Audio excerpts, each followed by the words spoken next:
an eye on it. Okay. All right. And do you just want it to go to RP? Mm-hmm. Okay. Alrighty. I think we are... Oh, and there goes all the... Oh, and then... Oh, Lapis is uncentered. There we go. Nice! All right, we got it all. Everybody start saying something. Let me see if it's all working.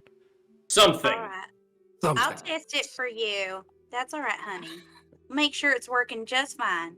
Okay. Well, the two other people in this house didn't talk, but Speak up, children. There we go. Speak up. Everybody scream. I'm a high elf. Okay. Good, it's the high elves. All right. Oh man, yeah, super high. All right. Swords and Hammerfell. Oh my goodness, it's chaos. So, Highest elf you've ever seen. hello, everybody. We're back, and we're still alive, and we're still doing charity.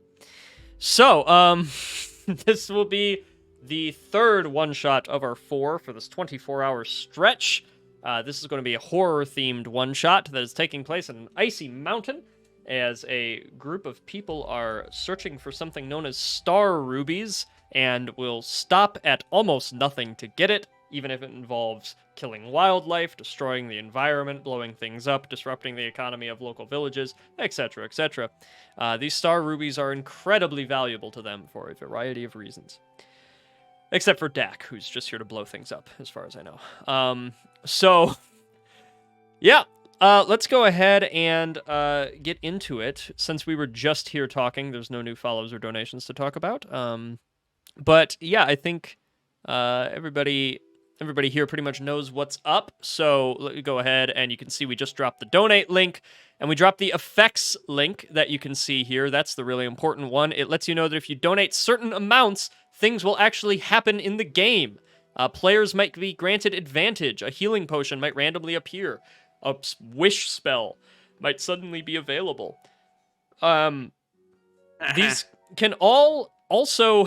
yeah, sorry, Joe. But also not, because we, made $100 for Riley Children's Hospital. But I just would like to stipulate, we decided at the very beginning of the stream that these can also apply to the Dungeon Master.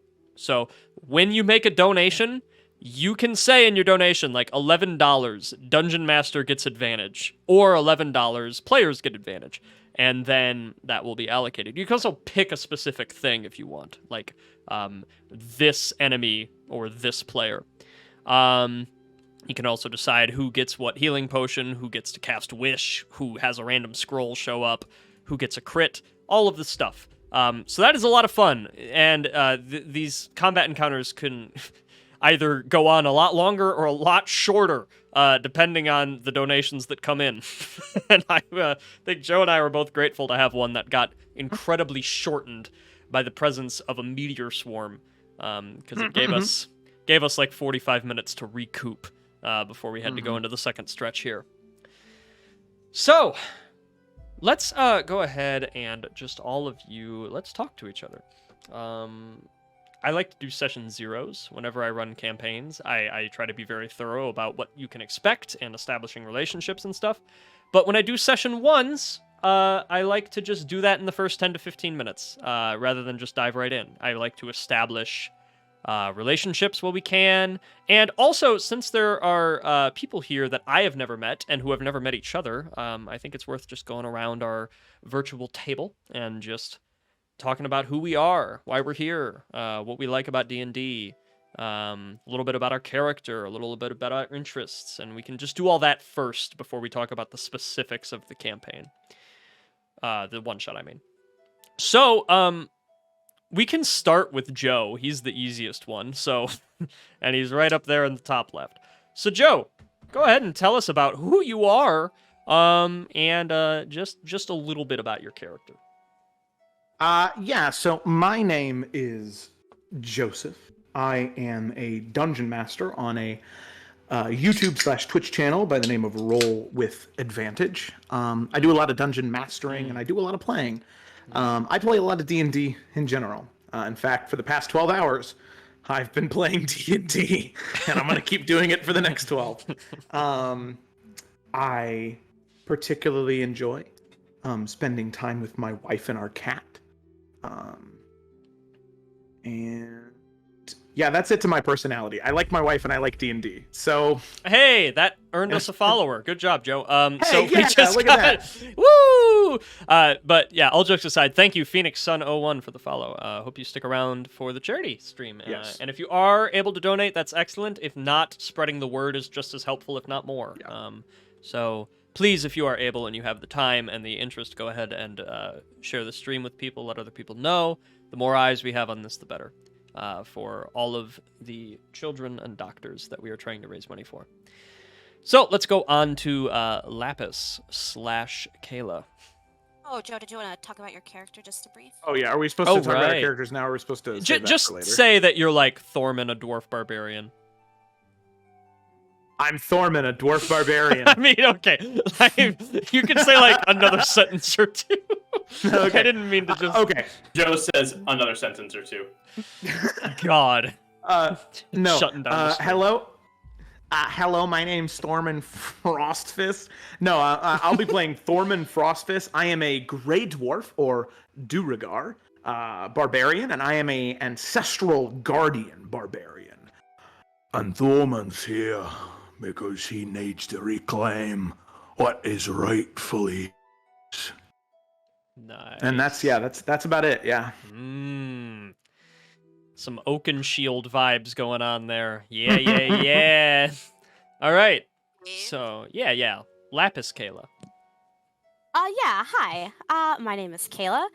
I teach theater at a high school. And I also enjoy my cat, and I also enjoy playing D&D. Hi, I'm Lapis, a tiefling way of the astral self monk, and I thoroughly believe that our bodies are simply vessels to carry our spirits, and these star rubies will release us into the great unknown. That's me.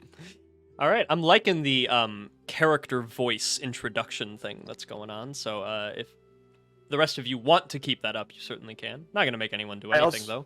This is a game. I also just think it's funny that I said that I like my wife and my cat, and then my wife said I like my cat and I like playing D&D. See, Joe. You're cool. Okay. Paper time. What are you but a vessel for Dungeons and Dragons? Man. Oh, man. Okay, let's go to Eleanor. Okay, hello, I'm Gemma. Fuck, I forgot all the questions. Okay, I don't know, I like D&D. I also enjoy my pets, my little 3 rat boys, and I got a little dog as well. Love them all. I mean, I play in 2 of the other campaigns as well as Twig and Carasilla. Did totally not just forget her name then.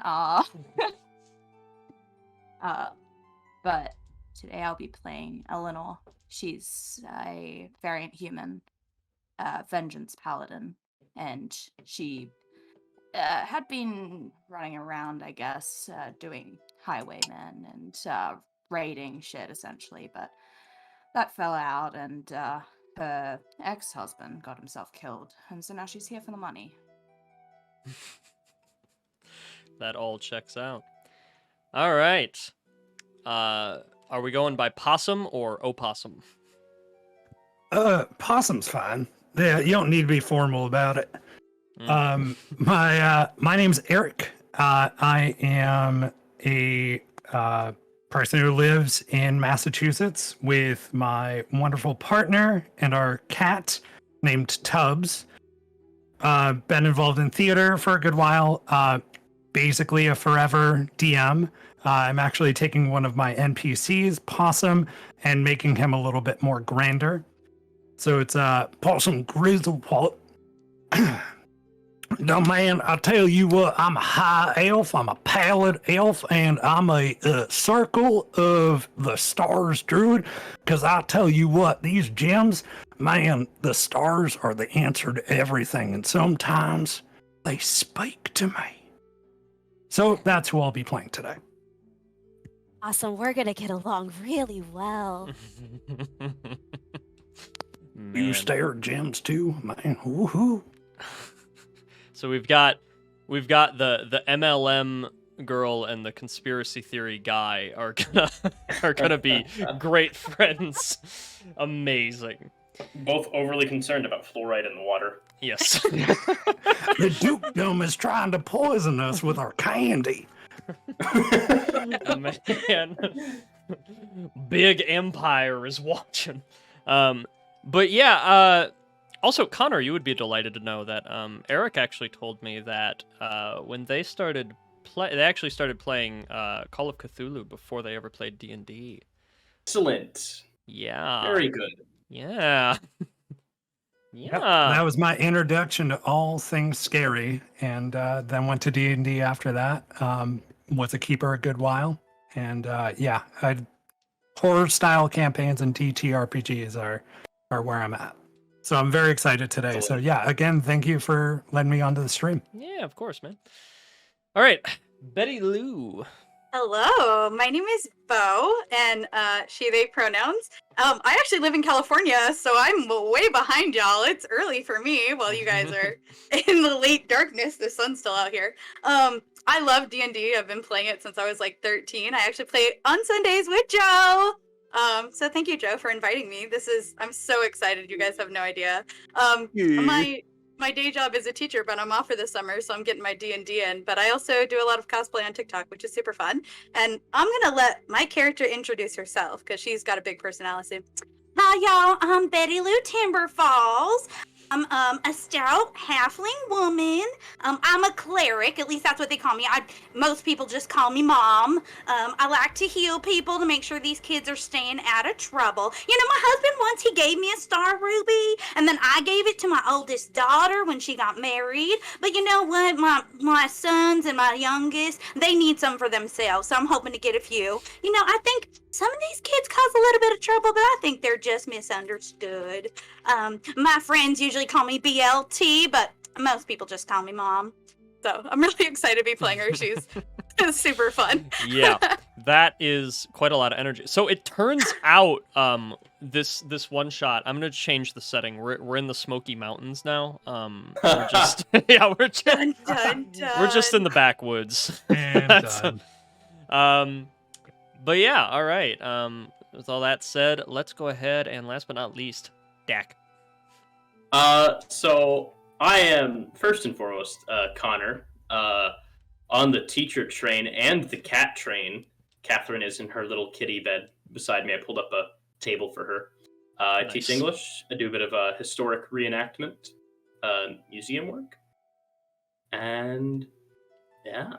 Oh my gosh, I do the reenactment stuff too. We gotta connect on that. We'll have to, Wow. we'll have to talk. Wow, I'm psyched. theater. we got so many. We got teaching, theater, horror games, museum work, cat ownership. I have 2 There's- cats as well that I forgot to Oh, mention. this is Oh, there you a good go. group. This is the power gamers. Oh, Yeah, I this feel is- so. If Jump on we're the either gonna teaching. live together or we're gonna die together. It's really only one way or the other. All right, Yeah. Jack from the TV show Lost. Anyways, I will be playing Dak, a goblin artificer who was brought on for demolitions in the mountains, but he has gotten into a bit of trouble every so often during the expedition because explosives go off larger and earlier than expected. Dak usually complains of saying, "No, Dak no make explosions, ka? Dak's hands are cold. They shiver, fuse go short, see, and kaboom early. Not Dak's fault. Cold is to blame." So he tries to be everyone's friend, but he can be a bit off-putting. So wow. I love him so much. So this is Very good. you almost Right. wouldn't know that this was a horror one shot. Taking a look at this party. This is- Well, we heard it was never horror. start as horror. Yeah, you know, it's like that's the scariest stuff is when you actually care about the characters. But you know, like you get your sci-fi movie of the week, and it's like, Mhm. I don't care about these teenagers, so I'll watch them die. right. But now Don't it's quote me like- on that. I think I'll lose my license. No, I know what you're saying though. That's why, like, Yeah, some of the most terrifying horror movies I've ever seen. Like nothing happens for an hour. Because you just know everybody, and then it's like you're watching your friends die. Mm. So that's what we're doing today. We're watching our friends die. Watching our friends die. And yeah. So Jeez. so you're all after the Star Rubies. All of you alluded at the reason you're here. But just a couple of general questions is kind of like reiterate, like what is the thing that has driven your character to go so far into such dangerous territories and to commit a good number of morally gray to morally black deeds in order to get these things. In addition to that, you can talk a little bit about like how much do you need them, or are you here for a secondary purpose, much like Dak seems to be? Or you can also talk about, obviously you must have some faith that these things are real. Like you must have seen one in the past or heard enough stories about them to believe it's real. But how much do you believe in them? And I just want to ask that because we have a couple of star people in this group. And I just want to kind of check that all in the room. Is like, is there, in your character's perspective, any sort of spiritual or cosmic thing going on with the Star Rubies? Are they magic items, or is there something more about them other than being like really, really valuable? We can go in the same order. Yeah, so no, I didn't get a chance to talk to you much about this because it was, but here's my thing. Here's what I'm thinking. Mm-hmm. Thorman is here because he has a birthright that he wants to claim. I think he would have been very honest going into this mountain that like his people used to claim this mountain as their home, and he believes it's his right as kind of the Thorin Oakenshield, that sort of like that this is his rightful place to be. And I'm kind of feeling like there is some like dwarvish prophecy that he has to fulfill, where he has to find like the largest star ruby or a star ruby in a particular shape and present that to the Council of 12 and be like, this is what I brought you, now give me my bloody army, and something like that, and so he's like looking for this thing so he can present it to the dwarf kings of the other mountains, so that way they can bring an army to help him reclaim it. But right now he just has to do it with these dweebs. Right. He has to prove himself. Yeah, so I think that his relationship with the party, I'm sure that he could have like he's not like a dick, like he's selfish and he's here for a specific reason, but there's no reason he can't find things that he likes about people. I'm sure he really likes it. If the art is any indication how much of a badass Eleanor is, like I'm sure that is something he really loves. Lapis, with Lapis, it's probably like that Gimli thing with Galadriel, where like he met the tiefling first and he was like, tieflings are bad, but then was like, all I asked her for was 3 hairs from her head. And then I think that, Dak, obviously there's some love for like mountaineering and mining. But wait, is it Doc or Dak? Dak. Dak. Okay. Dak. Some love for explosives and mountaineering and mining. And obviously, being a warrior himself, he's definitely, if nothing else, Betty Lou and Possum, the healing that you can provide. He doesn't like all of the sort of like spiritual mumbo jumbo to the Star Rupees, I think as a dwarf especially, he's very materialistic, and it's like the value in these lies in what people will pay for them. They're crystals. Crystals don't have any power. Money has power, weapons have power, These things are just, it's stuff that people care about. Yeah.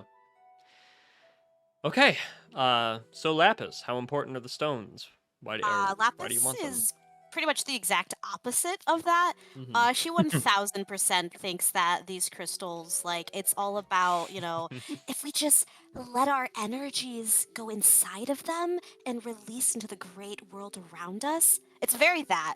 Mhm. And I feel like her and Possum get along well as they kind of like theorize together about the healing properties of these star rubies and kind of how they are connected to a greater beyond. Mhm. I will say 75% of that is her trying to gather as many of these as she can to sell to other people.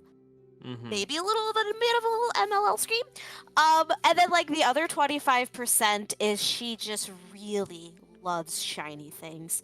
Like she is like a magpie of collecting any type of jewel, gem, crystal.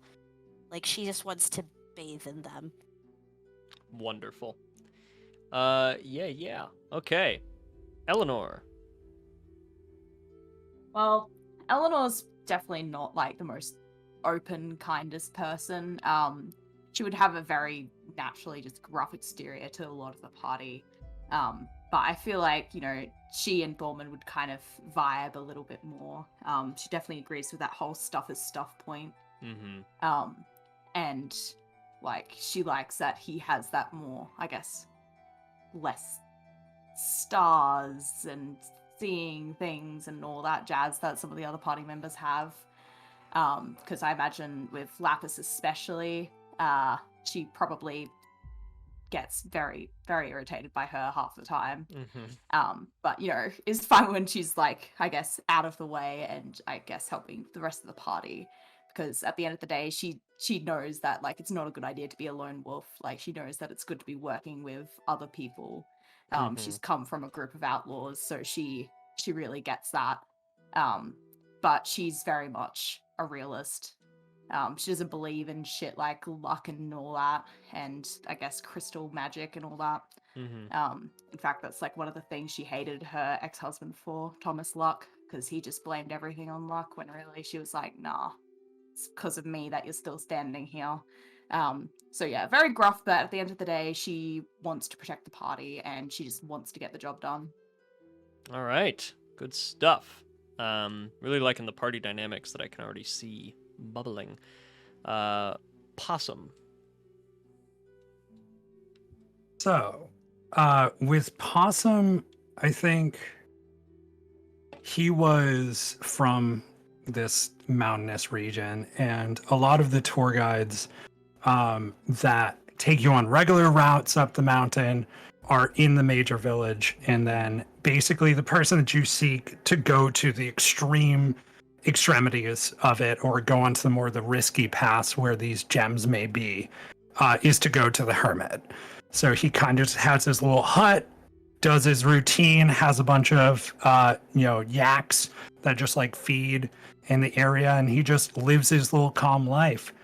But secretly, in the evenings, he pulls out this old owl pelt or owl bear pelt that has a map to all the stars, and he just like worships this star deity that he has never seen, but has granted him many things in his life and many visions.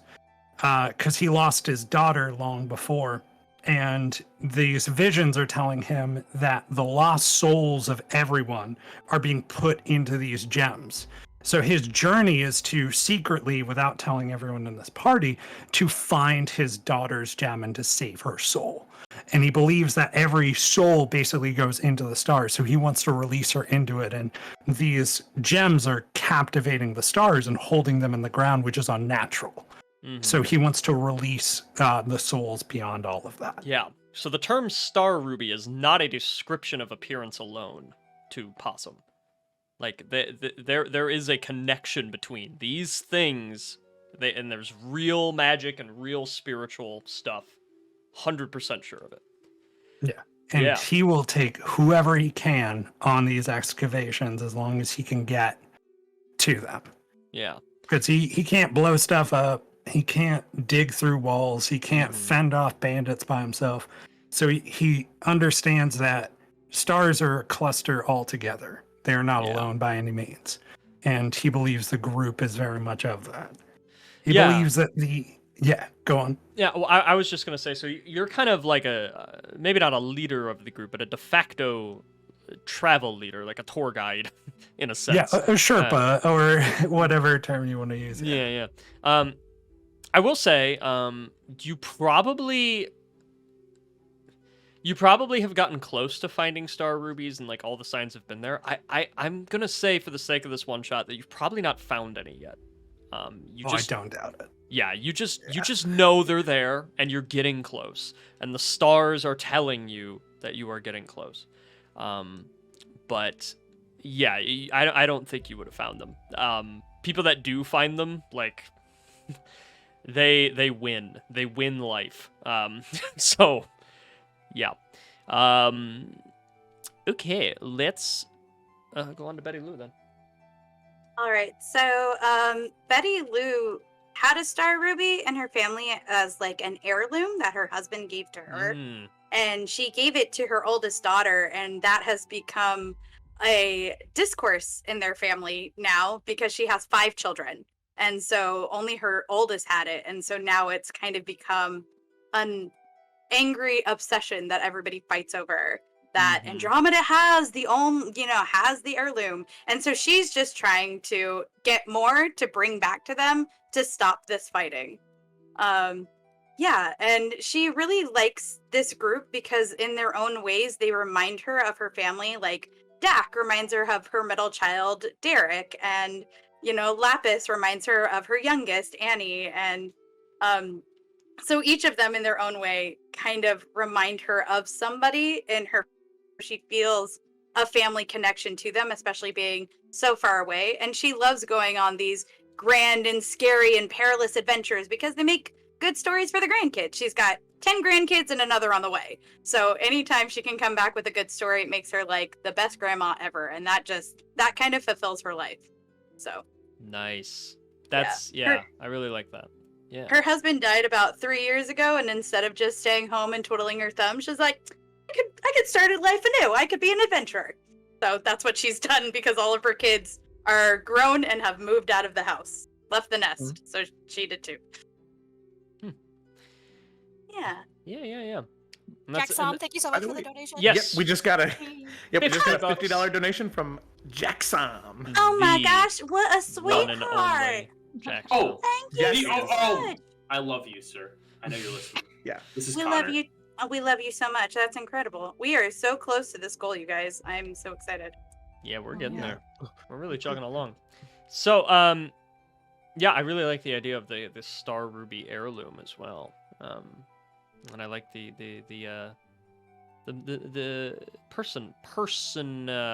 personal. It makes it personal. There we go. Yeah. Yeah. It was for an anniversary because that was one of the best things about Arthur. He never forgot our anniversary.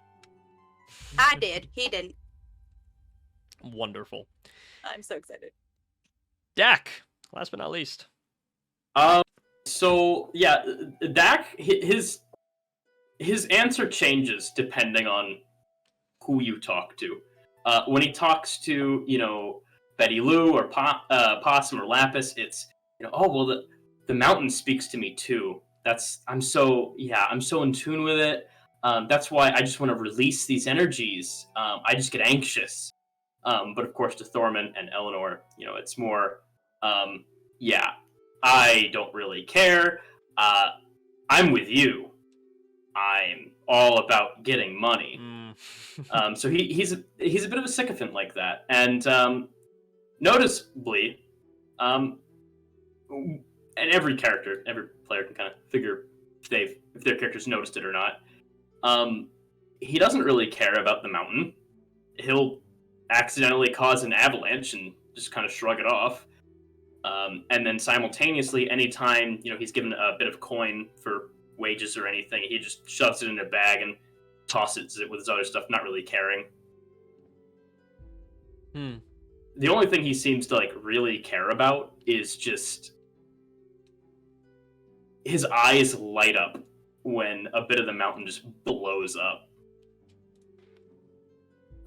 If it's an internal demolition, he's not as excited, but when a just fire and debris flies everywhere, and he's got his little protective goggles on. You can see shining his little beady red eyes shining through them, just in awe. So, Dak like go boom. Dak like go kaboom. Okay. All right. Well, this is quite the party we have, venturing through the Ryark mountain range. All right. Let us go ahead and get into it then. So, go ahead and pull all of you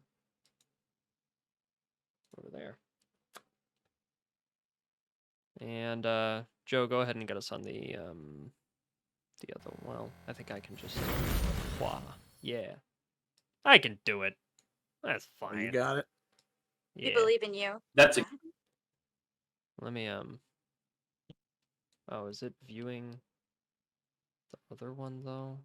Why is it?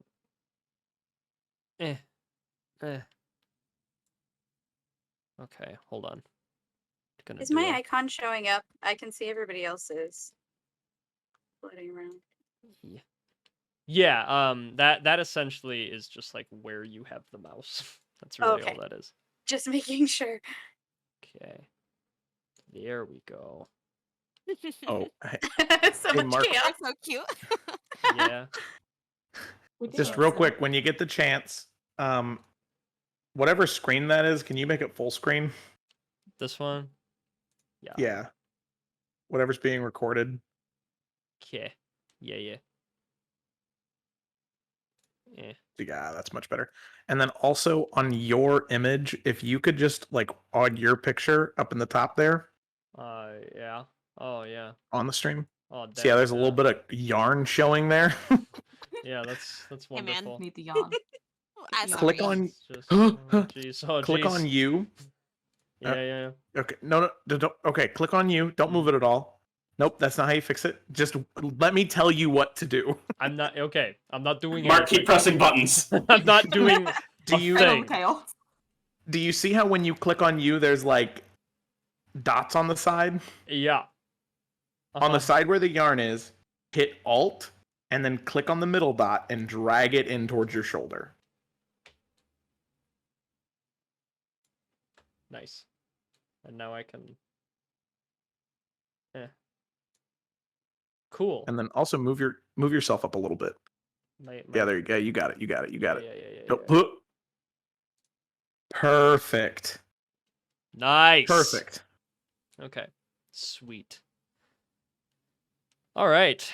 Okay, well this is annoying. The screen it is recording. Okay, I'm just gonna have to keep throwing it back and forth. That's fine. Alrighty. So here we are. And I will go ahead and get our music started here. Okay. Let us begin the tracker one-shot.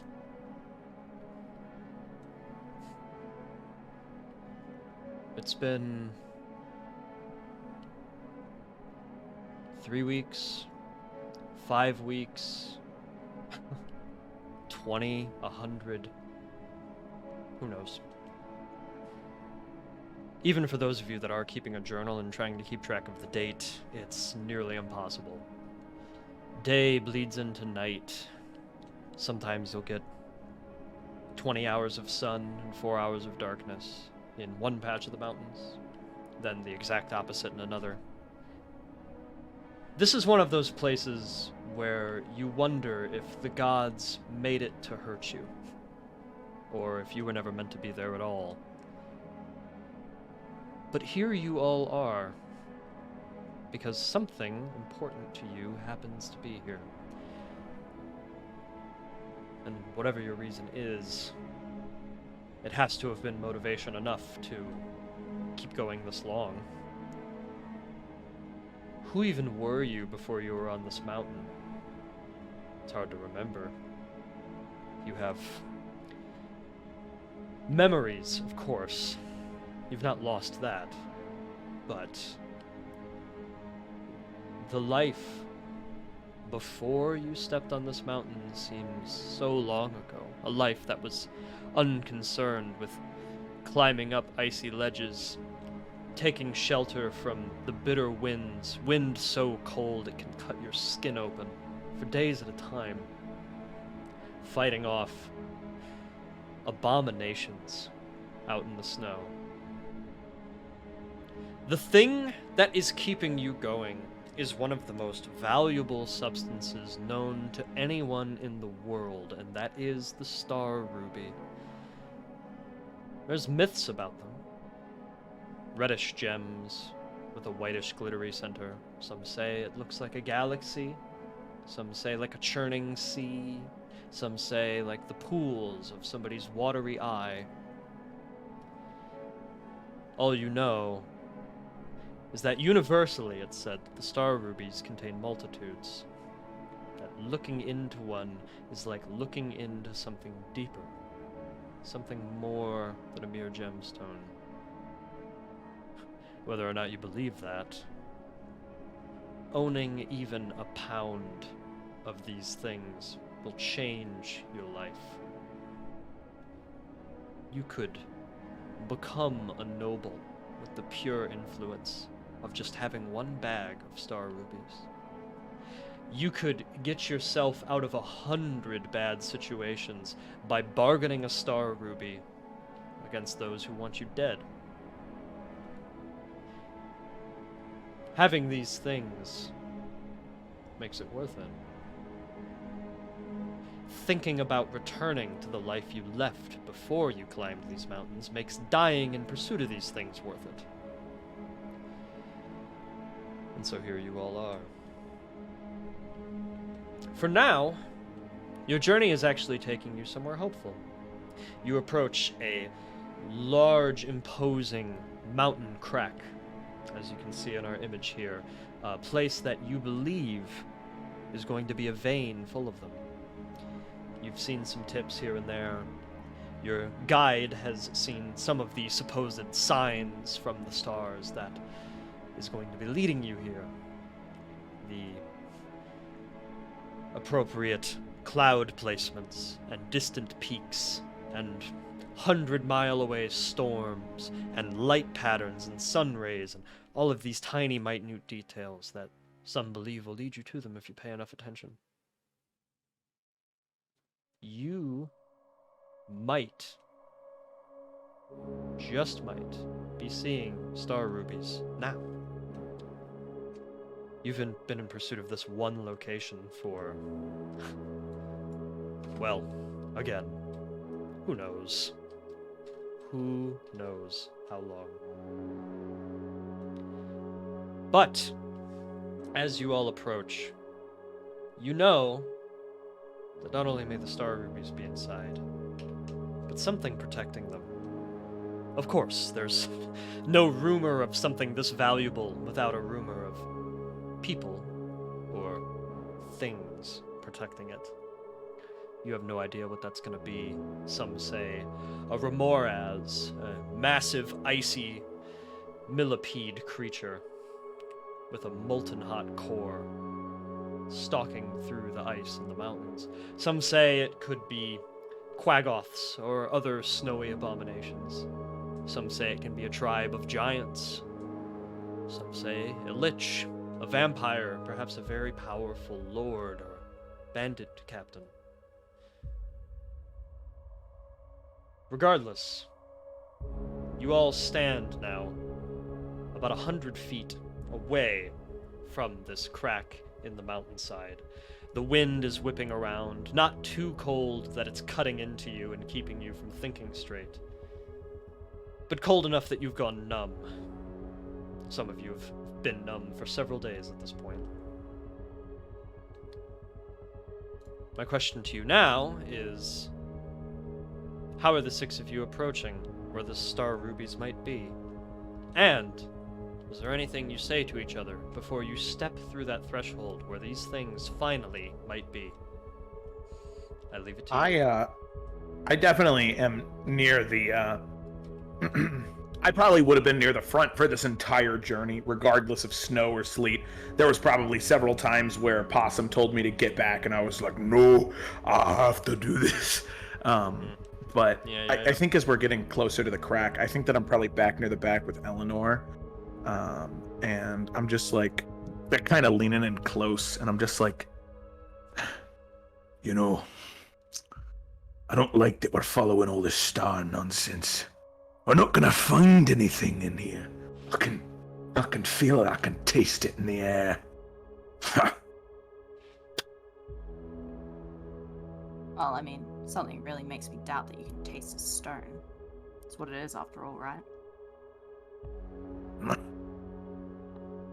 Now, if we all just gather around before we enter, I think it would be a great moment to take a very deep cleansing breath or two to prepare for the embrace of these star rubies.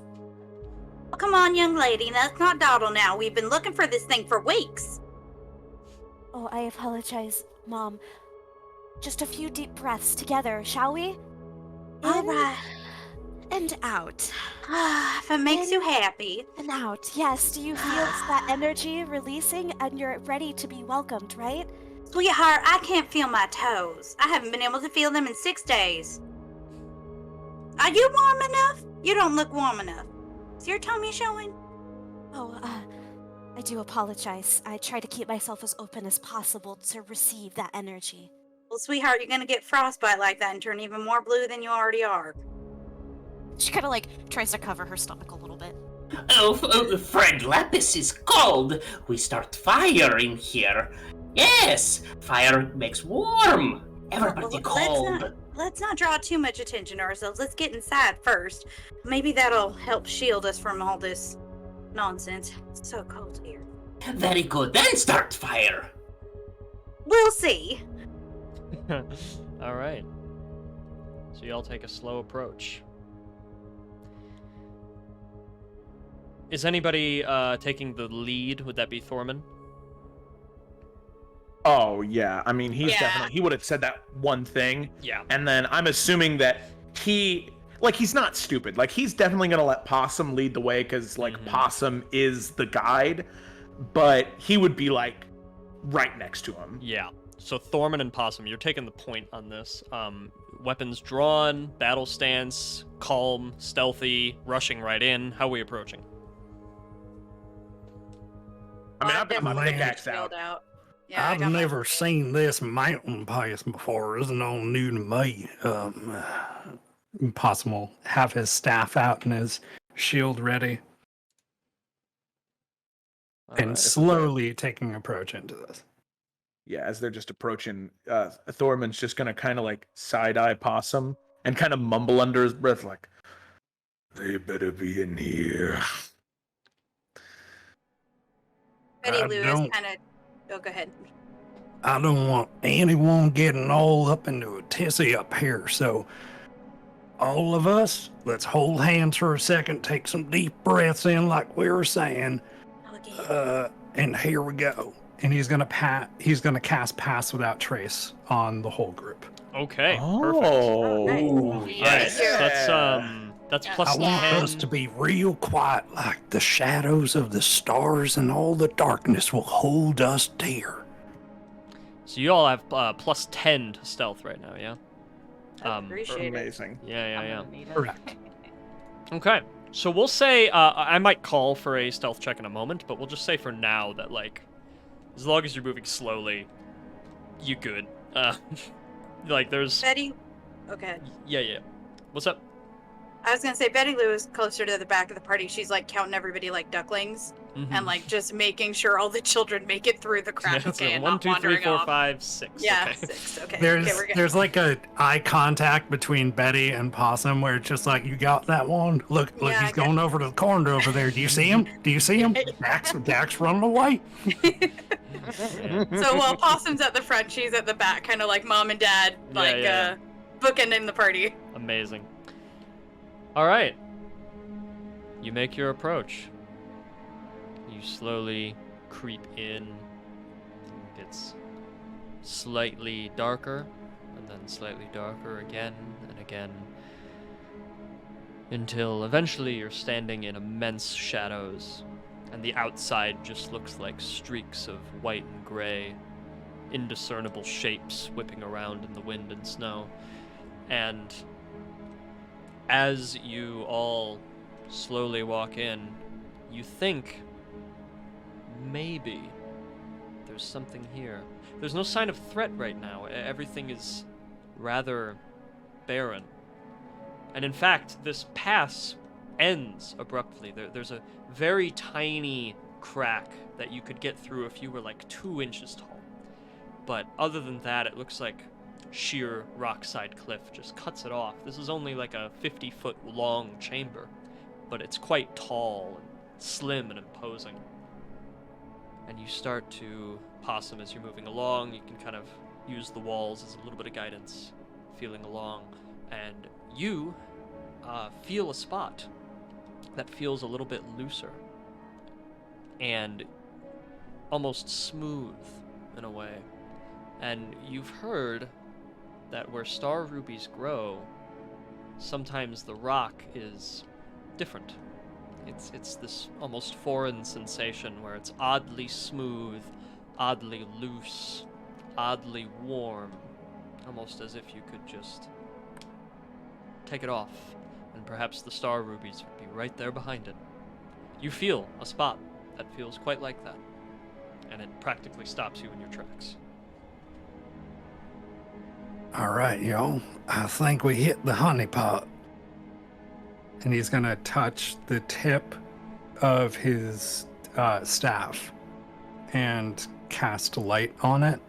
Okay. And so you just have just the glow of this and the distant glow of the white snow outside illuminating everything. All of your faces like torchlight around this magical light. And right now it just looks like bare rock. Just bare, smooth rock. What you're looking at doesn't appear to be natural anymore, but it does look like something was stashed back here. It looks like this rock was taken from the floor or somewhere outside and placed here in front of something, storing something away.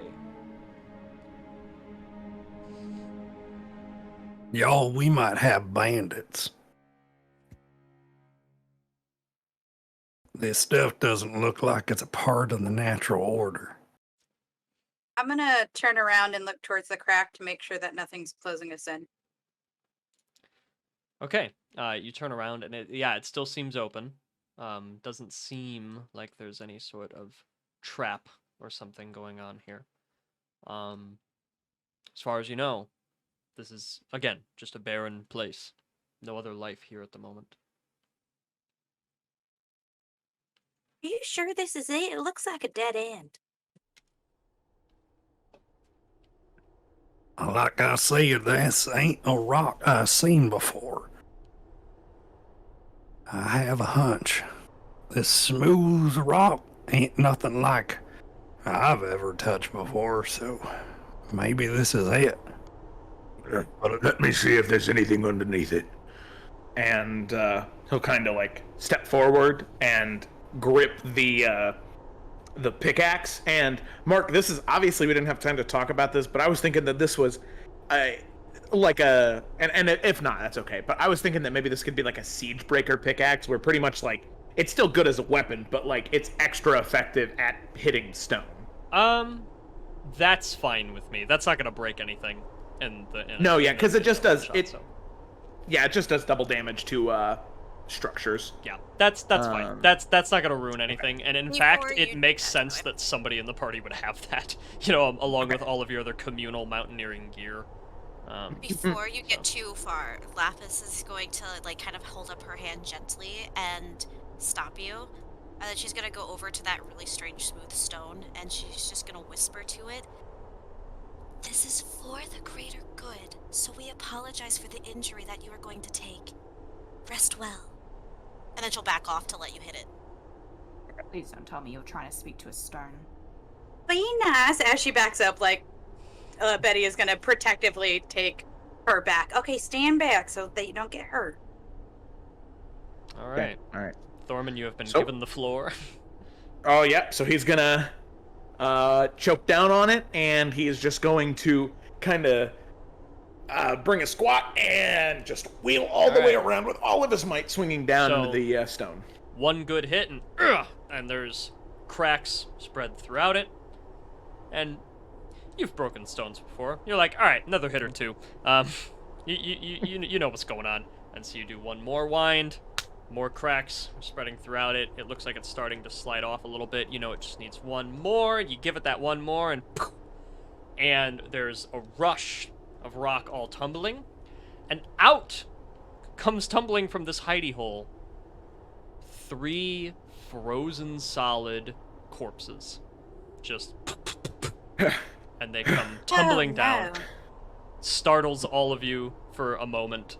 They are so cold that they could have died a week ago. They could have died a year ago. Who knows? They could have just been permafrosted down there. But they kind of just tumble out. Good news is they're so dead. Like, no doubt they're dead. But upon first glance, they just look like other mountaineers. You see some climbing equipment on them, ropes, clips, grappling hooks, pitons, torches, big backpacks and hooks and stuff. A couple of weapons. I mean, everybody needs a weapon up here. That doesn't necessarily indicate bandit activity. I mean, not any more than your bandit activity. But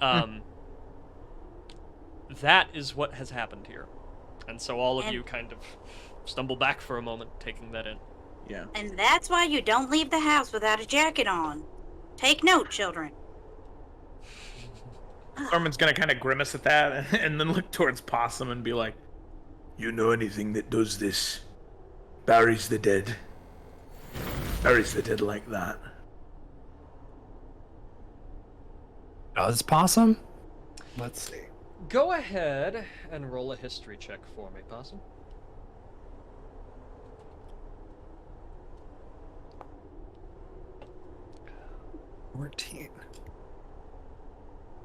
14. Okay. You don't know of any legends of particular creatures. It looks like human activity. Humanoid, I should say. We're playing in a fantasy realm. But it looks like a person did this. Motives exactly, you don't really know, but this seems like somebody saw 3 corpses or was responsible for these 3 corpses. They were their friends, they were their enemies, who knows, but the 3 of them all got tucked back here and hidden away for some reason. And the signs that you followed, maybe this is one more step and you are still on track to find the Star Rubies. Maybe you were completely off and you just accidentally found a random hole where there's 3 corpses. Who knows? Lapis is gonna look over to Eleanor and just say, well, I know that you run with a very rugged crew often, so would you know anything about this kind of mess? I mean, we don't A normally little fuck with the dead backhanded? like this. Dak will step forward and say, "Oh, poor miners.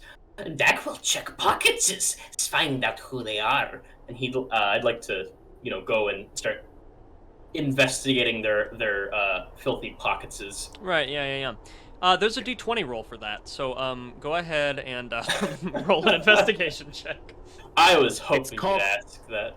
It's called looting the bodies. If you're gonna do it, say it with your chest. I kept I played a one-shot a few days ago where I kept saying, Sundrick is going to squint his eyes as if he were insight checking. Yeah.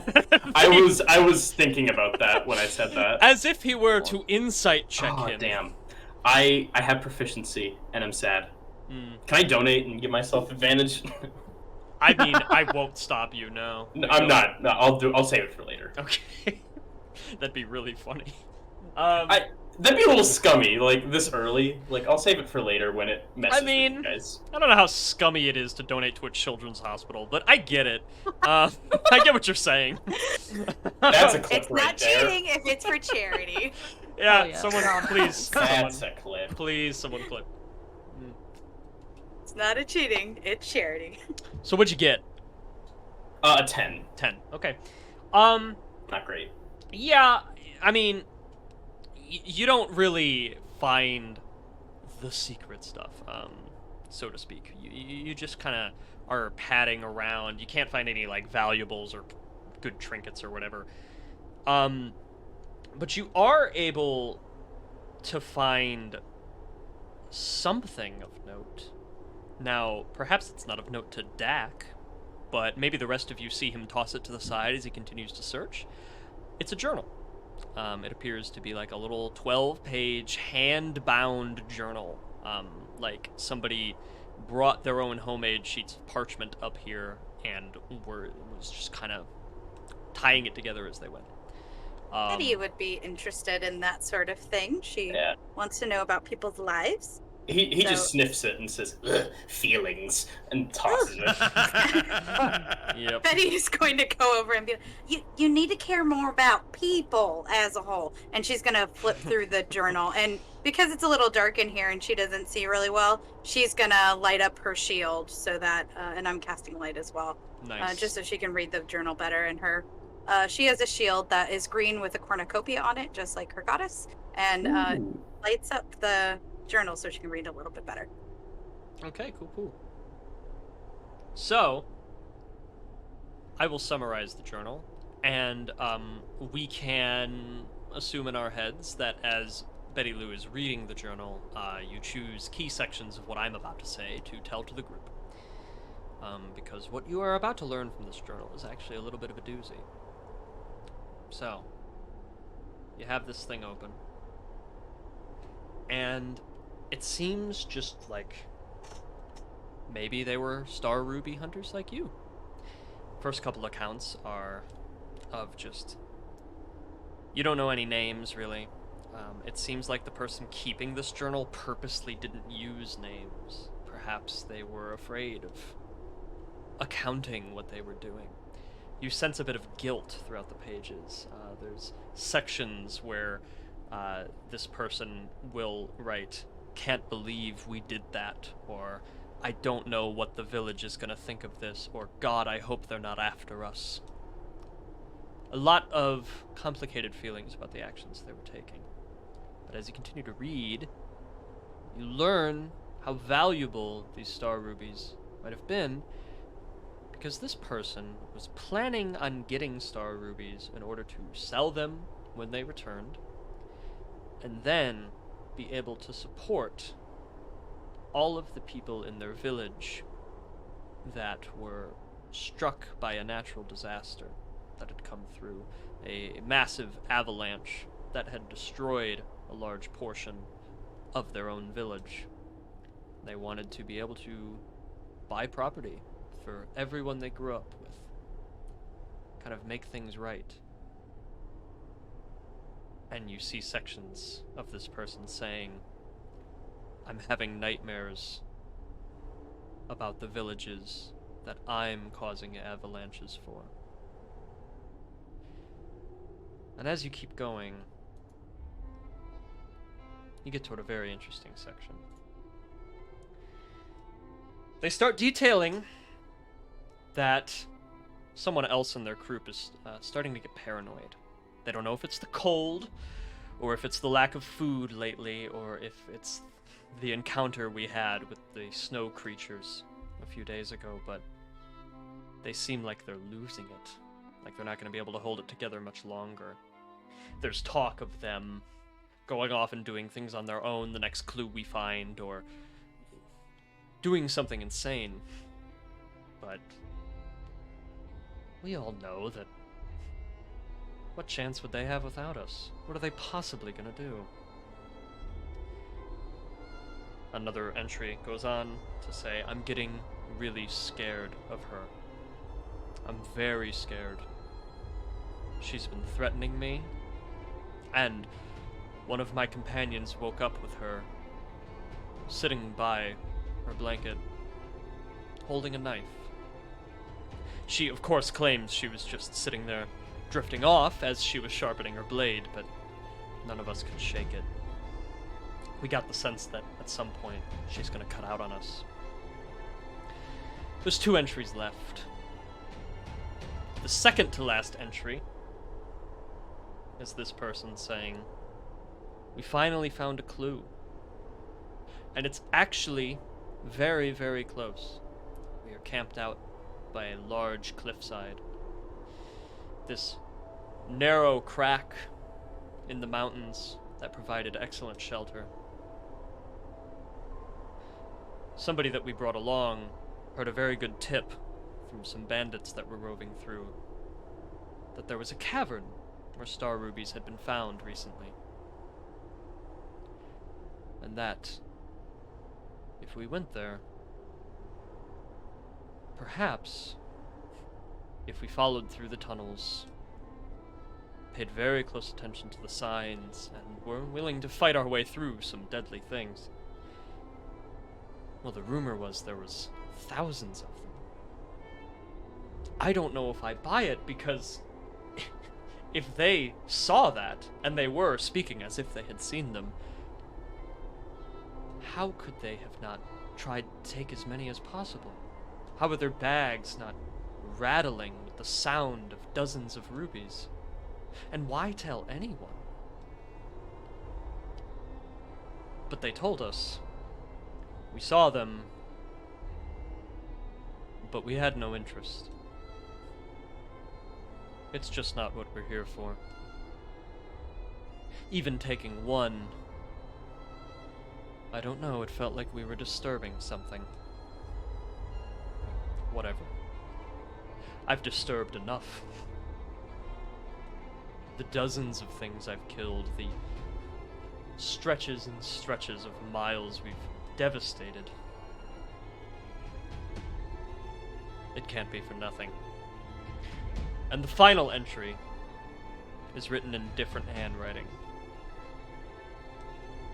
And all it says in a manic scrawl is, "He's already inside me."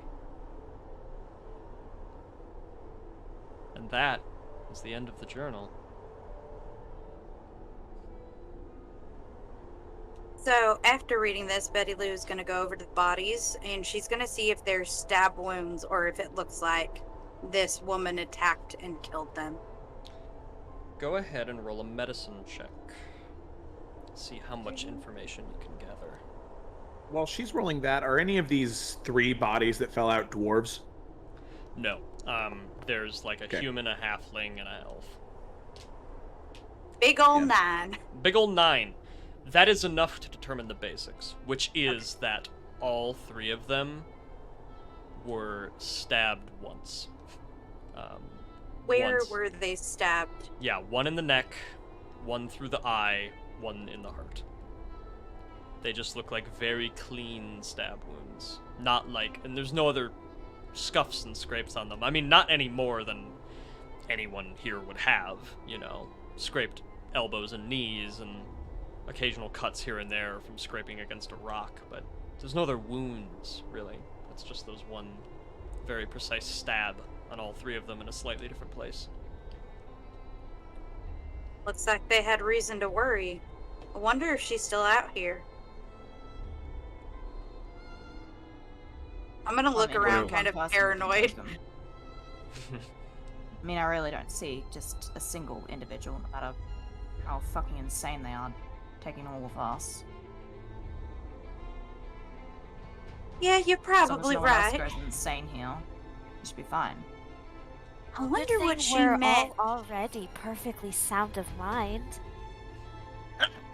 Sure. Yeah, we are, Lapis. We are. I wonder what she meant, "He's already inside me." I mean, it's just the words of an insane person, right? Exactly, it doesn't matter.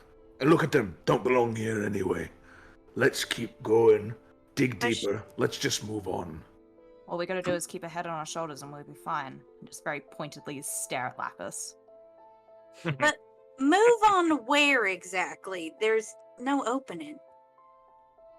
Except for that little one, and I'm not even small enough to fit in there. DM, using my knowledge of Mason's tools and my knowledge of dwarvish stone thing that all dwarves get but almost are never applicable during a campaign, does this look like something where I can keep digging, or am I kind of going to hit a wall here that really no point to keep digging through? Sorry, you're not going to use it here either. No. Yes. Maybe later in the session, but no, it looks like this is a dead end. I will reiterate, I might have glossed over it, that in the journal, they mentioned that tip that they got from the bandits of where they are. So you have a vague sense of direction from this spot. So it's possible that you can, like, use the journal, kind of look outside, and sort of figure out what they were talking about. Does that sound familiar to you, Possum? Do you think you could figure out where this cavern might be with all kinds of tunnels and deadly things inside? Yeah. If it's close to this area, I think I can add that together. I just don't know about these dead stars, these dead bodies in front of us. They had kind souls.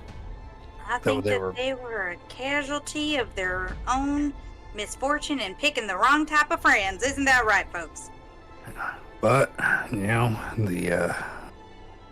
the road to the underworld is paved in good intentions. It often is, but those who are no longer with us anymore don't do us any good.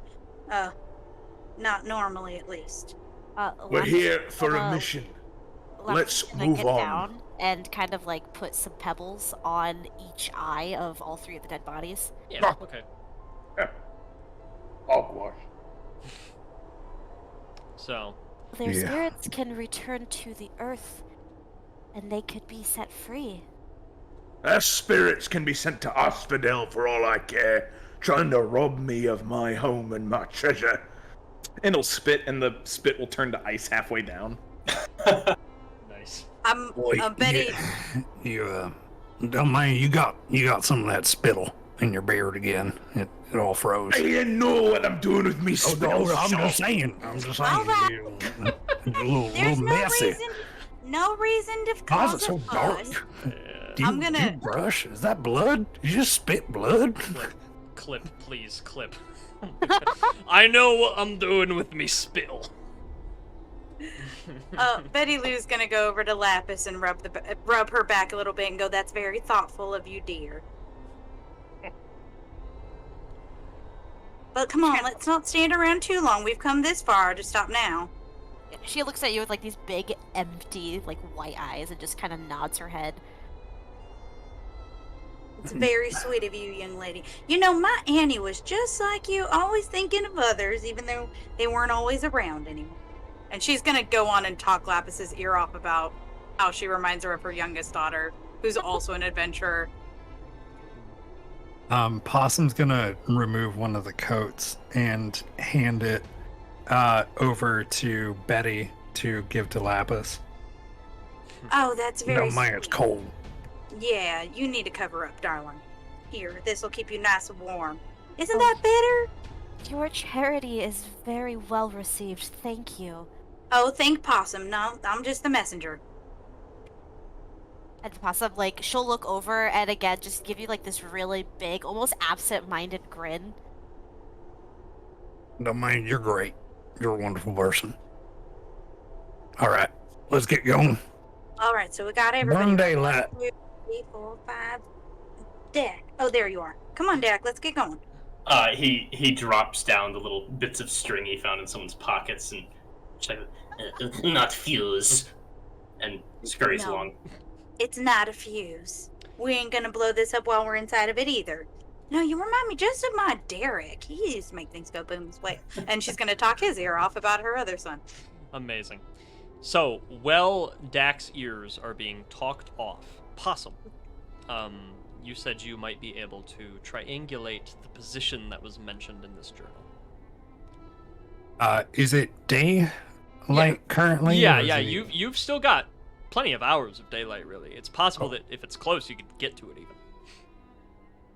All right. Yeah, he's gonna take the most careful path there, but also be on the watch for any footprints in the snow, any markings of claws or anything on the wall, on the stones, just anything that's out of the ordinary while they're going on this path. Okay, yeah. And let me get a nature check from you.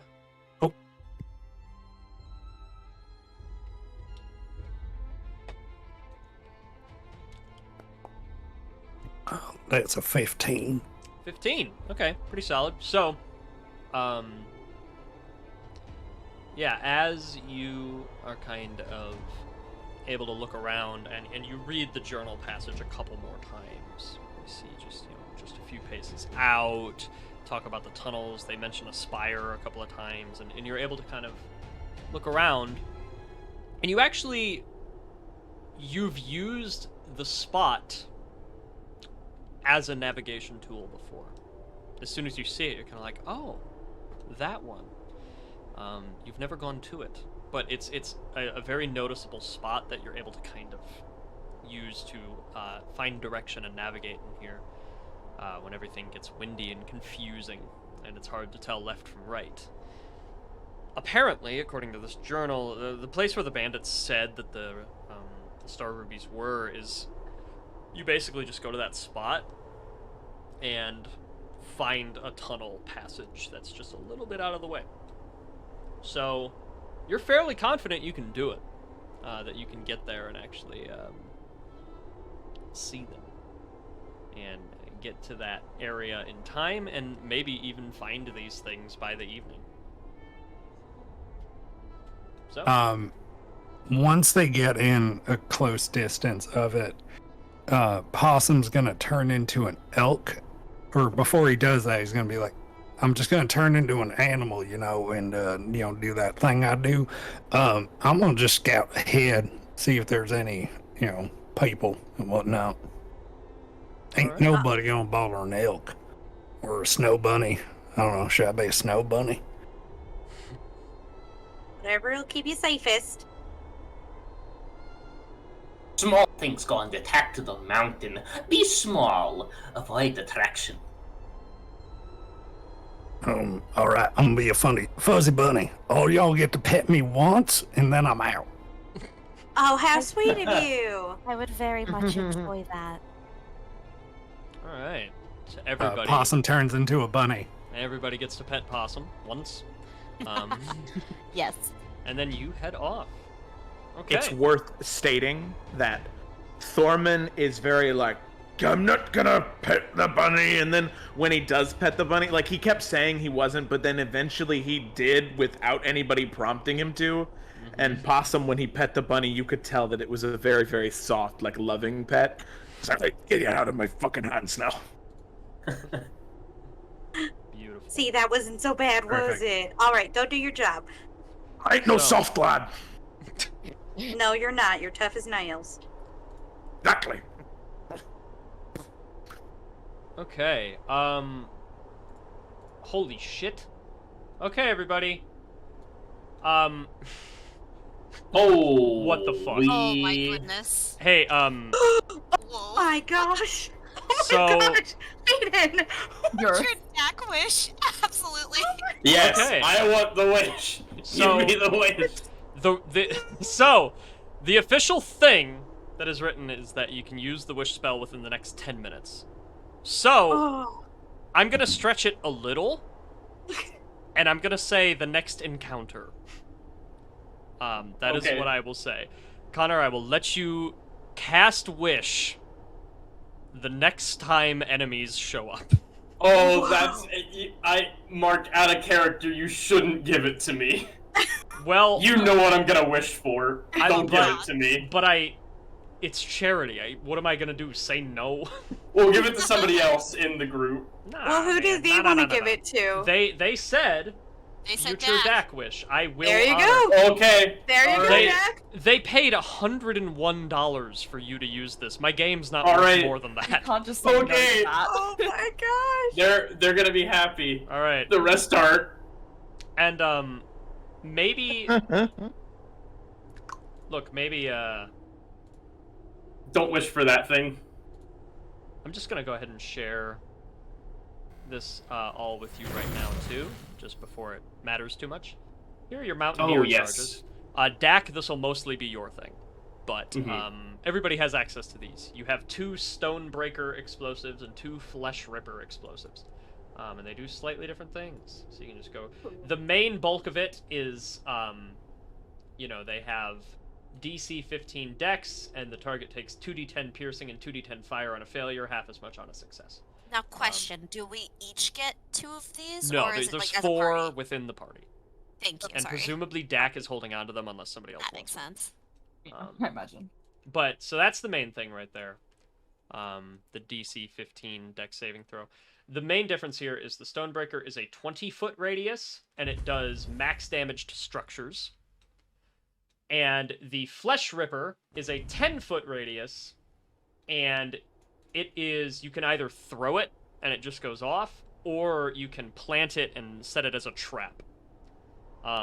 Those are your 2 options with the Flesh Ripper. It's smaller, but you're able to make it into a trap or toss it and blow them up immediately. The Stonebreaker, you actually have to light it, and then it goes off at the start of your next turn, which gives you a chance to run away. So Dak, if you use a Stonebreaker at any point, you're going to need to calculate into your movement for that turn, lighting it and getting away, because it's going to go off on the start of your next turn.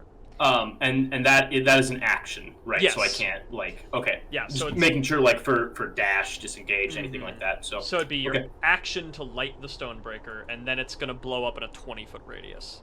So you'd have to move like 10 at most, and then use your remaining movement to get away out of the blast, or take it. That's also an option. And then the Flesh Ripper, that's the one you can actually make as a trap, and that basically just says that the next time significant pressure is applied to the explosive, either by you, another creature, or a force of nature, the bomb will go off, dealing the damage. But if you set it as a trap, whoever sets it off has no chance to make the save, so they will take full damage. A creature unaware of the bomb will notice it if they take their action to search, but otherwise they need a passive perception of 16 to notice the trap, which is pretty high. So obviously, there's a lot of details there that make them slightly different, but that's generally what they do. Hopefully, you're familiar enough that we can start using them. And thank you, Chef Rocket, for the follow. Thank you so much. I know them personally. Thank you, Chef. Awesome. Oh, sweet. This is what's so cool about this, is people have been showing up to watch their friend in the charity stream, and then you get some donations, and it's awesome. Yeah, this has been so cool. Thanks for following. Okay. So, back to business. Now that that's been shared. So you, Possum, you are moving along as a snow bunny. And as you are kind of going along, you're able to see where the tunnel is. You actually find it after not too much trial. You see something slightly odd on the outside of the tunnel. It looks to be a rather large millipede. Not a remorhaz, and not a remorhaz infant. Those typically have sort of icy plated armor on this. This almost just looks like a millipede that you would see in a jungle setting, or like a rainforest or a wetland. It's just this kind of thick, warm-looking insect. And it's just one. And that is the only thing that unsettles you, is you find the path, but as with the smooth stone earlier, you're a man that knows this place. That's weird. That's a bit of a strange thing. But you double check, you look around, there's no doubt that this is the tunnel they were referencing. So, maybe it just has something to do with the nasty beast they were talking about. Or maybe it's a group of Yetis that haven't noticed you yet, but you see over the ridge. So, here's what's going to happen. In order to get the group into this tunnel, there is very little chance that they'll be able to slip past the Yetis. Because on your way back, you're kind of tracking it all in your mind, and you know that there's like ice terrain that they're going to have to move slowly through so they don't risk falling. There's ledges. There's like a land bridge that they have to cross that's very visible in the area. And the Yetis are quite good in hiding in the snow. So even if you think they didn't see you, if you're exposed, they probably did. They just don't care about you right now because you're not a big enough meal. So, you have found the tunnel. But when you get back to the group, you're going to have to let them know that there's probably a fight coming up. So, you make your way back to the group, and what are you saying? So I do one more round of pets as I come back, so everyone knows I'm okay. And then once I'm in front of Tormund, I just turn back into Possum. Don't mind, today is just been a weird day. Weird creatures that shouldn't be here, and worst of all, we got Yetis near that pass. And if bandits have been living near that pass area and Yetis are occupying it, they were drawn there by, the occupation. And if they're the ones standing, those bandits aren't standing anymore. So I don't know how many of those bandits were around, but those Yetis, they put up a fight. And unless we can figure out a way to get around them, which we gonna be in plain sight for a good while, so we gonna be in a tussle, like a good old dancing tussle, but like with violence. Mountains need to be cleansed anyway. We need to fight them. We need to fight them. At least this way we'll have warm blankets for the next night's rest. I mean, I tell you, the Yeti coats are the softest and nicest thing I've ever done had. And the reward of like taking one of them out, I'll tell you what, you tell Grandma about that. And Grandma, she loves you.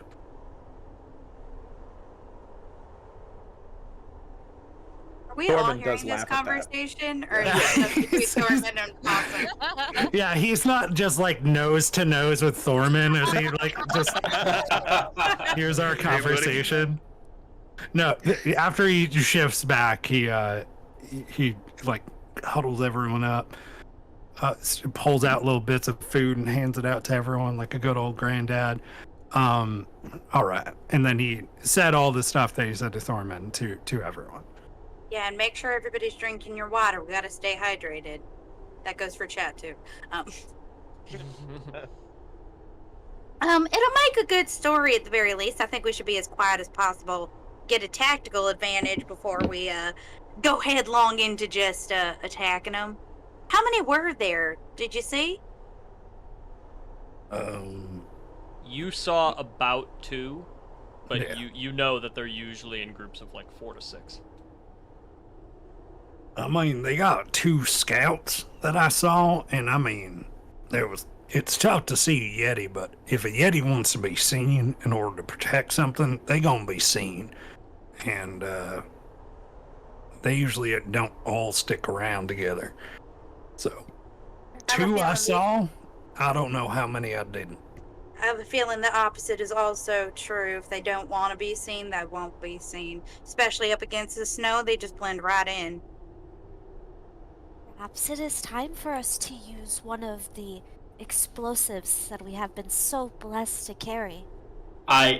Dak will just very quietly, like, clap giddily and say, Dak can lay small traps for yetis.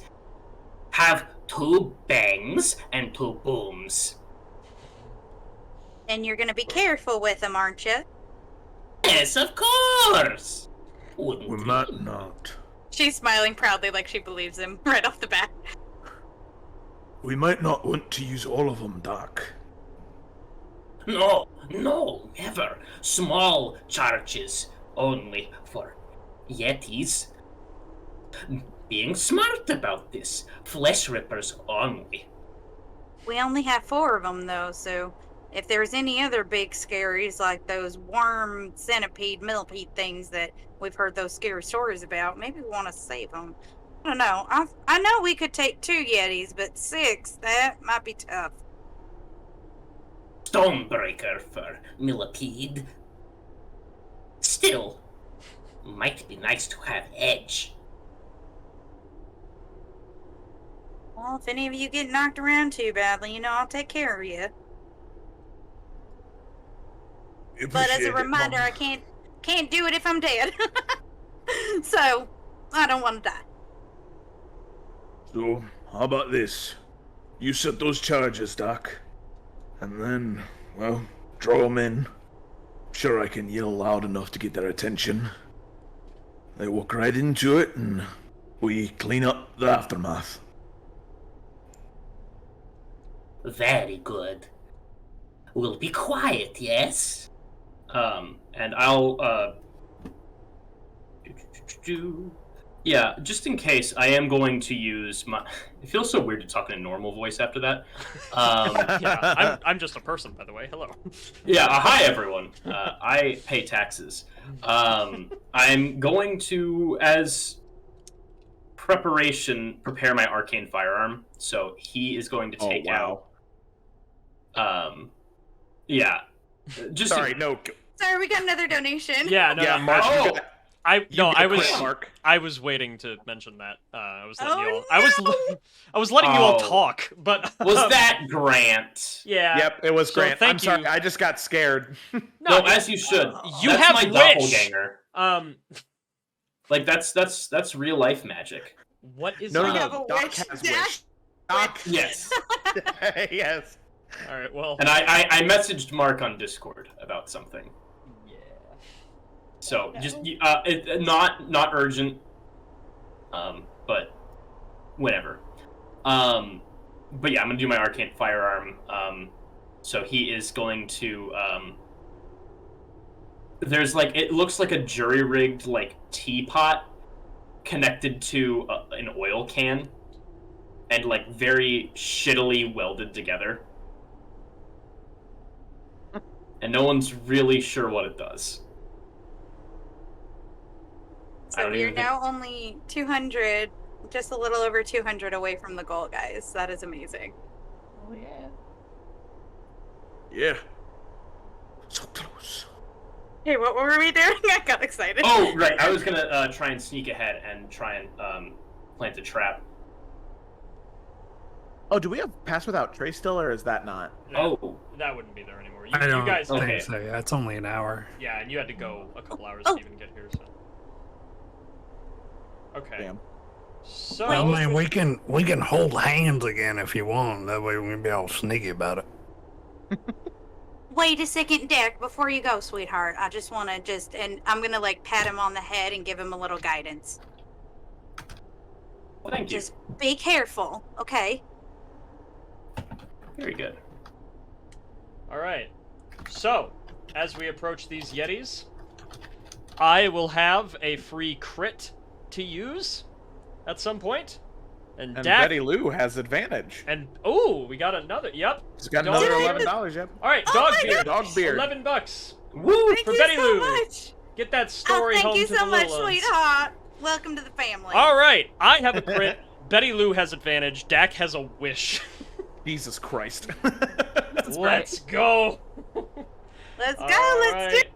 Let me just get some things squared away here real quick. Okay. So, I gave you the stuff for the bombs. So, go ahead and reference that. I'm gonna bring you all now to the icy cliffside map. So, get this started. There's our nice, tense, stealthy music. Alright. So. And then. Just gotta. So. This encounter has a couple of things going on. As you can see, if you zoom out the map, in these areas here, over in there, and over in there, those sections are actually about a 30-foot drop lower than this main land bridge in the middle. These little edges here, like the one that you're all standing near, are simple. You're just like, it doesn't impose your movement at all. You kind of just can hop down. They're only like 5 feet or so, but it's enough that if you're up here, you will have +2 to your attack roll, and if you're attacking somebody that's above you, they have +2 to their AC, just as a slight height advantage that makes it easier for you to hit below and harder to hit something above. Now, the real kicker here is all this ice. So the snow we will denote as normal terrain.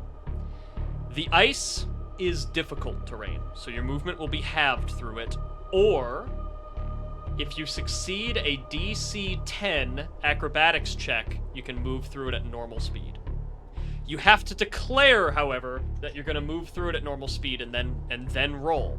So you can't like see how it goes.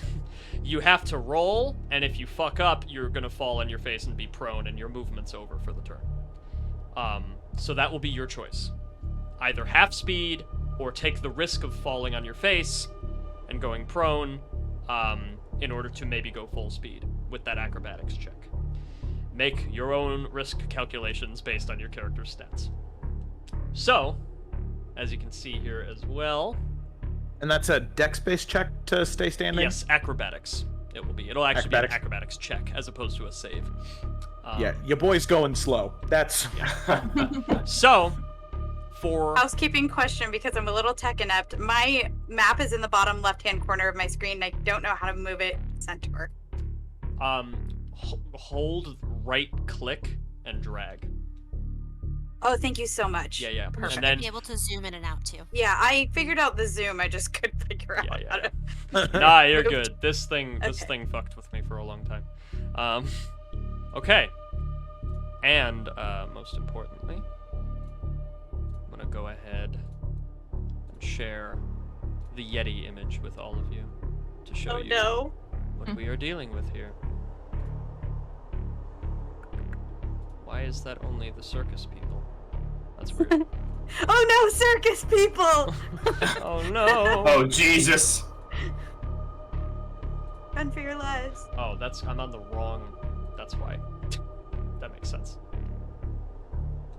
And one other housekeeping thing. So with being a Circle of the Star druid, I get this cool ability called Cosmic Omen. So after a long rest, I roll, and if it's an even number, basically if I see someone attack or do a save, I can add a d6 to that. Or if I roll and I get an odd for the day, then I get to subtract a d6 if I witness something. All right, I will keep that in mind.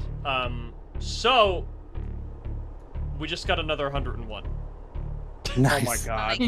Shame. Oh my gosh, no. It's from... They said DM wish, though. Well, it's from Walter... Wish me wish. Yeah, that's Shane. That's Shane. Okay, who's he giving it to? Like Hey, DM. DM wish. DM wish! Yes. Okay, I've got a wish Oh and a my crit. God. You guys, we're less than $100 away. Against your crit 90. and advantage. Thank you Okay. so much. Did you rob a bank? All right, we've gotta, guys, we gotta fucking do this encounter. We really, we're running out of time. So Oh God! Thank you for all the donations. This is amazing. Yes. Oh my This is god. incredible. This Thank is you, a you guys are good amazing. problem to have, but I am concerned we're running out of time to fight Yetis. So, all right. So I explained all the rules: the ice, the ledges, these steep drops that are 30 feet down that you don't want to fall down. Oh, last thing I should explain: if you fall down them, we are going to roll a percentile die. If it's even, you fall on snow and you take no damage. If it is odd, you fall on rocks and you take double fall damage. So that would be 6d6. So there's a chance that you push a Yeti off or you fall off and nothing happens. There's also a chance Also, that you wait, take just to 6d6. get down them, are we just making a check for that? To get I think down, it's a dex check. well, this ledge you shouldn't need to go down. The exit is over here.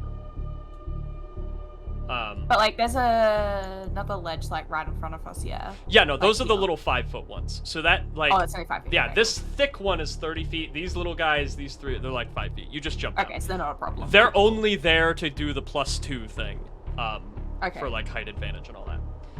But that's terrain-wise, that's not a concern. All right, let's get going. So my wish and a crit versus your wish and advantage. Ooh. So here we go. Counter wish. Counter wish. So that would be the lamest thing to do, so I won't do that. Okay. I might. So, I mean, if you do, I'm not gonna stop you. So you see the 4 of them, and like I said, they're very good at blending in with the snow. These ones aren't right now. They're not concerned. Which, like Possum said, these are the ones you see. So there might be 2 more, there might be several more hiding out somewhere. And these ones just kind of want you to notice them. They're crafty like that. You have encountered Yetis 2 or 3 times so far in your exploits. They are always some of the worst creatures, mostly due to their numbers and their ferocity. And here is what they look like. Oh, I love him holy so much. shit. Pardon Nope. my French. Absolutely. Nope. That's some good Yeti art, though. Oh It is. yeah. That is- Yeah, it's yeah. amazing Yeti art. It's I just only terrifying. put Yetis in this one shot because I saw the art. And I was like, hell Good yes. choice. That's how you do things. Yep, you find the art first, and then you're like, woo! Alright. So, getting my stats down here. Cool. Alright. So, you are all currently in stealth. We might be able to handle this with popcorn initiative, which might get a little confusing, but as long as we make sure not to, like, jump the gun and talk over each other, we should be okay. But if it gets to the point where your cover is just entirely blown, I might call to roll initiative, just to make things easier. Question, just Yeah, so we what's know what we're doing. Are we, as a out of character team, did we decide we're just gonna try to sneak past these bitches, or are we just going after them? Oh, I thought I was gonna lay a trap for them. Okay, you're laying a Um, trap first, then. So I think Go ahead, trap sorry. first, sneak second, kill third. Okay. yeah, I y'all am- mind if I draw something real quick? Go ahead. Please. Yeah, My I- plan was to try and place a charge here, Okay. and then try and get my my Eldritch Cannon at one of these. Oh, I'm not good at drawing.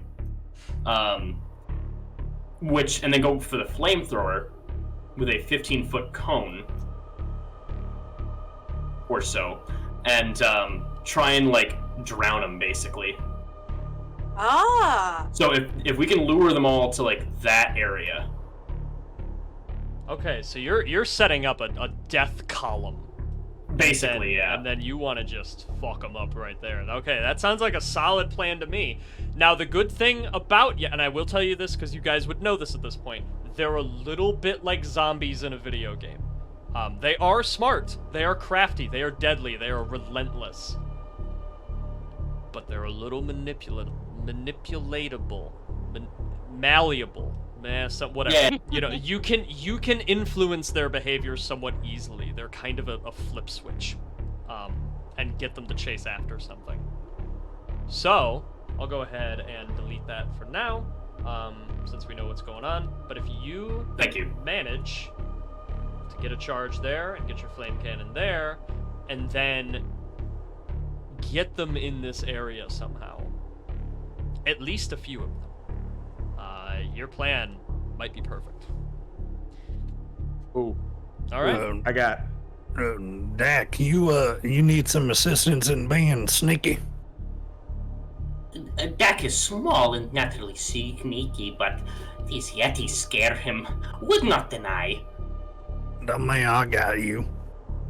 He's going to touch Dak on the shoulder, and Dak's going to be able to essentially change his color as I cast Chameleon on him. Nice. Ooh. So basically, it Nice. gives you, you're just going to blend in with things, and you're going to +5 to your stealth. Okay. Sweet. Okay, so Dak, +5 to stealth. Okay, just snow camo. And just Yeah, as a and- reminder, you do have guidance on you, so you get a +4 to ability rolls. Oh, excellent. Or So, plus D4. Sorry. watch me D4. still roll Yeah. one. So, Doc, as you're like getting ready to go, Thorman's gonna kind of grab your shoulder and be like, How much time do you need to set up the trap? I need, realistically, 15 to 20 seconds. All that matters is that they are in the demolition zone when the charge and flame goes off. They'll be there. and he's gonna kind of turn back to everybody else, and he's gonna say, Well, whatever happens, happens, but, yeah. The question, not that I don't think Dak didn't think this through, but when Dak breaks the ice, how are we gonna get around it? There's solid ground adjacent. We would just walk across. Alright. The goal is for all Yetis to be in one spot, and he'll like hit his hands together. Kaboom. Then Yetis drown. They have fur, yes, but fur is heavy. Sinks to the bottom. Alright.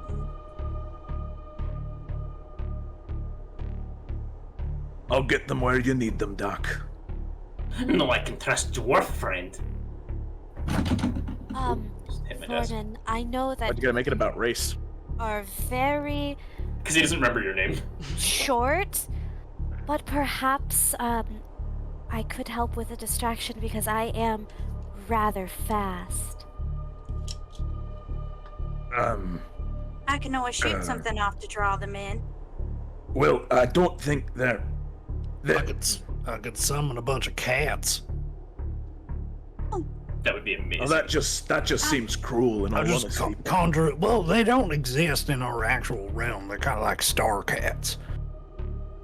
I think anything that would be big enough, like a good meal. Okay. I think they'd go Oh. after that. No, okay. But In I'll the think about time you have spent preparing, Yetis have shifted a little bit. Okay. Yetis are near a demolition zone. Must go now. Go, Dak, go. Be careful. Just look. So I'm gonna go ahead and roll for stealth. Yeah. And you can add that D4 to that as well if you would like. Okay. It's a pretty fluid thing, so I would count it for both things. So Okay, I'm gonna go ahead and do it just because I want this plan to work. Yeah. So I got a 19 on that, and I'm just gonna roll a D4 real quick. And we got a normal $50 donation from Brennan. Thank you so much. We are actually very Heck close yes. to our goal. That's really Thank cool. you. Oh my goodness! Woo! Oh, honey, you're just the sweetest. All right, so So we that's a got 21 for me for stealth. 21. Sweet. Okay. As far as you know, you're good. So go ahead and do the thing. Okay, so I'll just, first go yonder and set up my.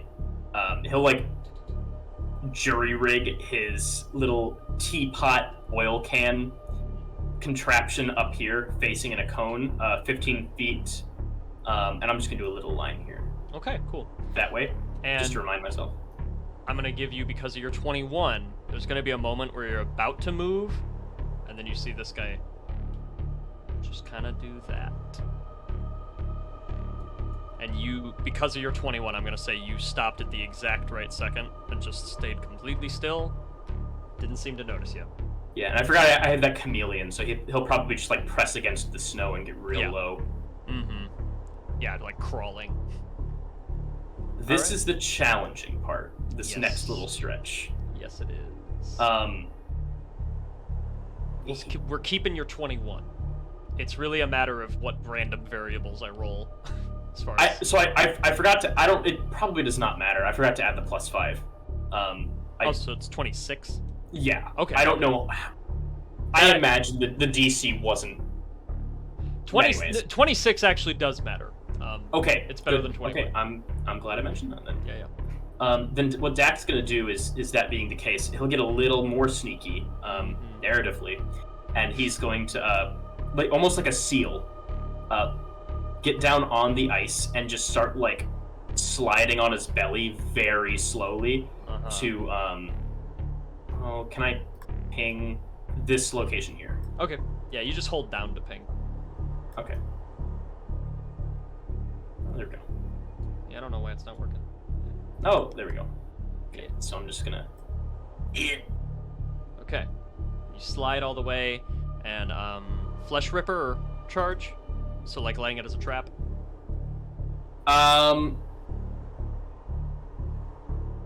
Yes. Okay. Yes. So this is the kind where it won't blow until pressure is applied. I assumed that's the kind you wanted. Yeah. Okay. Because I figured if the Yetis don't trigger it, then you can. Yeah. I can with the flamethrower. Right. Exactly. Okay. It seems like everything is still good. Yeti moves a little bit. This guy moves a little. All right. Where do you want to be in position when you tell Thorin it's time to go? Thorman, I mean. I'm gonna retreat to this. Oh, there it is. This back rock here. Okay. Cool. Little block of ice. All right. You accomplished all of that, as far as you know, completely silently. So, part 2, making noise, getting them in this area. What are we doing? Now, my main question is, Yeah. are, from the experiences we've had with Yetis and what we know, are they like pounce at the first sight of food, or are they like wait until a good moment? They stalk their food. Yeah. Do they get distracted by things like balls of light or anything ethereal? Like, loud noise would be one thing, and another thing would be like a sudden vulnerable creature. That would be like the thing. Like if one of you just got here and kind of stood there, they would slowly stalk you. Whereas if something looked like vulnerable, they would like rush to kill it. I guess if anybody that's can kind of make an illusion, I could pretend to hit it with my sacred flame, and then they'd think I got hurt. Anybody got illusions?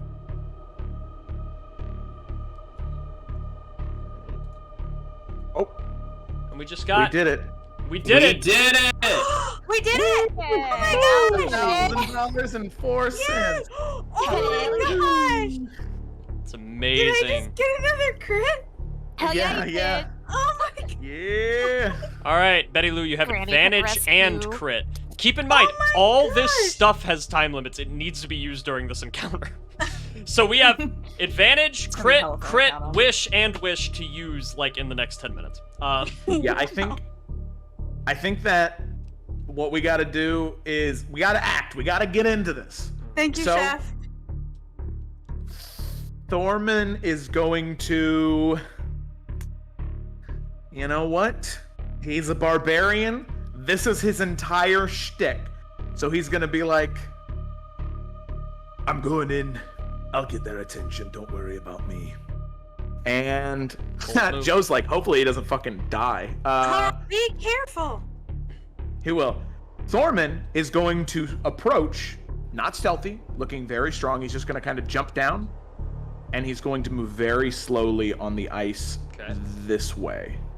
All right. And kind of get there, and then do any of the Yetis react as he just sort of... so you weren't stealthy. Your boots kind of clump and make little tension and cracking noises in the ice. Yeah, they have taken notice. They were a fan of that. And they're kind of just watching you now. You see all of them have the clubs up. This sort of low noise is coming from them, starting to let out their call. Yeah. And they are all eyes locked on you. All right, here's what I'm going to do. I'm going to get right next to the flamethrower where I can see it, next to the rock. Okay. And what I'm going to do is I'm going to take off one of my gloves on my hand, tuck it in my belt, and I'm going to pull out like a small kitchen knife on my hand. And here's what I'm going to do. Before I cut, I'm just going to scream at them. And I'm going to be like, you are in the domain of Thorman Frostfist, rightful heir of the Ryback Mountains. And I think your time here is done. And he's going to like raise his hand up, and he's just going to make this slow cut on his hand and start to scream as he goes into a rage, and then he's just going to wipe the blood on his face and into his beard. Hell and scream as loud as he can. All right. As he goes into a rage. All right. I rolled a wisdom save for the Yetis to see if they were able to see your bluff, and they were not. That was a 9 on their part. So they're buying it. They think that you are either challenging them to a fair duel or that you are ready to eat. Regardless now, we can just say movement-wise. Now, these things are fast. So here's what's going to happen. I think you're going to have to either take a couple of hits and then like disengage, or you're going to have to roll acrobatics to see if you can get away in time. Keep in mind... Okay. Go ahead. Sorry. I was just going to say, keep in mind if you fail, you'll be prone and they'll have advantage. So. Yeah, I'm going to stand my ground until they're all there, and then I'm just going to try and I'm going to use my action to disengage at that point, and then just like barrel roll out of the way for the trap to trigger. Sweet. So we'll say they all get there. I'm going to say that, so 3 of them got there first, right? Yeah. So I'm just going to have 3 of them attack. Right? Okay. And then... AC 16. Alrighty, let's go. So, first off, that's a hit. That's a miss. Hit. Hit. Hit. Miss. Oh, fuck. Okay. So, of the 6 claw attacks, 4 of them are hitting. So, let's see. I'll just do all the math for you. Before you do that, did Possum see all these hits? Yes. He sees all of them. Can I roll my D6s to... Oh, no, actually. I have the positive one, not the negative one. Never mind. Okay. Okay. With Popcorn Initiative, does that mean we can just kind of go at any time? Generally, yes. I was gonna try and take out the one that was farthest away so that he couldn't make it over. But I was like waiting for my turn. Yeah, okay. Well, let me... But yeah, finish this. Let me do the 3 that got there, and then... Okay. Yeah. Okay, so what did I have? I think it was this one was the one that was farthest away. Okay. Claws alone, you have took 46 damage. So you can reduce that to after? 20. Yeah. You can reduce that to 23. Now, okay, sick. 3 of them are going to have their chance to roll their chilling breath. So you need to make 3 Constitution saving throws for me. Oh, well, that's good. I've got +6 to that. 3 con saves. 1, 2, 3. And then I have advantage on dex effects that I can see while I'm conscious.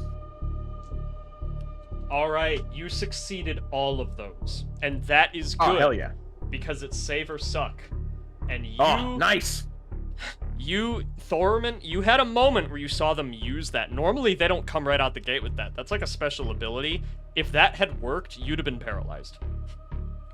So, for a second, you're like... but you seal yourself up, you steal your soul, and you are good. So now you can do the disengaging, and then... oh, yep. Betty Lou, this fourth one, before it actually gets up there, what was your plan? Yeah, I would like to cast a guiding bolt on it. Cool. And we've encountered these kind of Yetis before, right? Mm-hmm. Yeah. Do we have any kind of idea of how much power it might take to take one of these out? I was thinking of using a second level guiding bolt. It would take more than that. Okay. That I can say. They're pretty hardy.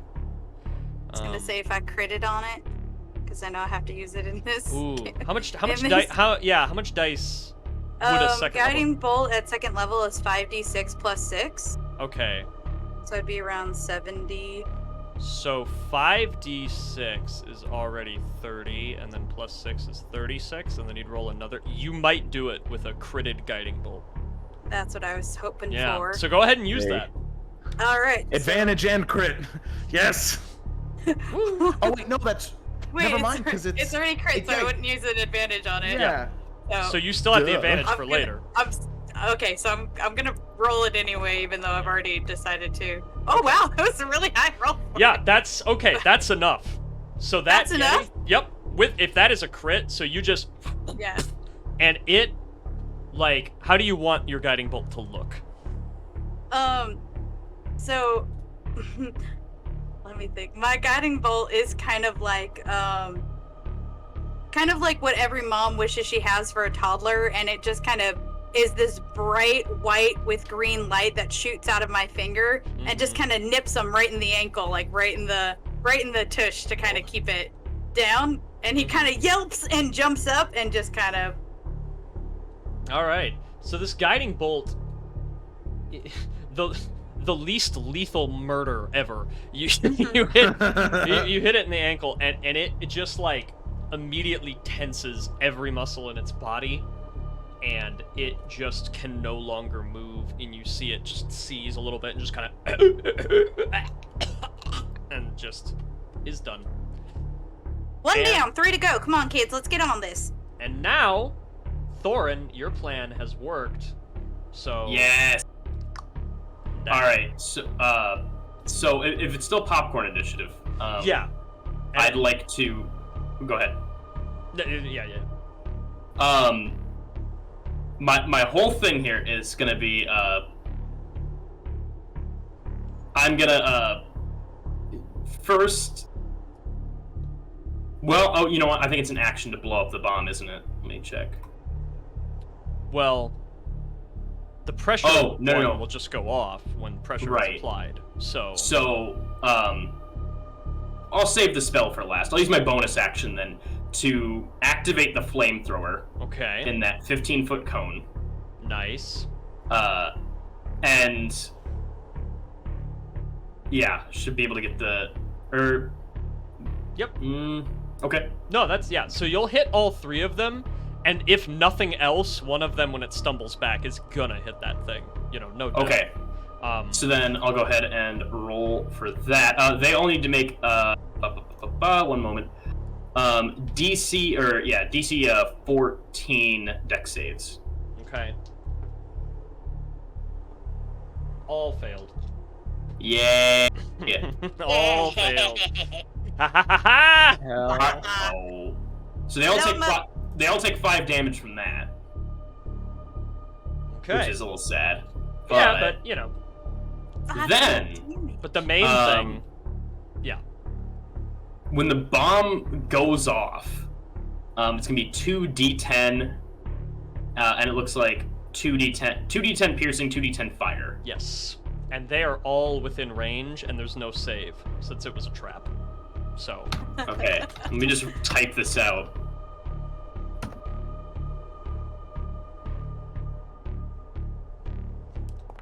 Okay, that's just the fire. That's just the combustion, and then the shrapnel is gonna be.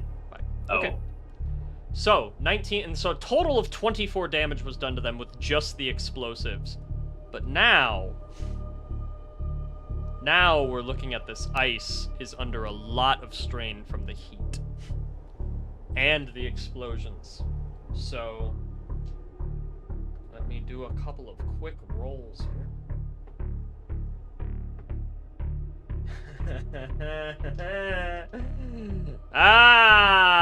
Okay. So, yeah, that entire patch right here, that's liquid now. That has just amazing broken in and is just like 35 degree Fahrenheit water. That's about 2 Celsius, just so but like that is too it's just like hardly not frozen. And they all immediately fall in. Even if they're not dead, I don't know if they're getting out of there anytime soon. They have nothing to grab onto. They're incredibly heavy. So, that worked. Here's the thing. You gotta get over here to the bottom of the map, and you hear the ruckus of others coming from these lower gulches now. Run, children! Run, children! Run, children! For the bus! Alright, so I can just move this unit. So I'm just gonna... Correct me if this wouldn't work, but I would polymorph Thorman into a woolly mammoth and then we'd ride him out. Oh my. Well... Just be careful around the ice. Oh, right, Yeah, there's no, I feel ice. like There's that's ice? Whoops. Yeah, there's ice and it's a thin land bridge. I mean, you'd fit. I Oh, love your initiative, Thorman, but I think it's better if we don't fall through the ice. We saw what happened to the Yiddies. All right. Since I gotta use this wish spell for this encounter, can I? Well, you could wish for the explosives back. Wow. Eh, Yeah, but I only used one, and that's fair. You That's could not wish really- for all the explosives. More. I'm trying to think of something to like help us be able to do that, like to stop the ice from melting us or from making us slip. I know what you meant. You could wish if we could all fly. We all suddenly have snowshoes. Alternatively, I'd like to wish for a McHugic bomb that I can just leave behind in this area. Oh God, just Oh my God. I'm fine with that. If you want to just like, you hear a bunch of Yetis coming and you just want to like light a bomb here. And Yeah, just- so because I wish there was an explosive that could level this entire area. yeah, it's because it's 25,000 gold piece item that isn't magic. So Oh yeah, easy. for my wish, Okay. Dak, as we run, he's gonna place one moment. I want to change the color of this real fast. Priorities. Yes. There is just gonna be this angry goblin face. Like, he reaches into his satchel and just starts like taking out a bunch of things and just putting them together. He's just like mumbling stuff like bang, boom, in the pile, and just like tossing it all together to create this like uber bomb, and he just puts it right there with a tripwire. Betty Lou is staying behind to watch this, and as soon as he comes back to rejoin us, she's gonna go, "Are you happy with that, Dak?" Not yet. All right, well, you did a good job. You piled it up real good. You still got those other ones we need, right? Yes, these ones are for recreation. Okay, well, I think you're probably gonna make this place look real nice with those. All right, so a bunch of Yetis, like 4 descend from here, a couple come from here, a few climb up, but you guys you can easily get about there and just waboom. Like this. Let me explain this. That is gone. That's gone. That was your wish. It is gone. It is the most. Everyone has tinnitus. Yeah, it is the most insane. It is just columns of snow, ice, dirt, frost, rock, and flame. Just. Oh my god. And it's the kind of bomb that it blows up, and then it just, like, keeps exploding. It's like... like, it just did not stop. One of the Yetis is going to use Wish. And that Yeti is going to wish to be a powerful, flame-resistant being. Oh. We have a chase scene on our hands now, friends. Because you see, somehow, through some... Maybe this thing was buried in the frost here 1,000 years and you just unleashed it. Maybe some random trick of fate or the stars made this happen. Maybe the gods are angry with you. But you see a CR-21 Baylor that is just... down there, and the rubble clears, and Dak, you're happy, you're watching the whole thing, you're making sure all the Yetis are dead, and then you see the leather wings spread, and you see it just kind of look up, and just... The dwarves dug too deep, too greedily. The mines of Moria! And, yeah, it's Fly, you fools! And it is time to fly, you fools. So, servant of the first grenade, you shall not pass. So let's. Yeah, if it is coming though, I'm gonna stand in front of it. Okay. And one of my channel divinities, Abjure Enemies, I can choose one creature within 60 feet, so it needs to be when it's a little bit closer, I guess. Okay. And that creature must make a Wisdom saving throw, unless it's immune to being frightened, which I don't know. All right. And if it's a fiend or undead, it has disadvantage. Okay. And if it fails, it will be frightened for 1 minute, or until it takes damage, and it will have a 0 movement speed. Okay. This might be the most clutch thing ever in all time right now. But it is a DC 12, so... Yeah, and what kind of save is it? Wisdom. I have a backup. All right. If that doesn't work. So...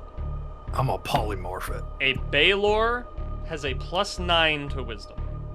Meaning I need to roll a 2 or a 1. This but isn't good, but this is it is fine. not immune to being frightened, and it is a fiend. So both of those things are in your favor. So it has disadvantage. Yes. Oh! That was a 4. Oh! Damn it! And Oh wait, bad. and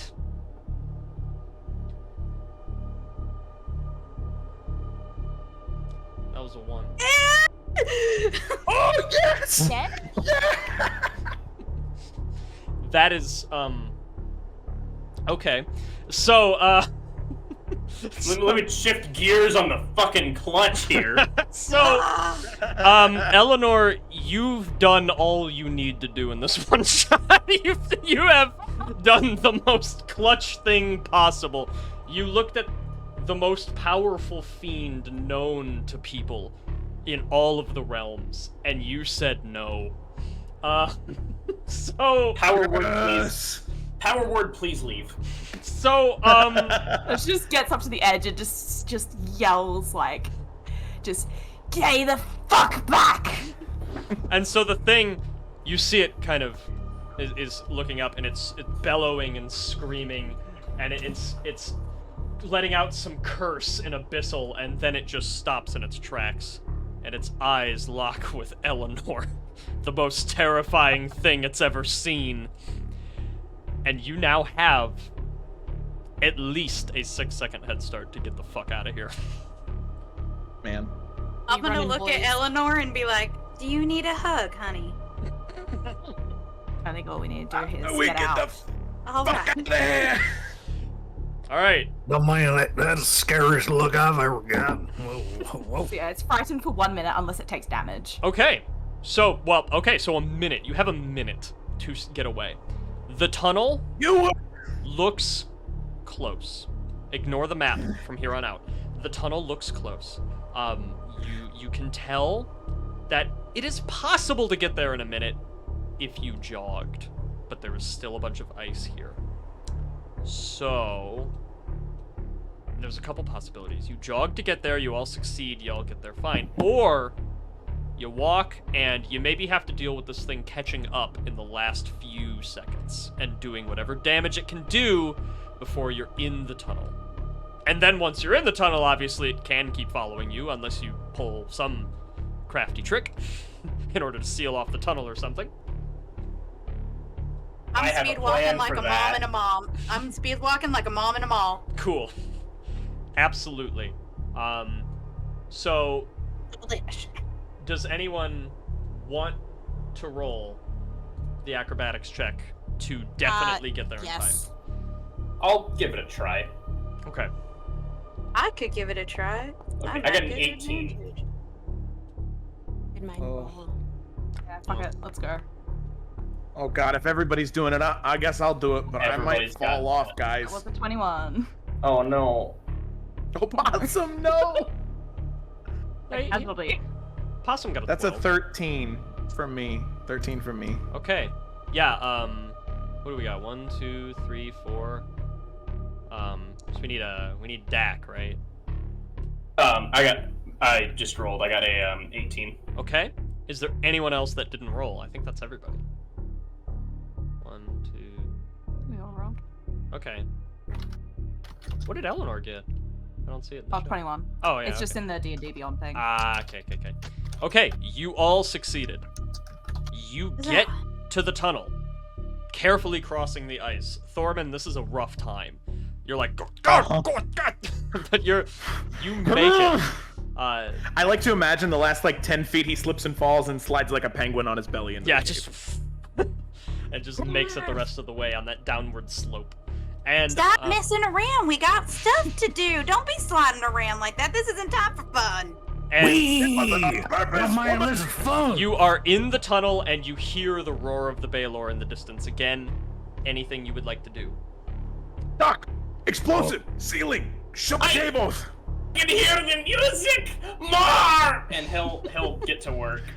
All right. Wait, I might be able to stall him, and I'm gonna try to polymorph the Baylor Okay. into a bunny. So Dak will continue because all he hears is ringing. But if anyone wanted to stop him, they could. I'll soft Dak. I'll be Okay. like, sweetheart, I think we have a plan.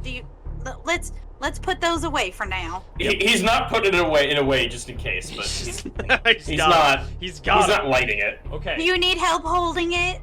Mama, help you hold some of it. He's just cradling it like a baby.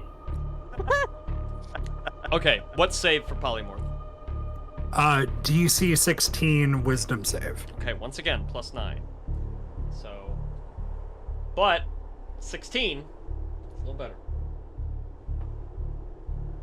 Okay, that did not work. He got a 27 on that save. Oof. So, Whoops. Baylor is closing in. Doc! Doc! Close on the cave!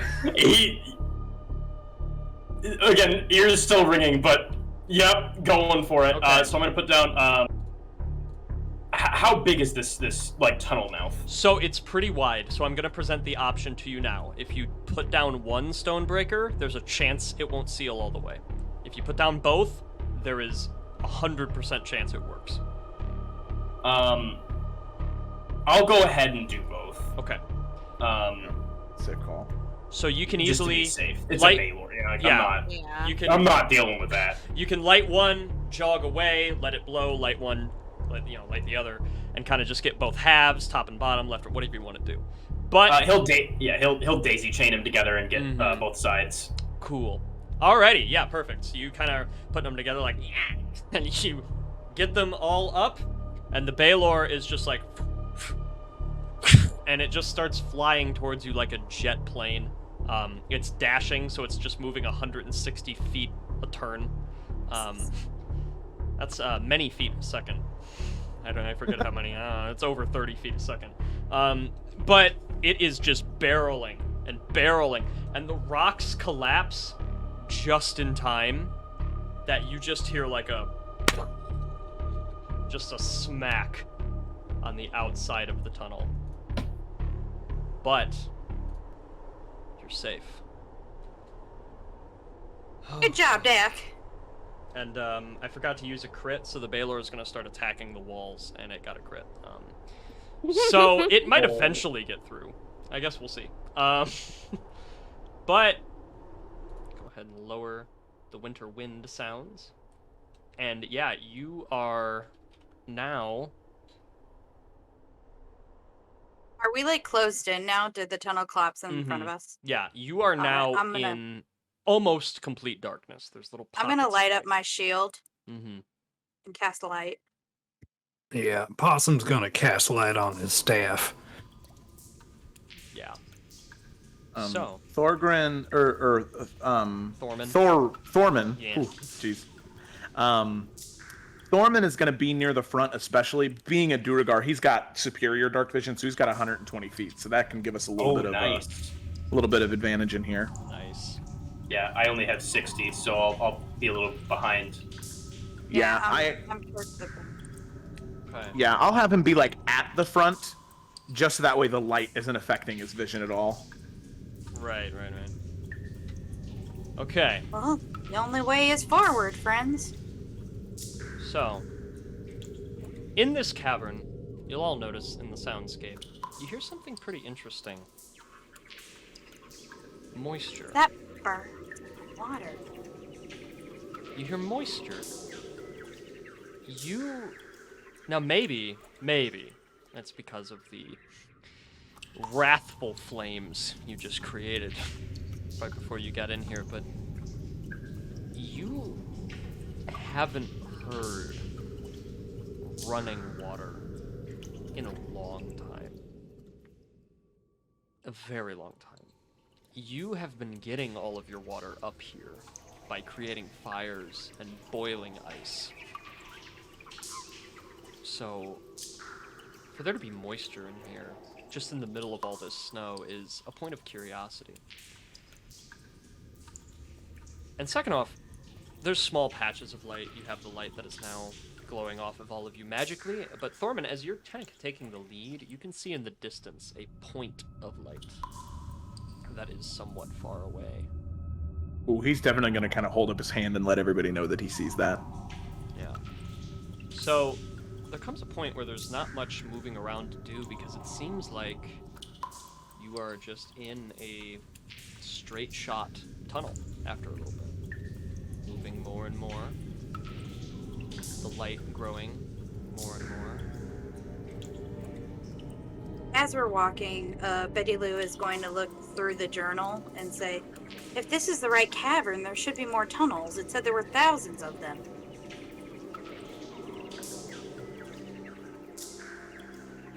Maybe this is just one of many. The rest of them are up there near that light source. Can I go to one of the walls and touch the wall and see if the water is running down the walls? Yeah, go ahead. So you kind of press up against a wall, and it's damp. There's not anything running on it right now, but it's damp, almost kind of slick. The rock is so smooth it might actually be ice, but it's kind of hot. I was gonna say, what's the temperature in this cavern? Is it warm? It's still fairly cool, but the walls are just warm. Didn't you say something about the walls being different than they should? These feel really smooth and warm. Do you think the star crystals are behind here? That's the way it is. At least some rumors that I done been hearing. I mean, should we keep moving on? Should we rest a bit? I mean, Dak, you did one hell of a job. Thorman, you're a brave hero, and man, I tell you, I get a look like that from you, I'm gonna be terrified, but y'all did a great job. I just Yeah. want to have that little moment for us. Y'all Yeah, you great. guys look okay. A tear drips down Possum's face. You just make me so proud. It ain't Oh. nothing you haven't seen before. Dak will actually hug Possum and say, Good day. Was very good day. And now, as you're all talking, Betty, you still have your arm kind of resting on the side of the wall, and you turn because you feel something now. A bit of movement. And as you turn, it's not horrifying, but it's definitely startling. It's a millipede, just kind of crawling on your arm, and you sort of flick it off, and it gets worse as you look at it, because when you first saw it, you only saw a couple inches of it reflecting on the light of your shield, but as you flick it down and it starts crawling on the floor, it was like 2 feet long. Ugh. Oh my god! Ugh, And that thing's almost as big as I am. Ugh. And it is just like a shiny black. It's got ridges on it, hundreds of legs that move like rows of a machine. And it's big enough that you can almost hear a bit of a noise as it continues to press through. And again, Possum, for you, this is odd. You remember seeing one of these outside the tunnel earlier, and now you're seeing another, and it's just so confusing. Not only that this is here, but now in combination with the fact that this place is so warm, the walls, everything just feels like it's a completely different terrain than what you were formerly dealing with. This gave me the heebie-jeebies. I don't like bugs. Didn't like them in my house. Don't like them now. Y'all, something ain't right. These, it shouldn't be here. The water shouldn't be here. I don't get it. Well, I don't get have it. you tried asking the stone? Here, allow me. And Lapis is gonna walk over to where Betty is standing and just gonna kind of like press her face flat up against it, against the rock, and she's just gonna say, "Hello, are you there?" And she's listening very intently. There's no fucking point in asking the rocks if they're Do warm. they then of ever course it's talk gonna be back water. to you, Lapis? Let her do what she needs to do. Is it talking back to you, Lapis? I'm listening, and I'm attempting to absorb any energy it wants to release. You can release your energy now. Oh, no, we don't want things releasing their energy. Let's be careful about that. Seen weirder things. Well, we can't exactly go back the way we came. I don't know what I can roll, Mark, but can I roll a speak to stone thing? Religion. Oh my god. There you go. Yeah. Man, who's the real D&D, one for there's this a roll party? In D&D, there's a roll for everything. Dwarves don't care about the rocks, they care about the stones. All right. Stones. Jesus Christ, Marie, the minerals. Yeah, so Lapis with a 16. So obviously, you already believe in the soul-like properties of these star rubies.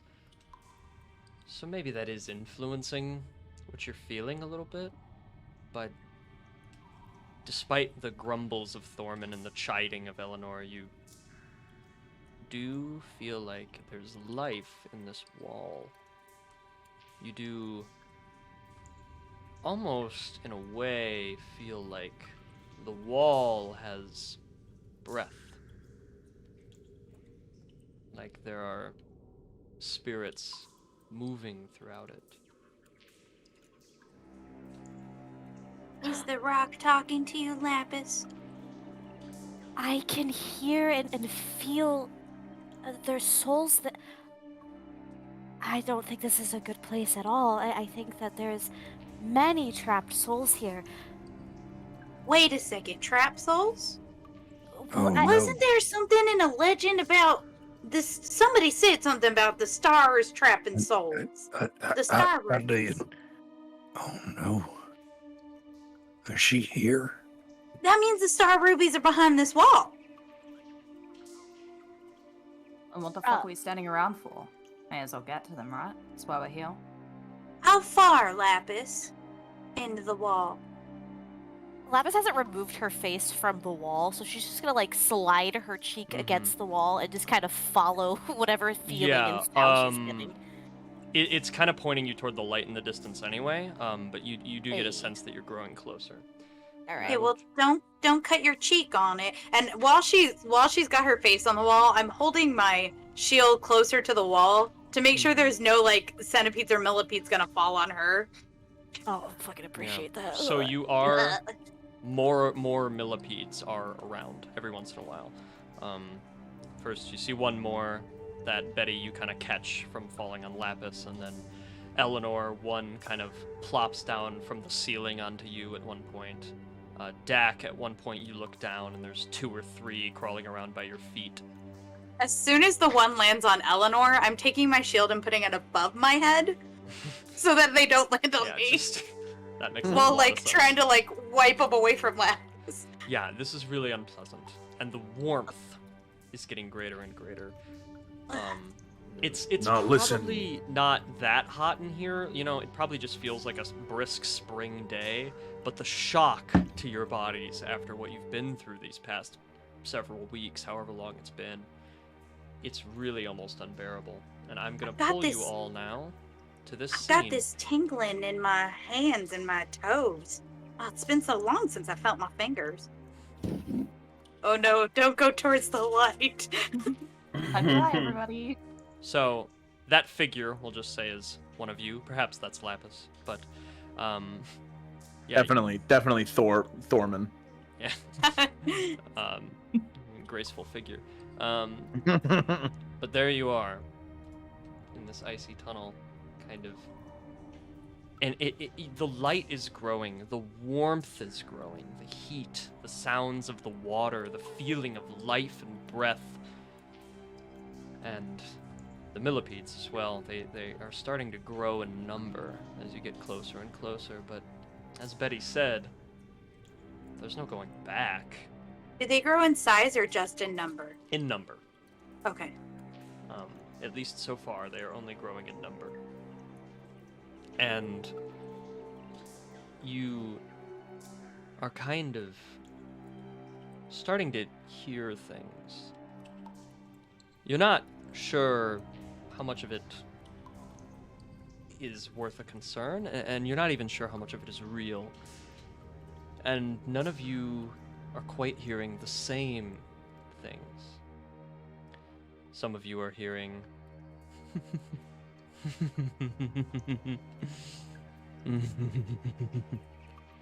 occasionally drifting through the wind. Some of you hear breath, just a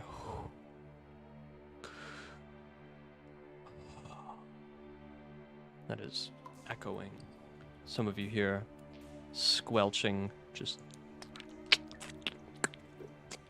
that seems to almost be coming off of the walls.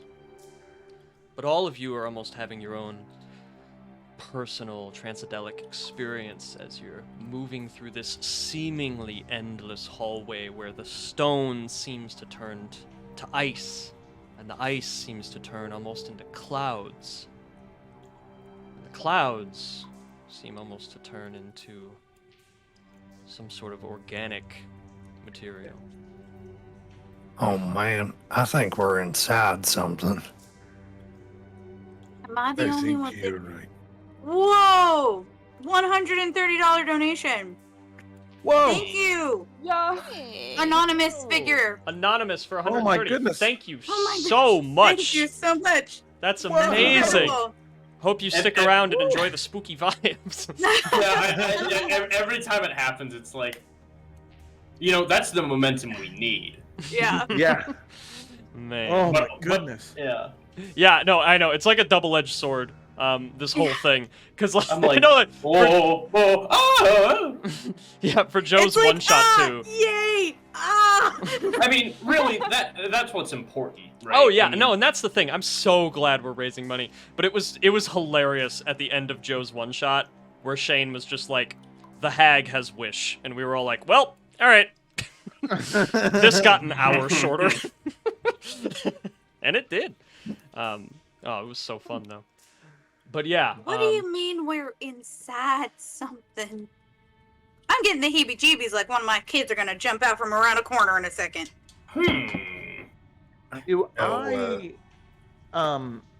I probably don't, but obviously, you know, Thorman has quite the connection to this place, or at least he thinks he does. Yeah. I mean, is there anything he would know from, like, stories he would have read, research he would have done before he came here about, like, creatures that died within the mountains?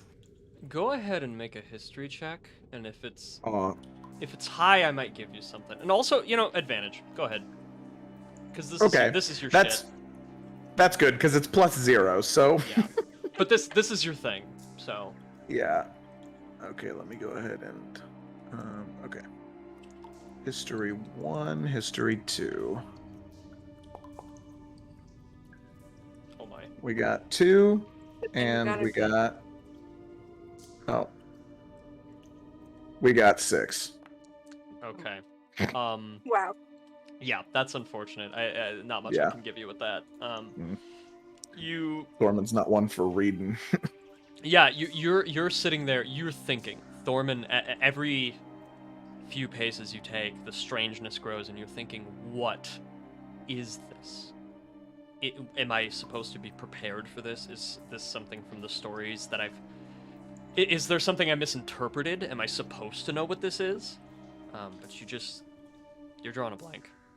You have no idea what this is, and you just hope that this has nothing to do with your people, whatever is here. But eventually, this tunnel does begin to come to an end. And much like Thorman predicted, there are many tunnels. You all open up into this massive room now. And oh my goodness, it's beautiful.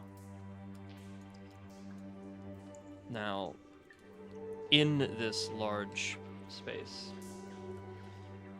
you see pools of light, a bunch of glittering things all over the walls that are probably valuable gemstones, pools of water, but the pools, they look oddly thick. They almost look like something other than water, something a little more viscous and cloudy than water. And as unsettling as that is, there are seemingly dozens of paths, this massive open space that you find yourself in. There's suddenly quite an echo throughout the space as well. And Betty, as you make your comment, you hear it just reverberate all around you. And you hear something in the corner, though. You just hear somebody... I'm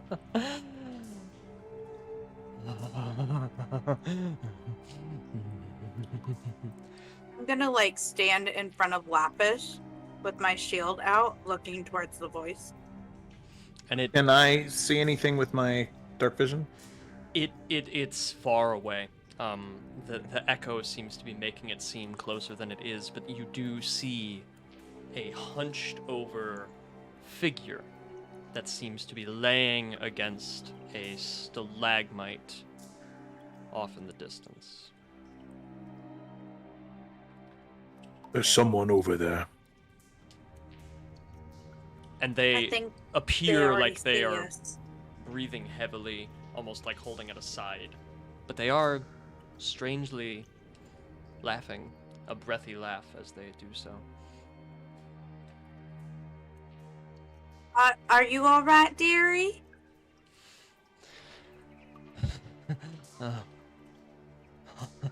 Oh, there's more. Oh, there's more. I think that some deep cleansing breaths would really help. Lapis, I don't think she needs deep cleansing breaths.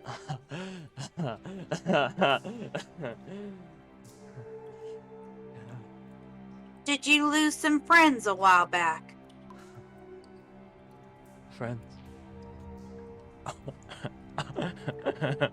Oh, no. I don't have those. Never had those. I just. And this figure does appear to be perhaps female now, is sort of writhing, shoulders shaking across the edge of the rock, almost shaking and scratching, moving uncontrolledly, almost like there's some inexplainable pain in its chest that is so powerful all she can do is laugh. Do any of you want to get closer? Yes. I do as well, but I want to keep Dak and Lapis. Betty Lou is feeling very protective of Dak, Lapis, and Eleanor in this situation. Okay. So she wants them like behind her, and she's kind of looking at that lady very intently. Do you need? Yeah. Are you hurt, sweetheart? I can help you if you're hurt, but you can't hurt me in return.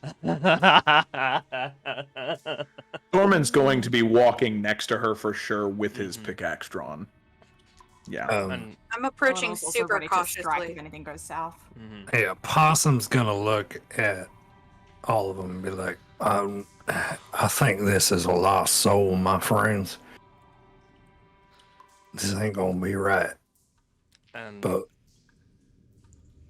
as you all are moving closer, Betty, the offer to heal, she's it would be cackling if there wasn't so much exhaustion and pain and sorrow behind it all. Just this. Go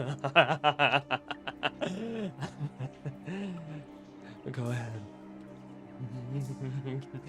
Go ahead and try. What the fuck is wrong with you? I would have to touch you, honey, but you can't hurt me. Is it really? We don't know what's in here. What if? I mean, is it really worth helping her? What if something happens to us? Misery, if anything. That's what I'm thinking. Touching it. And you are all about 30 feet away from her now. You can see in the shadows just like writhing lines that are moving around her. You don't want to think that it's an unconceivable amount of those insects, but you don't know what else that would be.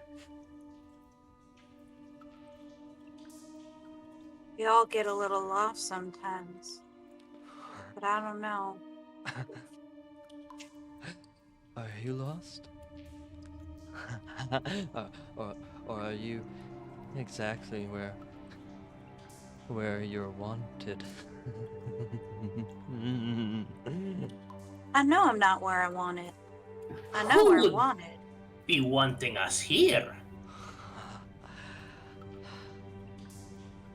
And a hand so gaunt you could practically see the bone through the window pane like skin that is painlessly stretched over it. She reaches right in the front pocket and pulls something out and just this one of these one of these and all it really appears to be is a small red gem. You'd have to get a little closer to see what she's actually pointing at. Is that a star ruby, honey? It was. What is it now?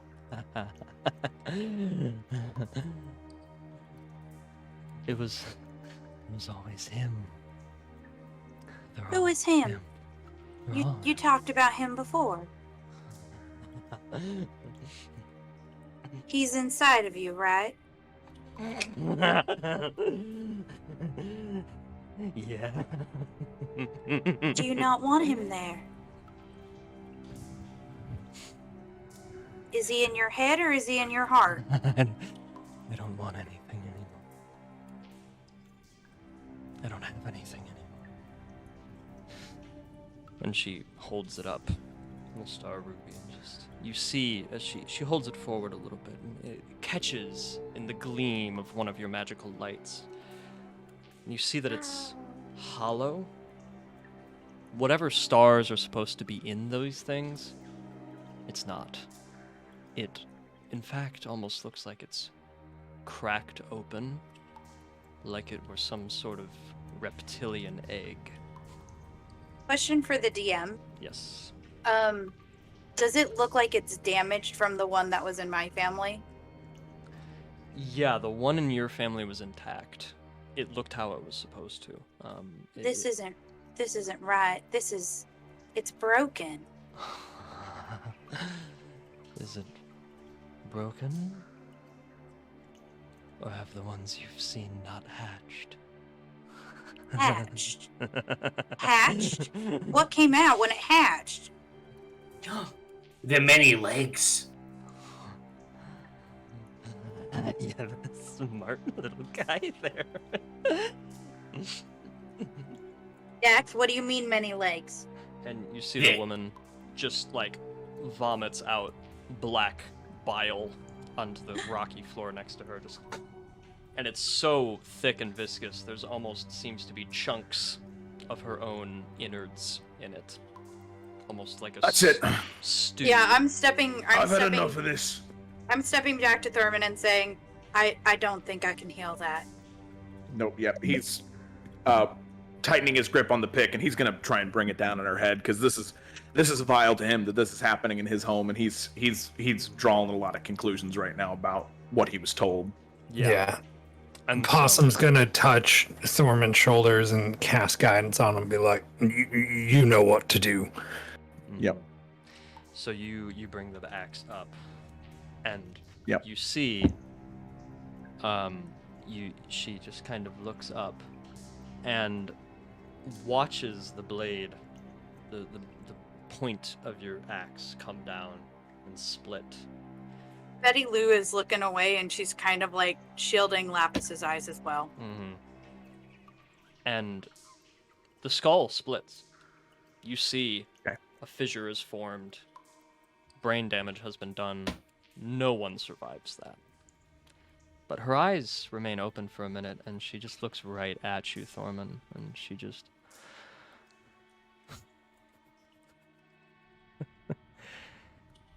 He's inside you. And she starts to fade out, and she has a death throw as she kind of...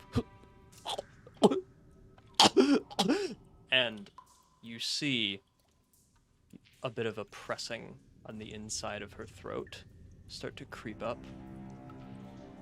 And one of the millipedes, like it was freshly born, just emerges from out of her throat and joins the rest of them as her body dies off and becomes a corpse. I'm like closing Lapis's ears so she can't hear it, and I'm like whispering, "You're not like that, honey. You're sane. You're good. Don't listen to that girl. See? She's not right." The shinies. They are not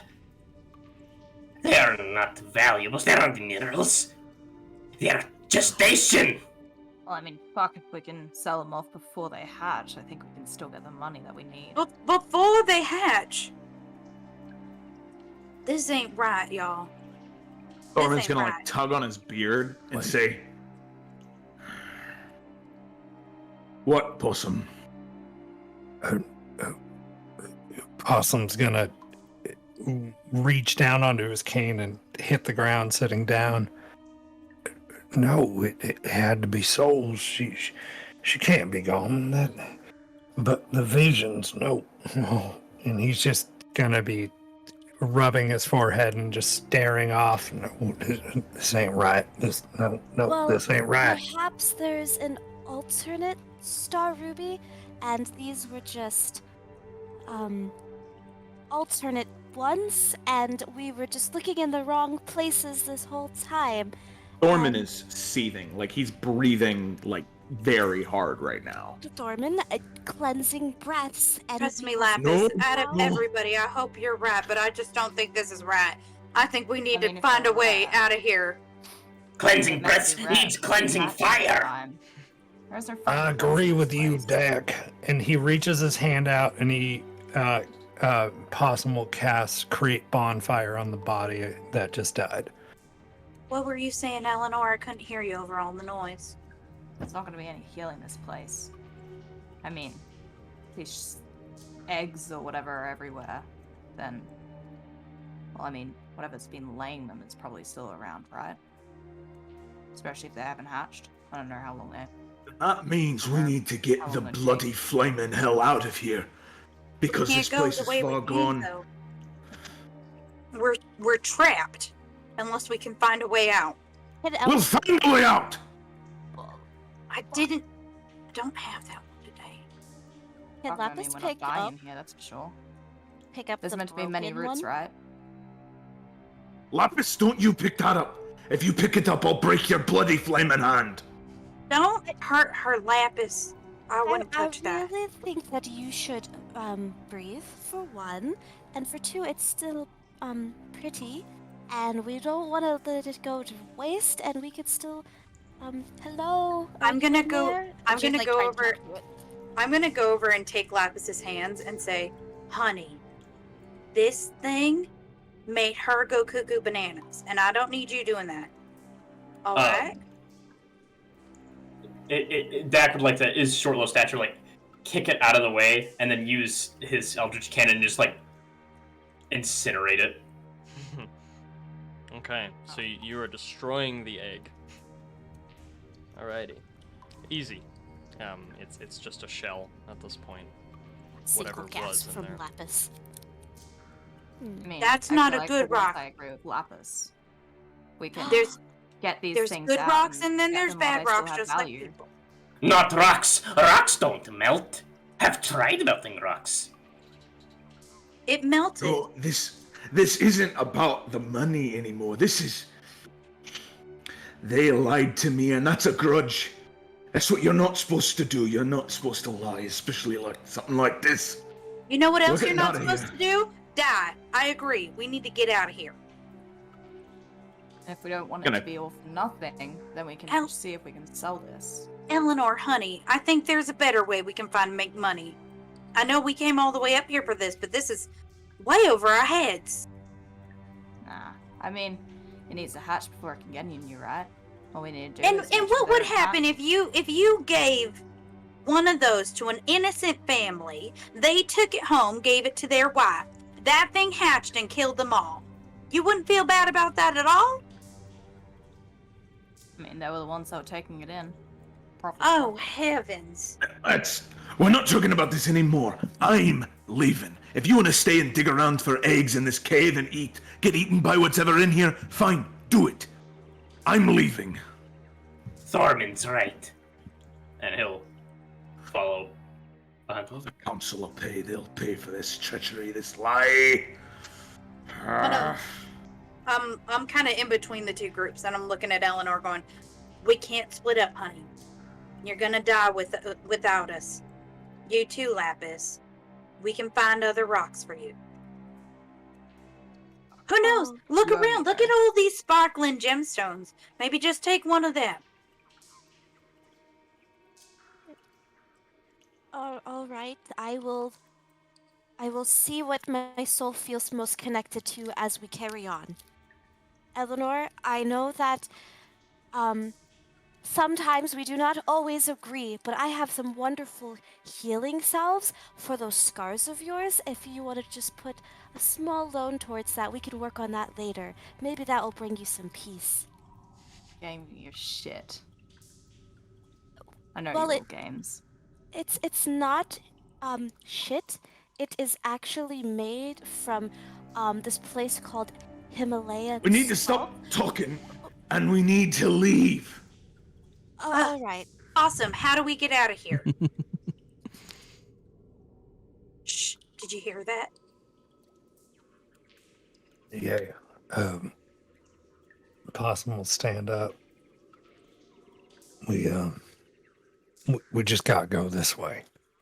And I'll just absentmindedly just start following a path that he think is right. Wait a minute. You said you've never been here before. How are you so confident right now? I don't know. I'm just... Something ain't right. What in the bloody flaming hell was that? It sounds almost like her. It's laughing. We gotta go. Now. So, And there could be other crazies down here. I don't think that's out of the possibility, right? I'm only seeing 4 or 5. Let's go. now, as you start moving, Possum, the path you chose of the dozen or so that were available to you doesn't seem any worse than any of the others, but as you start to approach, there is a rumble under the ground and a sudden rupture of the millipede creatures. There are just suddenly 50 of them that emerge from tiny pockets in the ground, and they seem to just be coating the walls and trying to block off that entire tunnel. There's another one immediately to your left. Do you just try to take it? Yeah. Seeing all this and caring about the ones that are still alive behind him, Possum's going to grab his scimitar and light it up and cast Flame Blade, or not Flame Blade, yeah, Flame Blade. Okay. So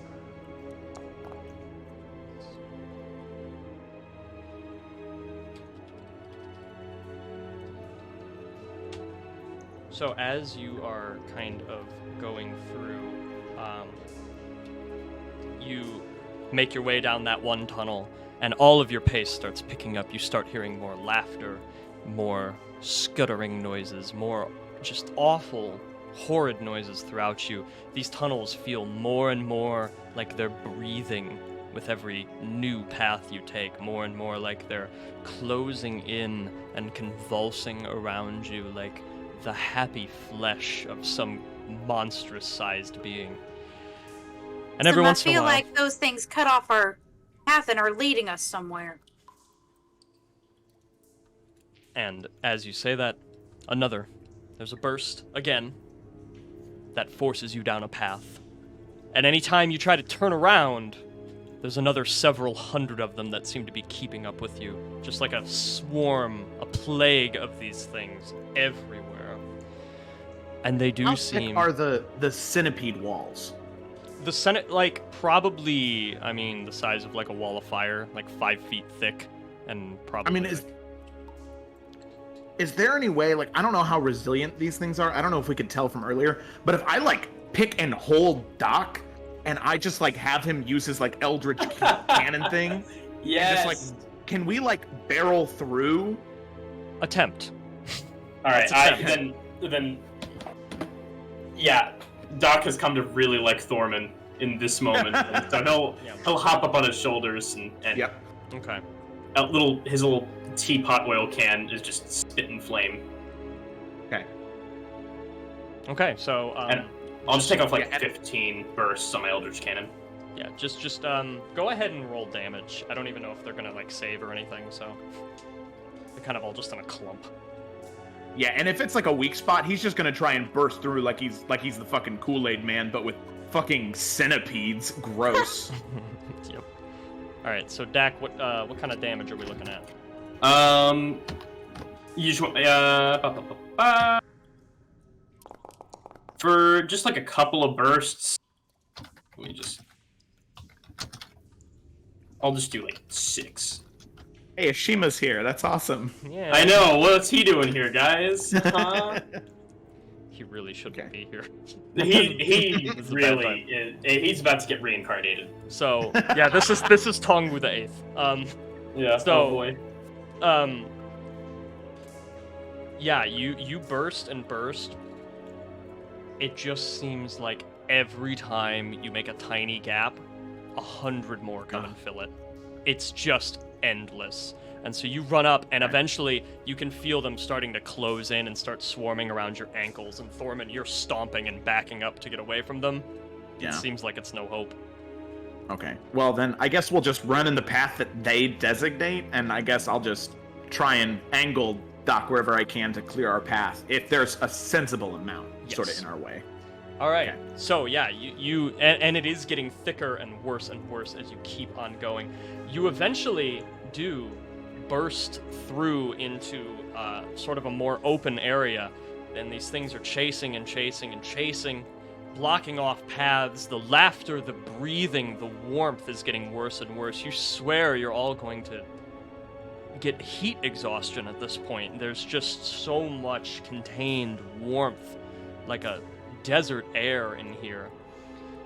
And all of the moisture and water sounds just get worse and worse. Eventually you enter a point where you are wading through some of this cloudy, thick, water-like substance that is in some of these pools in order to just keep going. And you can feel it. I dip my hand into it to see if I can discern what this liquid is. You can go ahead and make a medicine check to see if you know what this is, yeah. Ooh. Ugh. I roll so bad. What was that total? 12. 12, okay.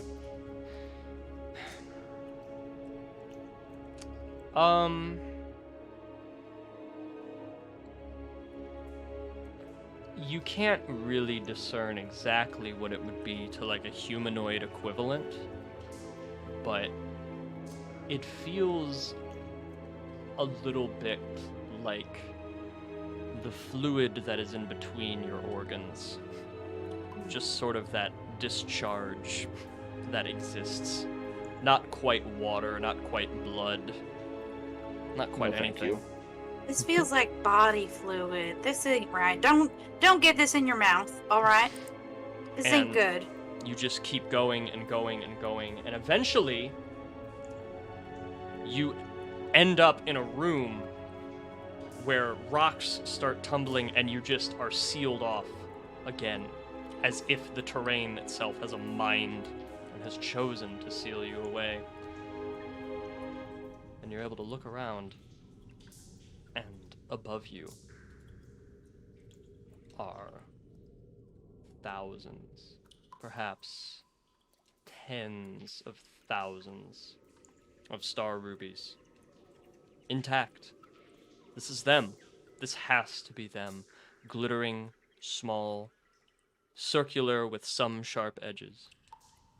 It's a red gem. And inside there's something moving.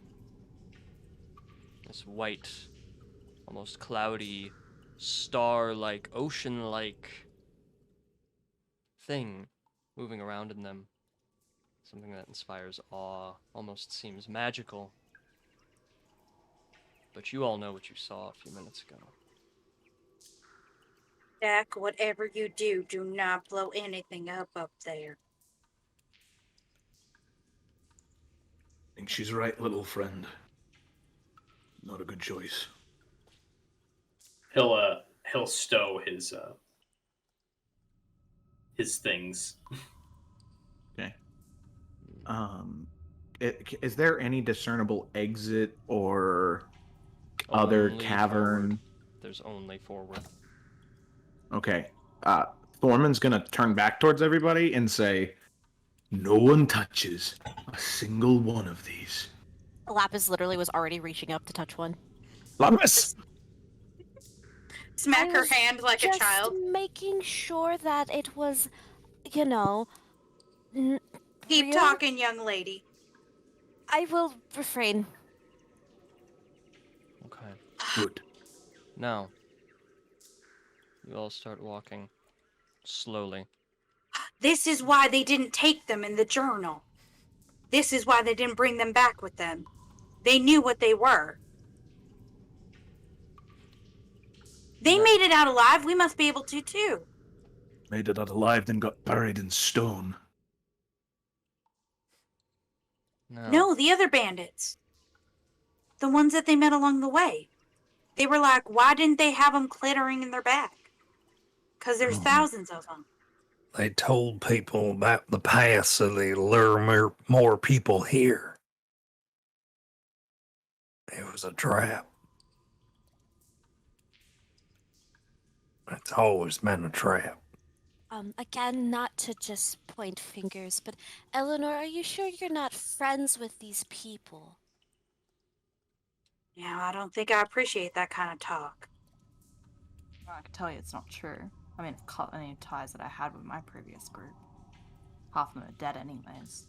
Other half Besides, she's in this just like the rest of us are, Lapis.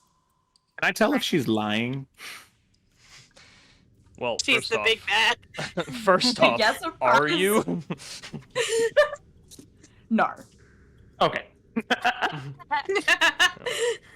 Norman's just getting ready to settle into his older dwarf years where he's suspicious of literally everyone. And this is why. Shit like this happens. It hits different when Joe says, "Can I tell if she's lying?" I know, right? Used to be our thing. Lapis will apologetically kind of like give you a little tap on your shoulder, Eleanor. Yeah, like, just hit your hand away. Look, if I was with them, I wouldn't be here now, would I? That is a very truthful thing to say, and I hope you will accept my apology. And maybe one day our spirits can really coexist in the same space. We're already coexisting in the same space. We just need to find a way out of this space. Now, as you are moving forward, there is a ceiling where all of them are for the most part that is kind of slowly getting lower. Not low to the point where it's unnavigable, but low to the point where it's almost easy to just run your hand up along them. And Field above head. some of you can feel something. Now, Possum, you are stopped dead in your tracks because there's one you walk past and you hear your daughter's voice. Just a faint whisper, just a brief breath, hardly even a word, but you'd never forget.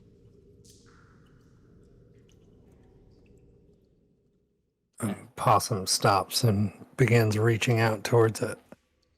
Awesome. I'm gonna slap his hand like I did Lapis. What are you doing? Did we hear it, or was it just him? He heard it, but you all saw him start to reach, yes. What are you doing? We just said don't touch it. Don't touch these. I heard her voice though. It's Possum. I know. She's gone though. Just you gotta let her go, friend. But if I let that go, then all these powers, all these abilities, all these gifts, what were they from? They're from living and learning, friend. They're from experience in life. You touch that, you're gonna be experiencing death. Do you really think she wants her daddy with her right now?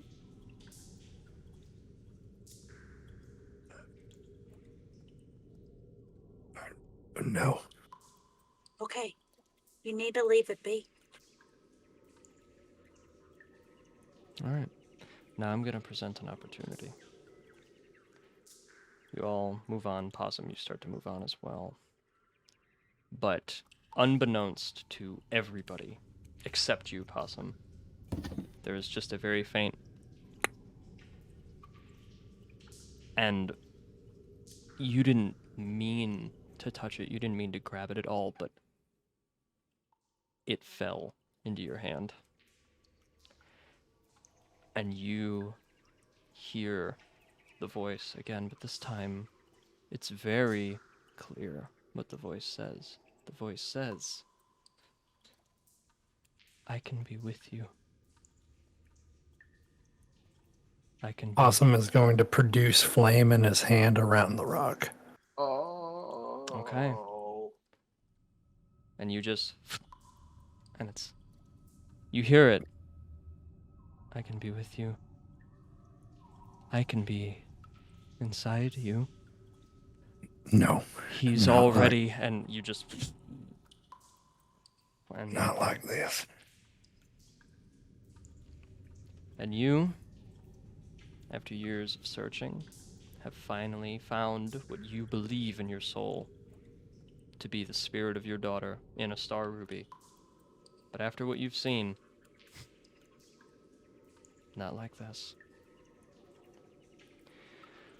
Thorman, as we're getting farther along, now you hear a little something. You swear you do. Just a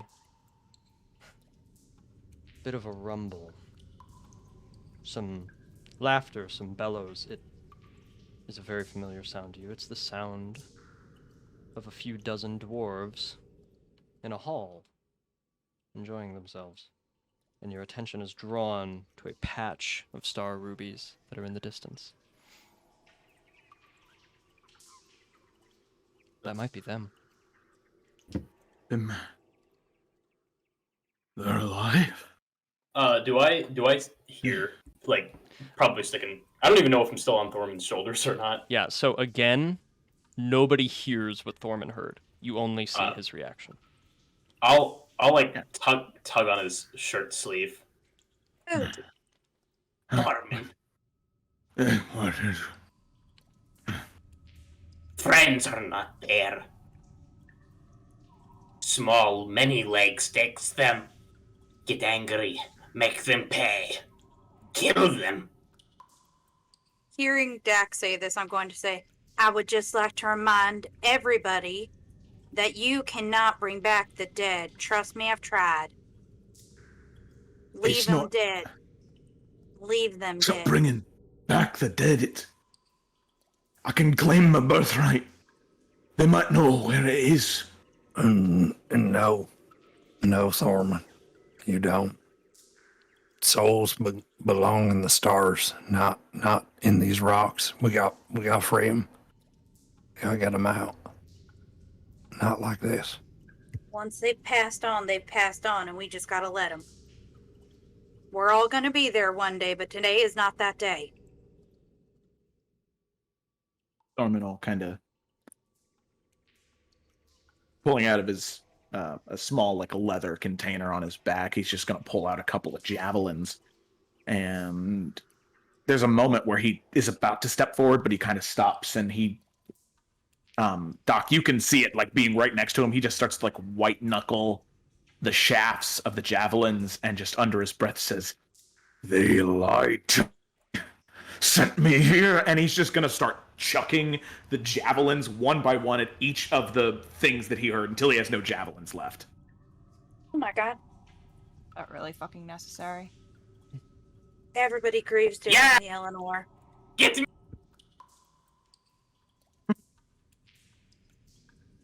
Anger keeps you moving. I mean, now you got Dak all riled up. I mean, we're gonna have to put him down for a nap or something. I don't think a nap in this place is gonna do any of us any good. And finally, Eleanor, as that's happening, as Thorman is breaking things, you just hear.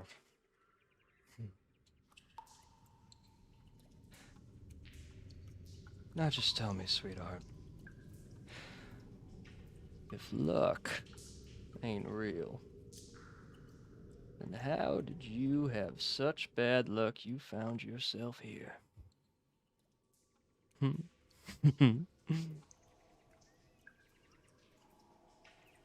we're getting out of this place.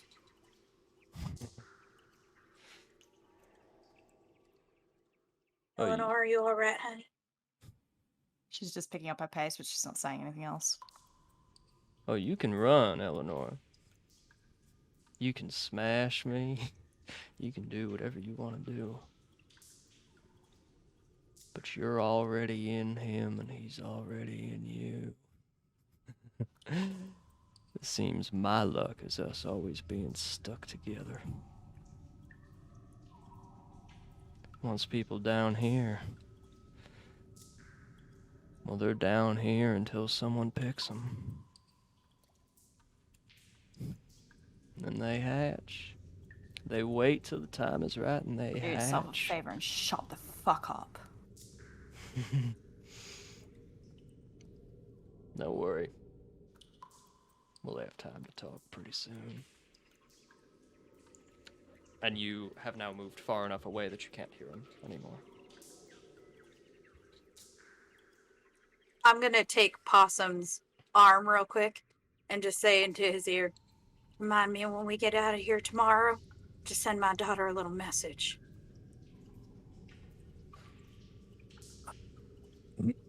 We'll go help her. No message needed. We'll be there. We'll do it. She's so far away. I don't want the thing hatching on her. God. Okay.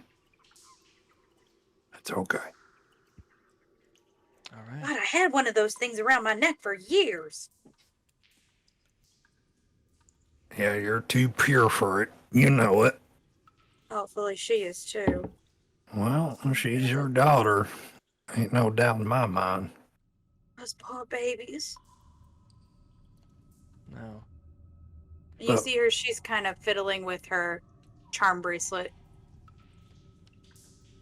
All of you now are far enough along.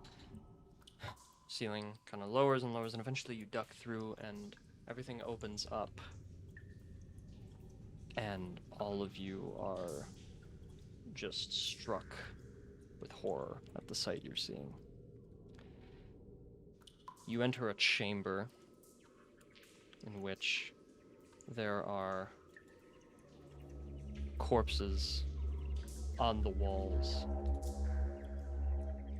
that are being torn up from within by the millipedes. The floor is practically coated in them. There's pits all throughout. And at this point, the room is jungle heat. It is sticky and damp, and everything pulses. The walls breathe excitedly as you enter. The writhing of thousands of millipedes around, and you see a figure hunched. They seem to be moving their hands over something.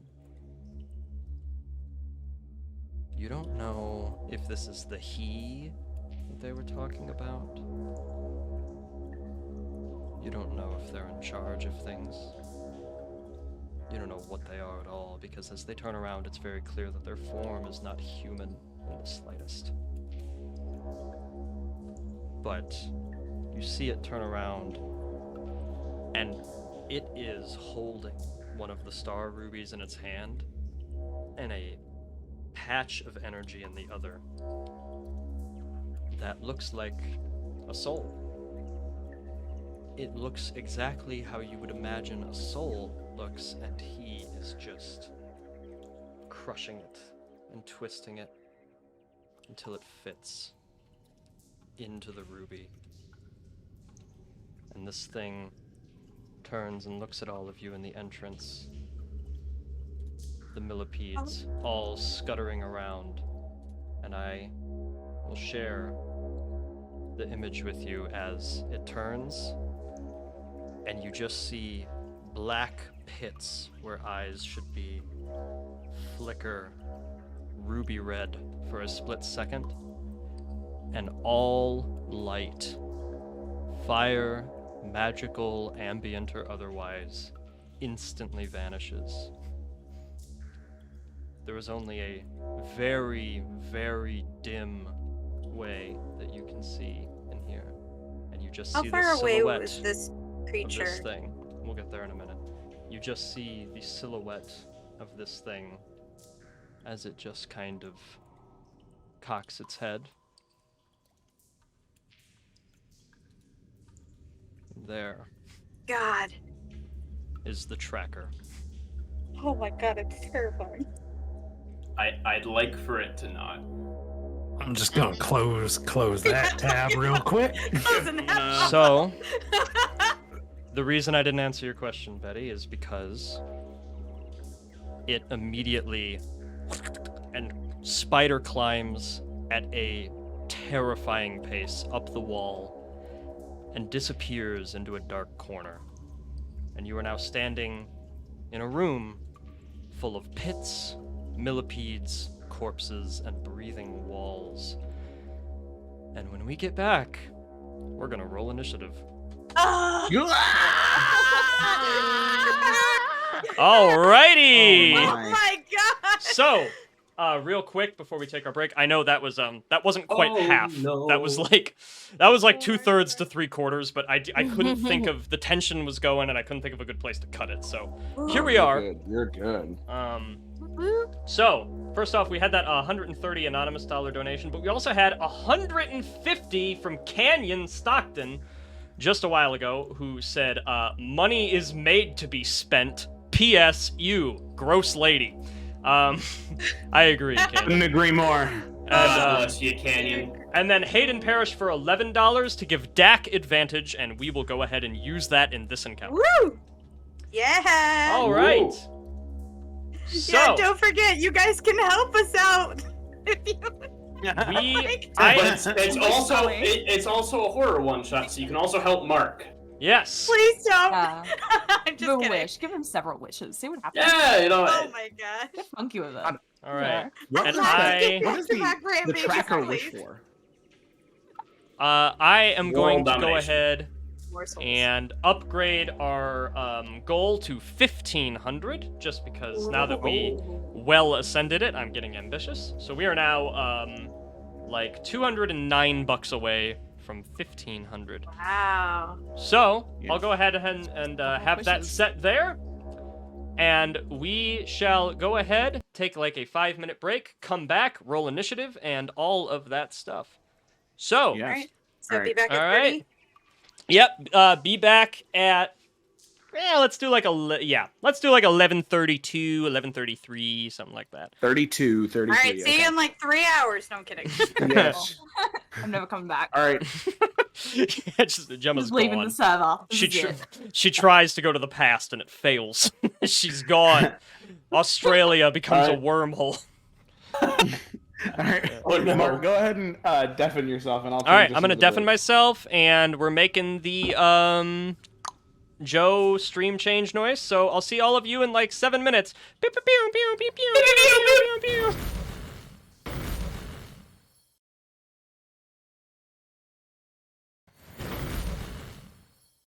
Oh, no, yeah. Okay, ba. Should be good. Alrighty, y'all. There we go.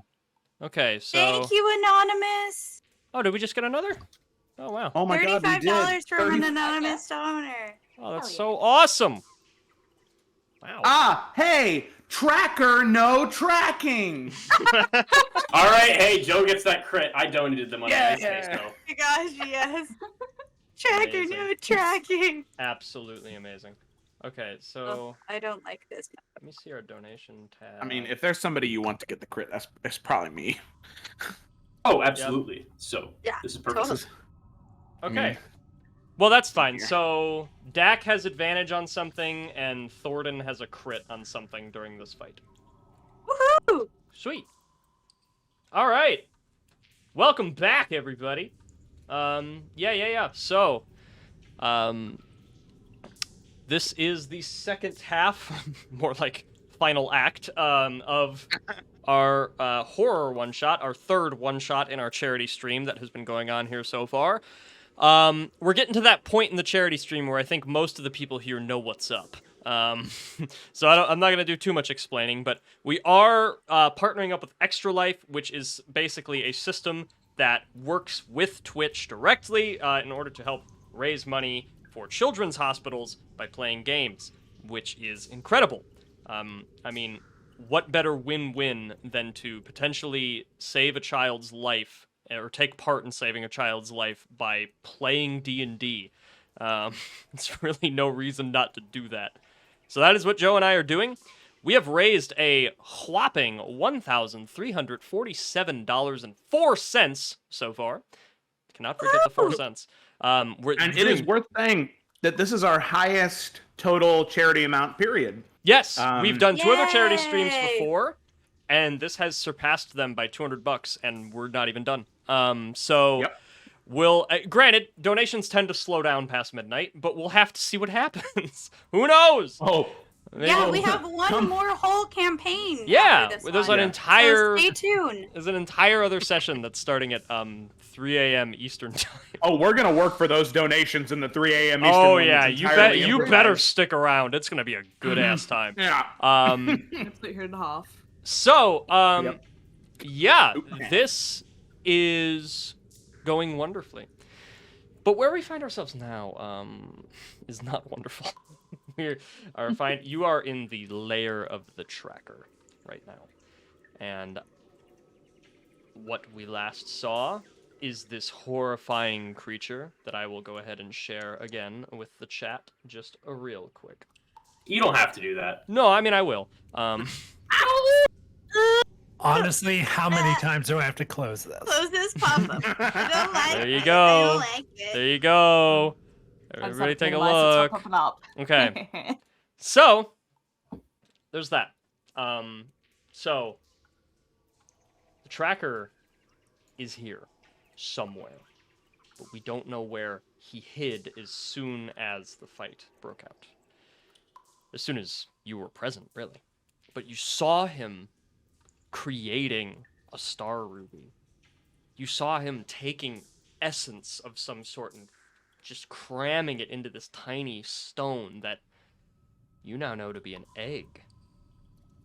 And you saw thousands of those things, and tens and hundreds of thousands of millipedes that apparently hatch from those eggs after they harvest a host. What is this thing's goal? Why is it here? How has it been here for so long, and no one has figured this out? Maybe almost no one figures this out without facing death. But you've had no way to go but forward for a very long time. And now, you have nothing to do but roll initiative against the tracker. So, let me start the combat encounter first. Boop. Okay. And if you're rolling on a different thing, just let me know what it was, and I can activate it on your token. I rolled on the D&D and I got a 10. Okay. I got a 14. I got a whopping 8. Okay. I got a 19. Hell yeah! Alright. So I was I'm glad on I got mute. to roll initiative once with advantage, and they were both 16. That's awesome. okay. So I got a 12. Possum, you got a 10 on initiative, yeah? Possum, did you get a 10 on initiative? I did. Okay, cool. I just heard them all at once and I couldn't process. Oh, no And worries, then, dude. Lapis. Okay, my first one was actually an 18. It rolled twice, and then it picked up the 19 on the Okay. tracker, but it should be 18. Okay. 18. And what else do we got? Eleanor. 14.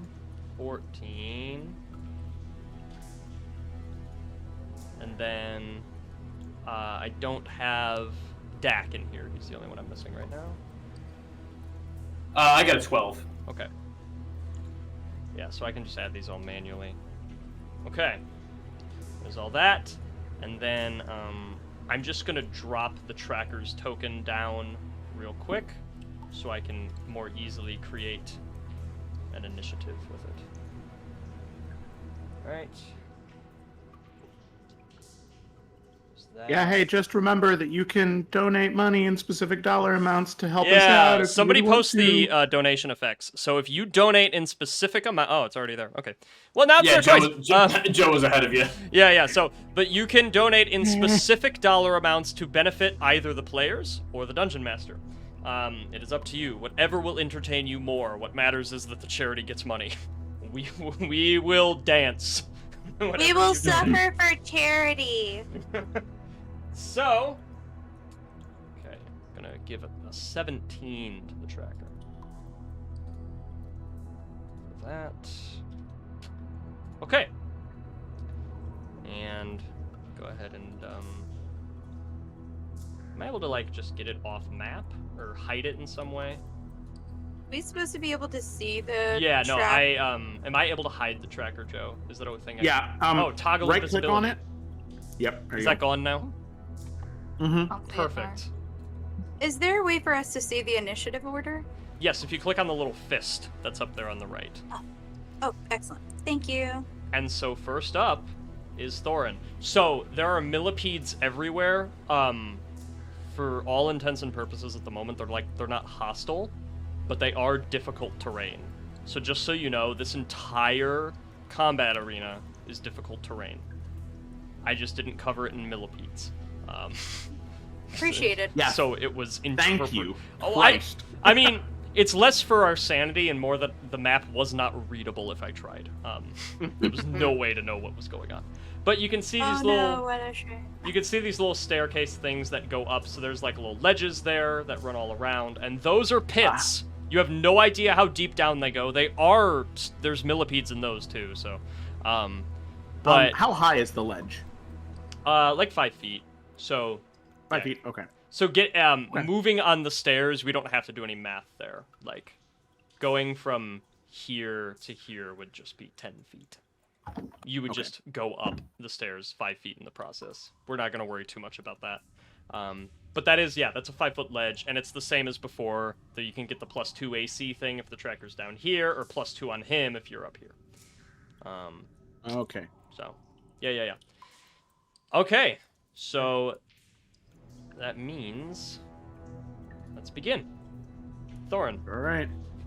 Sounds good. Okay, Thorin is going to go 5'10", 15, 20, 25, 30, and then he has 30 movement speed, or 35 movement speed, because he got that 10 extra feet. Is he able to cover one more, or is he just kind of stuck there? Yeah, let's round up. So, for the intents and purposes of this, you'll have 20. And people with 30 will have 15. That's fine. So I'm just going to get here, and he's just going to, like, pickaxe above his head, and he says, "Come on, you ugly fucking bitch! Come at me! You stole my kingdom from me!" And he's gonna rage in hopes that he gets hit. All right. Oh. Beautiful. Raging. Actually, you know what? He's not gonna rage. He can. No, wait. Yeah, wait. He can raise it as a bonus action, right? Yes. Okay. So he's gonna enter a rage. That's what he's gonna do. And then as his action, he's going to cast Enlarge on himself, being a Duragar. So he's just gonna be like, ah! He's gonna scream, man. and then grow to be medium. It's a little underwhelming because he's small, but it's still cool. Well, don't you? No, Dwergar count as small, don't they? Yeah, they do. Yeah. Okay, but still, you've increased. I still get the extra D4 to you damage, get the which is extra good. D4. Should I delete that green line? Does anybody want that? Delete it. No, I drew that because I'm not proficient with technology. Yeah. Okay. I just wanted to make sure. It looks really quick shout out. We just got 151 donation. Oh my god. Okay. We're only $2 away from the Carl, we're not. We just went over. Jesus. What? Okay. No, I know all right. what happened. We got 151 from Carl, the Destroyer of Canyons, Hopes, and Dreams. And then we got 152 and 96 cents from Touche. Canyon! And then we got $3 from, gotta get the goal. Got him, Canyon. All right. My pretzel, Carl. Thank you guys Jeez. so much. You're incredible. Okay. You made me do this. The goal is now 2,000. Oh my god. This is what you've asked for. Can we do This is insane. Can I cash in a wish spell for them? And I want Carl and Cannon to be canon to Illica. I'll write their thing on World Anvil. Okay, so you wish please. that Carl and Canyon have NPCs in Illica. Yeah, I'll write it. I'll write it up. Please do. Write it up, send it. It's Perfect. doable. Boom. They deserve Approved. canon. Stamp. We got it. All right, you're now part of the lore of Roll with Advantage. Good job, y'all. Thank you so much. Oh my Thank god. you. This is incredible. Yeah, we've now surpassed our what do you call that? High score.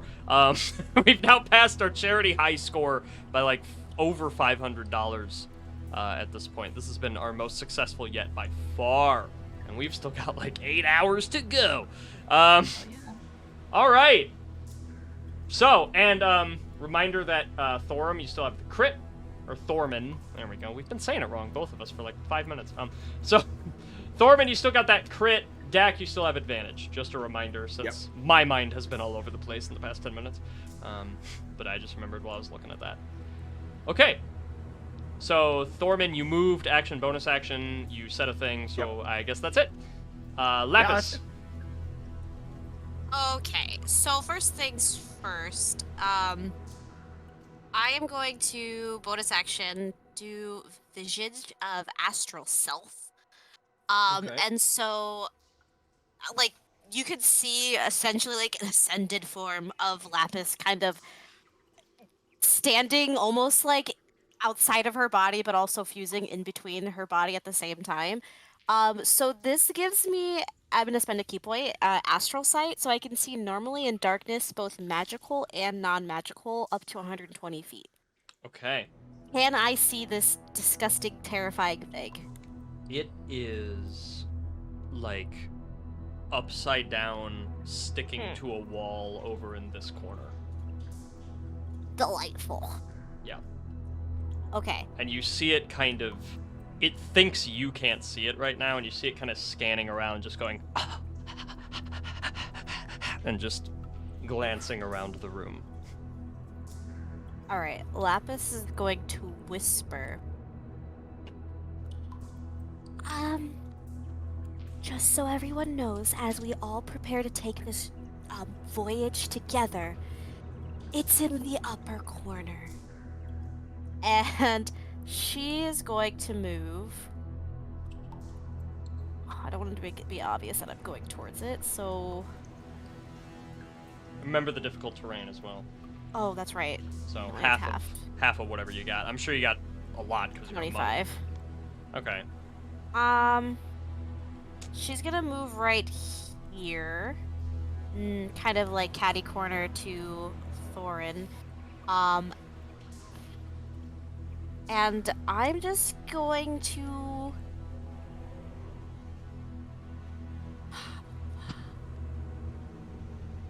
God, I'm so scared. Well, if you just stall, it will never be the tracker's turn. I'm I going would like to say, as you're thinking, Thorman's gonna hear you say something, and he's gonna be like, "What is she saying?" And is gonna see you in your astral self form, and his eyes are just gonna like light up, and he's gonna be like, If that isn't the most beautiful thing I've ever seen, maybe there is something to those crystals. Damn right. Gotta get a character arc in there.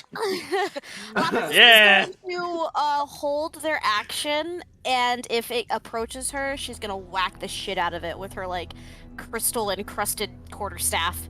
Nice. But yeah, she is making, like, she did whisper that to everybody so they can get a general, like, I know they can't see it, but they'll get a general idea that it's in this upper corner. Yes. Okay. All right. The tracker's turn. I will remind all of you and the chat of what I said when I was making this one-shot. Part of the fun of a horror one-shot is putting you in a ridiculously unbalanced encounter and having the thrill of people dying. So, I'm sorry. I really am. But in order for this to be a horror one-shot, the tracker cannot be on the same playing field as all of you. Let's go, baby! So, BK! the tracker Bring it on. Crawls. Now, remember, none of this is difficult terrain for him, and he has spider climb, and you saw him move at an absurd pace before. Almost so fast that he blurred. So, Lapis, you see him kind of... and he just crawls on the ceiling all the way to Thorman and descends in front of him. And just... At least I raged. And lands in front of you. Alright. And... Thorman. The tracker, with its, like, very long fingers and worms that are just kind of wriggling out of the base of its skull, it is going to just grab your head. And I need you to make a wisdom saving throw. That's really not good, because I have +0. Does anybody want to donate $11? You know what? I'll donate $11. Wait. Hold on. Don't give money to children. I've got a better idea. Don't give money to children. Quote me on that. Someone clip it. Man. I'll give you one of my flashes of genius, because you are another creature that I can see within 30 feet. Okay. And so I'll give you +3. Yeah, you can roll a d6 on top of that because you're within 30 feet of me, so I can. Oh, so now it's I can give you +3. the cosmic ability as well. So now it's +3 and a d6. Okay, things are looking all right here. Okay, but I still have +0, so here we go. Right. Yeah. But... Wisdom. Cosmic Omen is what it's called. All right, wisdom save. Let's go.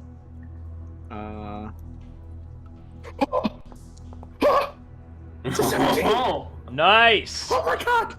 Okay. Then +3, then plus a d6. D6. It's a 5. And then +3, so that's 25. Okay. 25 is a success.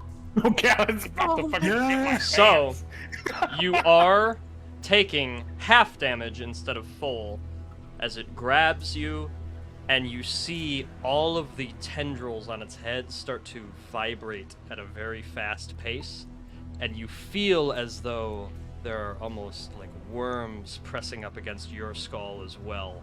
It's a very visceral, very believable sensation. It isn't actually happening, as the rest of you can tell, but in that moment you are sure that tendrils are about to burst out of your skull. But your anger and wrath at this thing for what it has done to your people, the lies you've been told, the souls it has harvested, the wasteland it has made your home, you tough it out. And instead of taking 42 psychic damage, you take 21. Yeah, hey, remember how I said I didn't need healing? Pretty cool.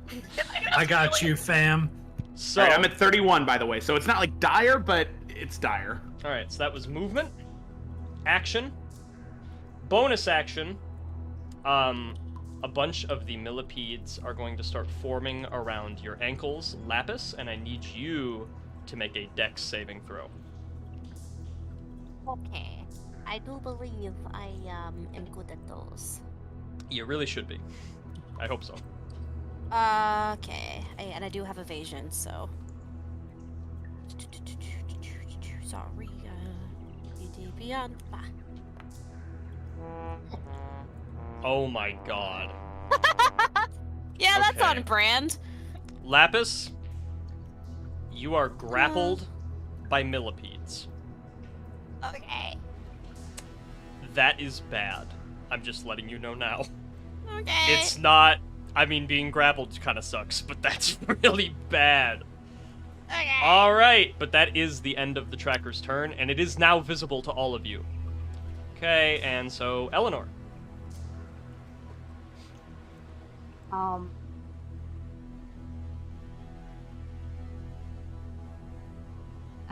Yeah?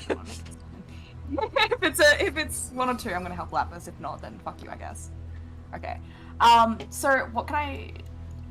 Is there like a way I can free Lapis? I forget if there's a mechanic for helping someone out of a grapple, but you I don't know, can. if it's like a bunch of like millipedes, I don't know if I can exactly like rip her out of there or something. Yeah, I mean, I suppose in this instance it's a pretty unique grapple, so I'm gonna say that what you can do is attack the swarm, and if you do enough damage, they'll fall off, and she'll have an instant to, get out of the hold. How much damage are we talking? Not massive. I mean, enough to kill several of them, and it doesn't take much. Like, when Dak was torching a bunch of them, they were dying rapidly. There was just always more. Whereas now, it's just kind of a spiral of them, and if you get them, they're just going to fall back to the floor. So, not too much. Well, in that case, she will move up to where Lapis is. Okay. And she's just gonna, the best I can do is just slash down into it. And I won't smite this, I don't think. I think it should be fine without, right? Hopefully. I don't know. That's a 21. Yeah, that's good. You can hit us massive bugs with that. For 11 damage. Is she still trapped? Nope. You just made it, pretty much. Okay. Yeah, Lapis, you are freed from the grapple as just like and just a slew of millipede guts coat your shins and ankles, but they seem to fall down all around. Anything else, Eleanor? I mean, she does have her extra attack, but I don't really think she can get to the tracker. Yeah, I think. Actually, she will. She will Misty Step. Oh. Just right by the side of it, and just still continuing in that momentum that she had when she was slashing at the little millipedes that were attacking Lapis. She's just going to follow up that attack. And okay. she will be smiting it at second level. Okay, for so hit. This is actually wild as shit. So in my mind's eye, you ran forward, slashed, did a 180 while teleporting, and slashed again. Yeah, just continuing that momentum just from the first swing. That's insane. And so 25 to hit, I imagine that hits. That does hit the tracker, yes. So that's this level 7 11. paladin's like a level 15 paladin. These moves. Have a thing for smite? No, it doesn't. Okay. What's my smite? I think it's 2d8 and then the extra d8. Oh no, I should normal smite is just like 2d8 and then an extra d8 per level. Okay. So then 3d8. Second roll there. Yeah, there we go. Quick dice in. That is sad. What? Oh, that is sad. Oh god. Okay, well, that's an extra 7. Okay. And so what was and that is my turn. What was the base damage? 11. 11? So 18 total. Okay, cool. Alright. So I will let you know a couple of things there. One, while it was a substantial hit and you certainly hurt the thing a little bit, it didn't seem to do nearly as much damage as that normally would. Like, your blade almost stuck halfway through into the thing, and your cut just wasn't as clean. And it almost felt like you were cutting into gelatin, in a way. It didn't feel like you were cutting into solid material. Second of all, right as the radiant burst of energy comes out of your divine smite, again, it just kind of looks at it and its eyes flicker that ruby red, and the light immediately cuts out. So your radiant and your sword did damage. Both of those effects did damage. You're gonna tell me it was immune to radiant, I was gonna cry. Yeah, they both did damage, but neither of them did as much as you assumed they would. Interesting. All right. That seems like enough action for one turn. Let's go to Dak. Dak and Daxter. Sorry, I was on mute there. All right. Can't do another arcane cannon. I didn't think we were going to be fighting this guy. So what I will do instead is hop over 5 feet there. And what can I do against this guy? Not much. I guess I'm just going to cast Scorching Ray. Okay. At 2nd level here. Alrighty. What do I do? 1 moment. I just have to roll a attack. Okay. Yeah. Scorching Ray is a good one. It's an 11, and I think I didn't have I had advantage, right? You have advantage to use at some point, yeah. So 11 and yeah, I can let you know now. 11's not gonna hit something of this caliber. I imagine. Yeah. Why not? Let's do it again.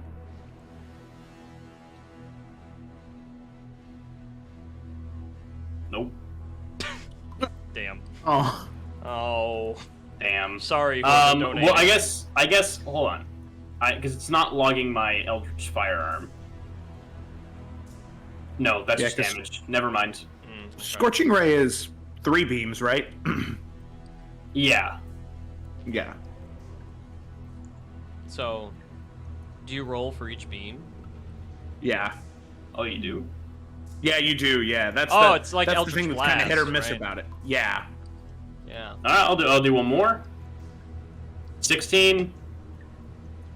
Nah. 16 hits, yeah. Oh, awesome! Hooray! So he'll just Dak will run by and throw a bunch of what look like bottle rockets into a tin can and set them up and launch them at the tracker. Okay. And how much damage did that hit you? Oh right, I forgot you can't see it. 11 points of damage. Okay. Good news. That kills it. Man. But yeah, no, good news. The fire, this thing the whole time has just been kind of shuddering and breathing uneasily and rapidly. But when it's hit with the fire, you actually hear a yelp of pain come from the tracker, and the fire seems to stick a second or two longer to its ooze-like flesh. It is vulnerable to fire. Everything's turning up, Dak. And that's the good news. The bad news is, Dak, it's looking right at you now. Uh-oh. You know what? Can I already did the damage, but can I add something to it? Yeah, what's up? I would like to use my Fury of the Small, because I'm going to die next turn. And he's just going to take a little, another little bottle rocket, and just look him square in the eyes, and just scream, and like screech, and shoot it at him for an extra 7 damage. Okay. 7 fire damage, that is? No, just 7 damage. Okay. Alrighty. Good to know. Okay. Anything else on Dak's turn? Nope, that's it for him. Okay. Possum. Possum's gonna look at Betty Lou and be like, "You want me to do pain, or do you want me to do some healing?" Well,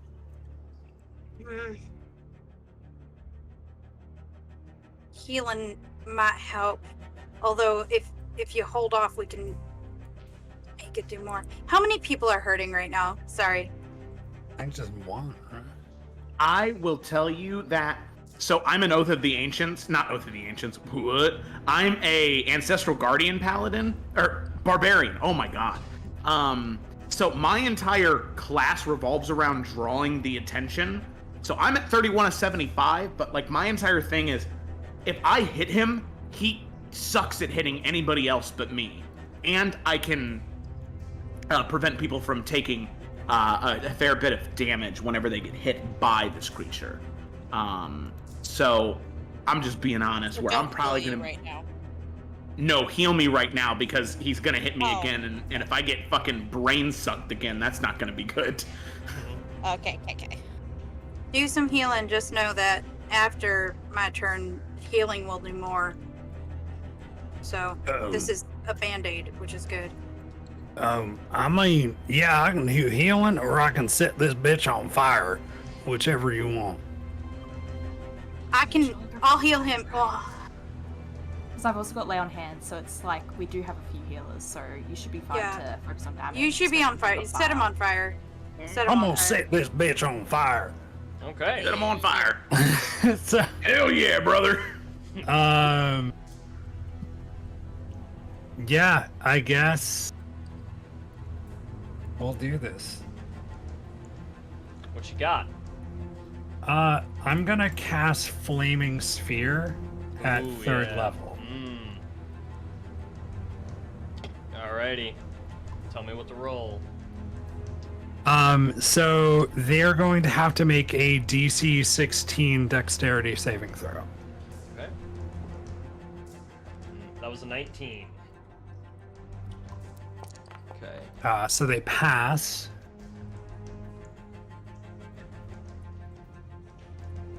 Let's look at all this wonderfulness. Yeah, there's so much text. Yeah, Flaming Sphere is a little complicated.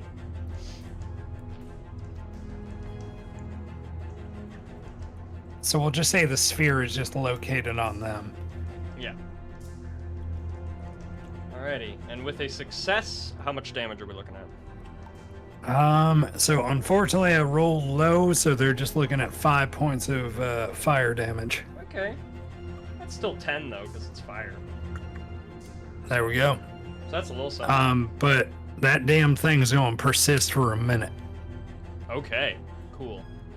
And just as a bonus action, my dude is going to turn into a bright light of stars, and at the focus of his stars is going to be a chalice. Ooh, okay. And I'll drop that in the chat. Amazing. Nice. There we go. Whenever you cast a spell, and that's you my spell turn. Slot. That restores hit points. Another creature with nice. That's really useful. Alrighty. So Possum Brett is like a bright light of stars, and in the center of his chest is a chalice. Themes. There's Dang. themes at Got play 'em. here. Alright. The Star Crusher will be defeated by the Star Man. So, Betty Lou, here at the end All of right. round 1. I am. Okay, I'm gonna need some guidance from y'all to help me out a little bit. It's been a while since I played a cleric. So I was planning on doing Beacon of Hope, which would regain the maximum number of hit points, kind of hit all of you and give us advantage on wisdom saving throws. And then I was like, oh, and then I can cast Healing Word as a bonus action, but I can't cast 2 spells Right. on the same turn. That I just realized. But Joe needs healing, so I can just go over and do Cure Wounds instead. But I know that advantage on wisdom saves. I mean, I also have Spare the Dying if stuff goes down. Right. As a cantrip. I mean, Yeah, that's a good one to save, for sure. yeah. I mean, it's a cantrip, so Yeah.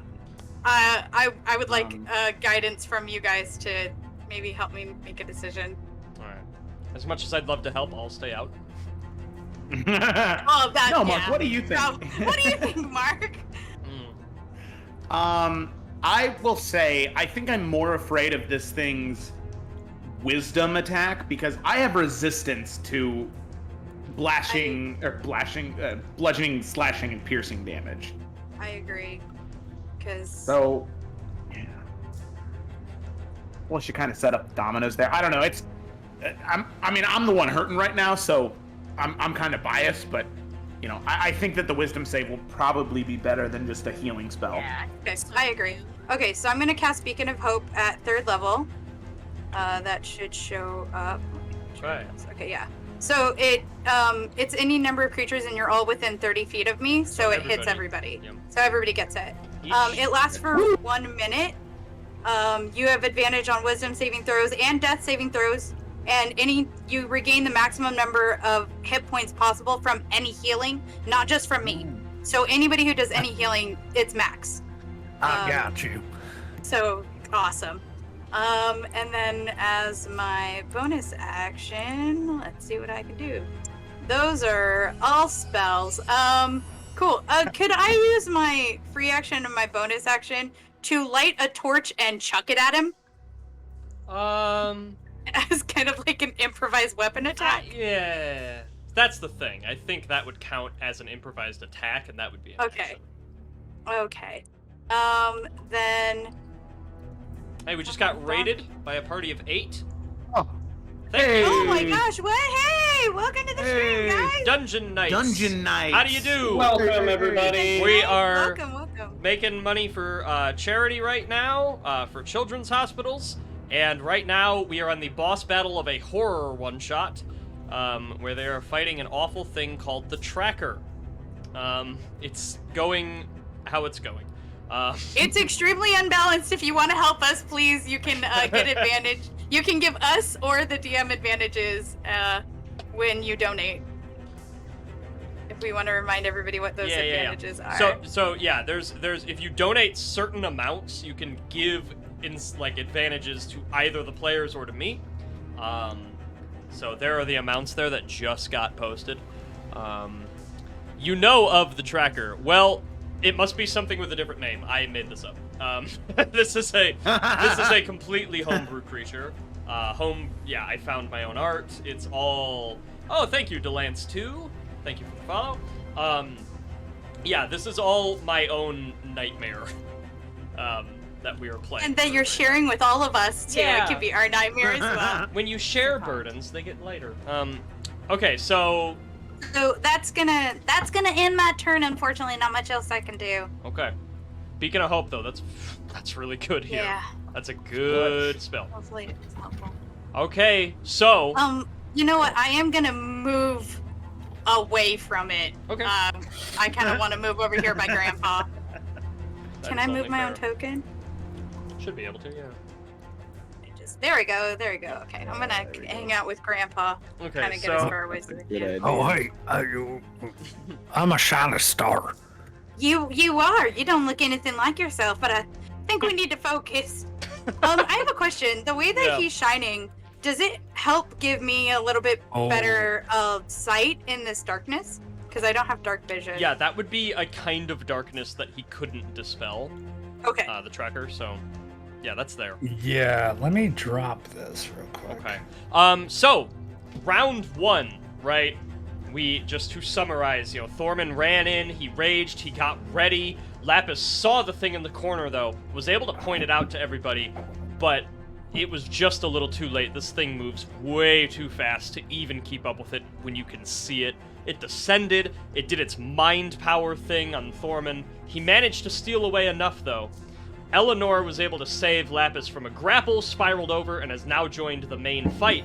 Dak found out that fire seems to be doing more damage than anything else, and Opossum took the lead. Sorry, don't even make it fancy. But Possum went ahead and took the lead on that, and launched another fire attack, and Betty Lou did the best thing she could, which is give everybody advantage on wisdom saves. That was about as good of a first round as you all could have hoped for. Round 2, Thorman, your go. Oh, fuck me. Oh, okay. That's what it's All trying. right. Yep. No. No. So he is raging, and Mark, there was a very nice man, a Connor Buell, who is very cool, who donated $21 earlier. Yeah, that's my name. Yeah, and Connor Buell gave me, because I said tracker, no tracking, a critical hit. Yeah. Yeah, you have a critical hit, so... I'm crying on the inside, and if he hits me one more time, like if he's got multi-attack, I could maybe go unconscious next round. Right. Like, in a turn. So I'm gonna hit him now with the crit, just to get the punches in while I can. So There's no reason to wait. Like yeah, white knuckling the pickaxe. He's just gonna squeeze, and he's like medium. He's the size of the creature right now, and he's just gonna say, "You ugly bastard, you're going down." And he's gonna bring the pickaxe back, and he's just gonna. I know that he's not gonna kill it, but he's literally trying to pin it to the wall with the pickaxe. All right. Well, okay. You know how crits work, so go ahead and tell me what happens. Yeah. So that is a crit. That's a hit. Yep. So I'm just gonna go ahead and roll damage here. All right. So the base damage is 12 plus another 12, 24. Then because he's enlarged, he also gets an extra D4 for that. Right. But it's a dice, so that's maxed out. So that's 28 plus an additional D4. Yes. 29. 29. Okay, and that's 9 points of damage. Yeah. Go ahead and half that as well. Okay. And then because I just hit him, he is the first creature I hit during combat. Right. During my turn. So, when I swing the pickaxe and whatever ends up spraying out of him or whatever type of response he has, one of the things that he notices is as soon as I hit him and I shed his blood, there are just these sort of echoes that shatter out from Thorman as the ancestors of the halls that once lived here just begin to reverberate out of him and try and draw his attention towards Thorman. Sort of budgeting, hitting him, tapping him with axes or pickaxes or pikes or swords, bashing him with shield, trying to direct him towards Thorman. So, it has disadvantage on any attack that isn't against me. And when it hits a creature other than me, that creature has resistance to the damage that was dealt. Okay. Oh, snap. Oh, shit. This is the other thing I forgot to say. Damn it. I'm so sorry, Mark. I was going to... So I took Great Weapon Master as a feat. I was going to take the -5 to the crit. Because it was a crit. To add the +10 damage. If it's too late for that, that's fine. I'll go ahead and knock off another 5 points on here. It's no big deal. Okay. All right, cool. So this guy seems pretty dexy, right? Oh, yeah. I mean, probably over Okay. 20. Okay. All right, so then he's just going to go ahead and instead of trying to do anything fancy using Great Weapon Master again, he's just going to go in for... Oh, sorry, and then there's an extra 2 points of rage damage. I'm so sorry. Barbarians add so much. Jesus. Okay, I'll do one more. Okay, I'm so sorry. I'm so sorry. I love how you're apologizing. So many oh, moving parts. So many. I'm sorry. What else, Joe? Joe, Thorman has to break out an abacus. Yeah, just... he's like, wait, just a moment, let me...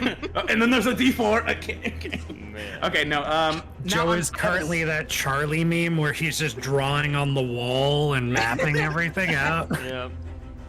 Everything is the tracker. Okay, and then I do have a second attack as a barbarian, but this one's way easier because it's just a hit, and if it hits, it hits. Yep. That definitely does not hit. That was fucking sad, man. Okay. That's an 11. Yeah, that ain't it. Yeah, okay. All right. Bonus action. Oh wait, movement. you can add a d6 because you're within my range, Oh, and 'cause it's the- a reaction yeah. I can Oh take. yeah. The aura. Oh. Oh damn it! Oh, lame. Well, we tried. We tried, yeah. All right. Uh-oh. Yeah, okay. Then that's it, I believe. Nothing Okay. else from me. All right. Lapis. Okay. Kind of wiping herself off of the dead guts of the millipedes. She's gonna move over here to this side of this bitch. And she's gonna take her quarterstaff as if it's a baseball bat and just take some whacks at this thing. Okay. Hopefully. Meow. Hey. Okay. Yeah, looks like that's a hit. Okay. Not the best damage, but that's okay. Oh, did it not roll the damage? Yeah, I'm not getting it. Oh, it was just 5. Okay. That was the first hit. Second one. Yeah. Oh, hey. We just got $26 donation from Dungeon Knights. Ooh. Thank you, Dungeon Knights. And that is an incentive donation right there, isn't it? 26 Yeah. is one of the Yeah. amounts. Okay. Yeah, Dungeon Knight. Yeah, who gets the crit? Dungeon Who do you Knights. want to give it to? Yeah, do I get a crit, or do they get a crit? That's the question. Let us One of die. us. I just want to get back to my grandbabies. Let us die. I You've want seen to watch lots. this thing burn. You've seen too much. Give Possum the crit. I'll leave you know it you to want. who you think can hit the hardest players. Players. So whoever can get the hardest. It's hit. not me. Not me either. I mean, are you sure with your... Do you have another spell slot for a smite? Yeah, that would be... That'd be so effective. I mean, I could do smites, but if it's gonna be taking like half damage because of resistances. Well, I was gonna say, what about flame, Dak? I've got Opossum has the one more flame. scorching ray, but Possum could do better. Do you still have the Awesome. flame sword? I can still do a Alright. flame sword. Let's go ahead. You're damn right you're doing a flame sword! All right, let's keep this rolling. Lapis, your second hit. What is Okay. the damage? It was 7. Okay. And then I'm going to check off a key point, and I'm in a flurry of blows. All right, so 2 more. Yes. And one, before I actually do that, I'm also going to spend another key point, where did it go? To Stunning Strike. Is Okay. me. Oh. Oh. Sorry, I'm so not used to fucking... fucking Stunning Strike out. Hey. Yeah. That's extra attack. Jesus Christ, Caleb, get it together. Ha! Ha! Okay, so... Before I do my flurry of blows, that's gonna go off. So I have to make a Constitution saving throw, or restun until the end of next turn. Okay. Come on. Con save. Come on. What's my DC? Oh, what's your DC? 14.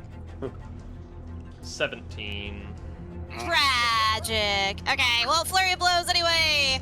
Lapis is just gonna kind of like toss her staff down and just start punching this thing. All right. This thing an iron Yeah. enema. 18 is a hit. Hell yeah. That is a good turn of phrase. Oh. Nice. Sorry, I'm waiting for it to roll, and it's not rolling. I got bludgeoning damage here. Oh shit. Oh, you did? Yeah. Alright, lovely. Alright, well, that was bad, whatever the first one was, and then here's my second. Okay, you're not gonna like this. Meow. So that's a miss. Okay. And since it was a missed melee attack, and Tracker is partially an ooze creature, your fist is now Sorry, what? your fist is now stuck inside him. It's a partial what? Okay. That's fine. So I'll die. that, Oh, just so it's you his know, turn it's next. not as bad as being grappled by the centipedes, but that counts as a grapple. It's It not has grappled. So, Lapis, you are once again grappled. Okay. But this time, it's because you stuck your fist in his leg. And it was Hey, like man. jelly. How was I supposed to know he was goo, okay? Wah, wah. Alright. It's the Tracker's turn. Remember, he's got disadvantage on anybody he hits that's not me. Yup. So, here Don't we sound go. too happy about that, Mark. Well, bonus action, Centipede Spire. Joe, roll a dexterity saving throw. It's Okay. You get a +1 to that. +1? Okay. So it's gonna be whatever this is +1. That's a 13. Okay. Alright. That is a failure. You have been grappled by a spire of millipedes. Joe, it has an ability called Invade. So here's what's going to happen. You are grappled by the millipedes as its bonus action. As its action, it is just going to, with its long hands, reach in and put one hand on each jaw and just open up. And the millipedes are going to rush in. Do I get to do anything? You get to roll a con save. Also has a +1. Okay, that's +7. Okay. So I'll use my reaction this turn to give you another spark of inspiration. Give you another +3. +3. Okay. That doesn't happen to count as an attack, does it? Okay. A few questions got fired at me while I was rolling dice. Who said what?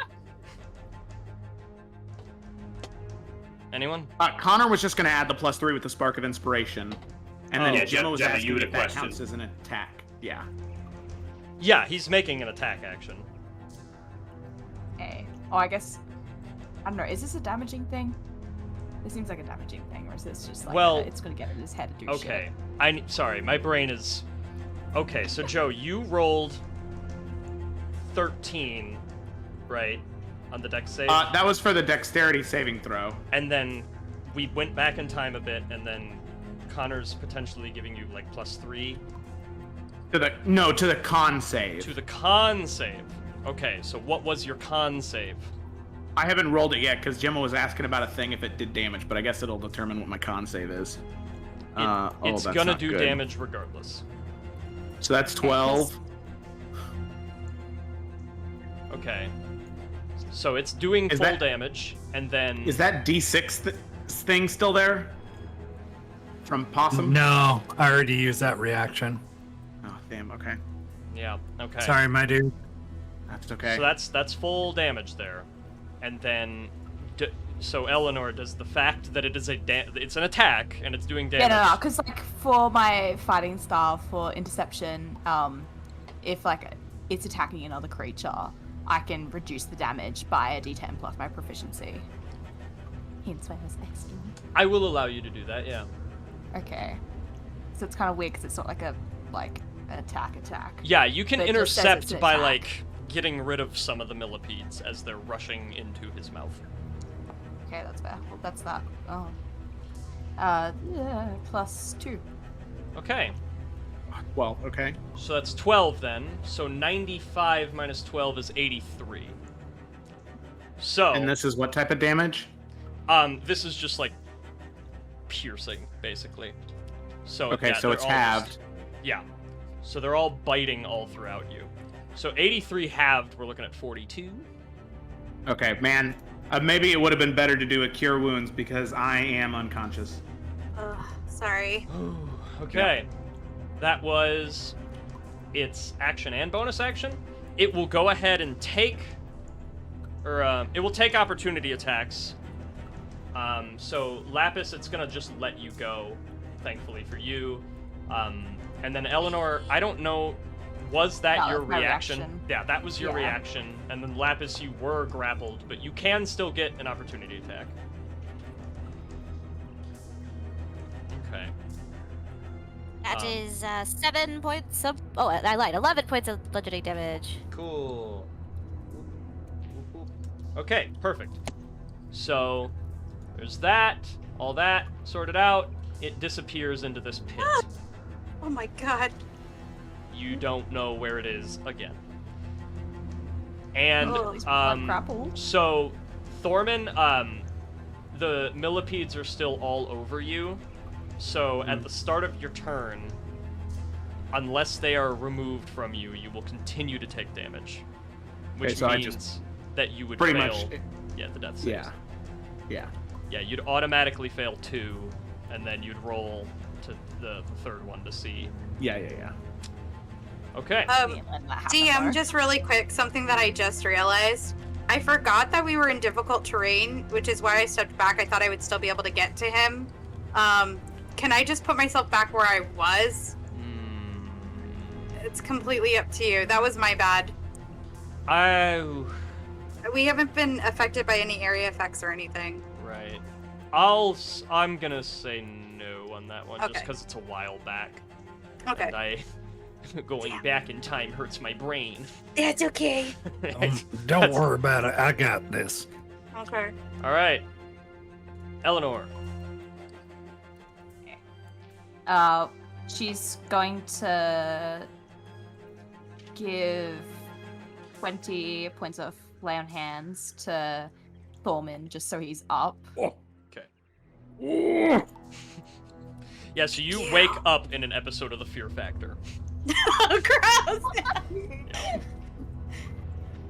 And I mean, I don't think she'd be able to do much, but like, I guess just using her bonus action, she's gonna try and like, start to get some of them off him.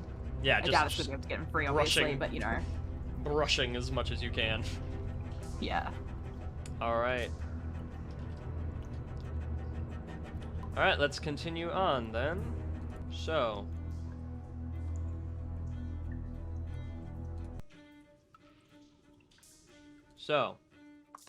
That brings us to Dak.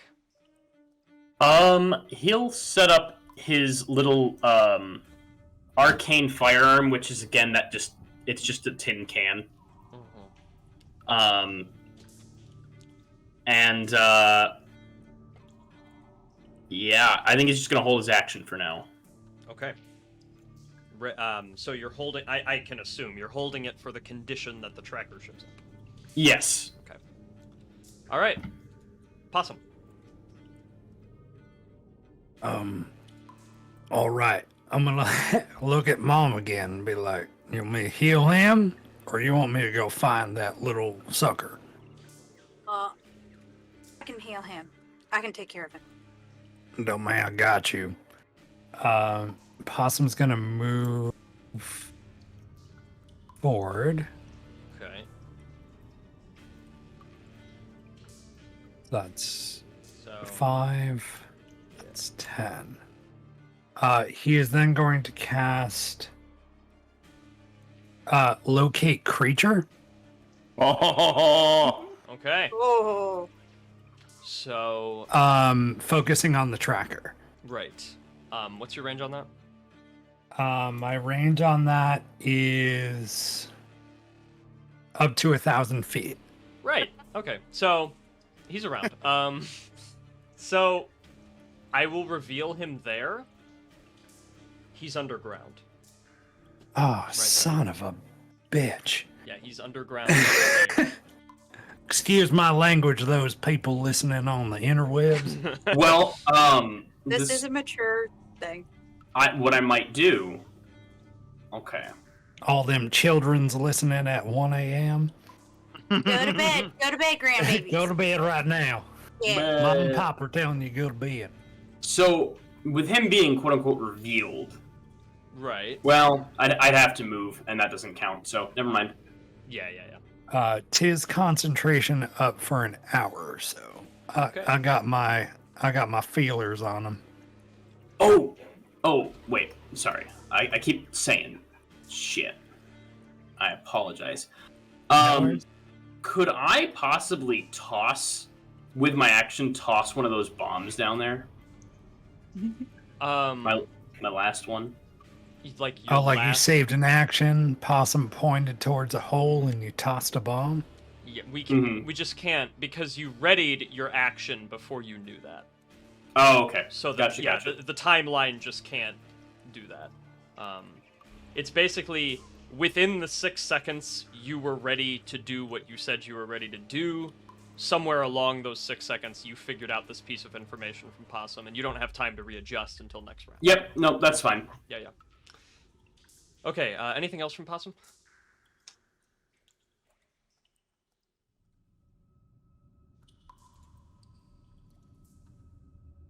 Anything else from Possum? No. I did my movement, did my action, don't have another spell to do. And so I'm just a bright light and I know where the buggy is, so I'm just letting everyone know where he is at. Okay. Perfect.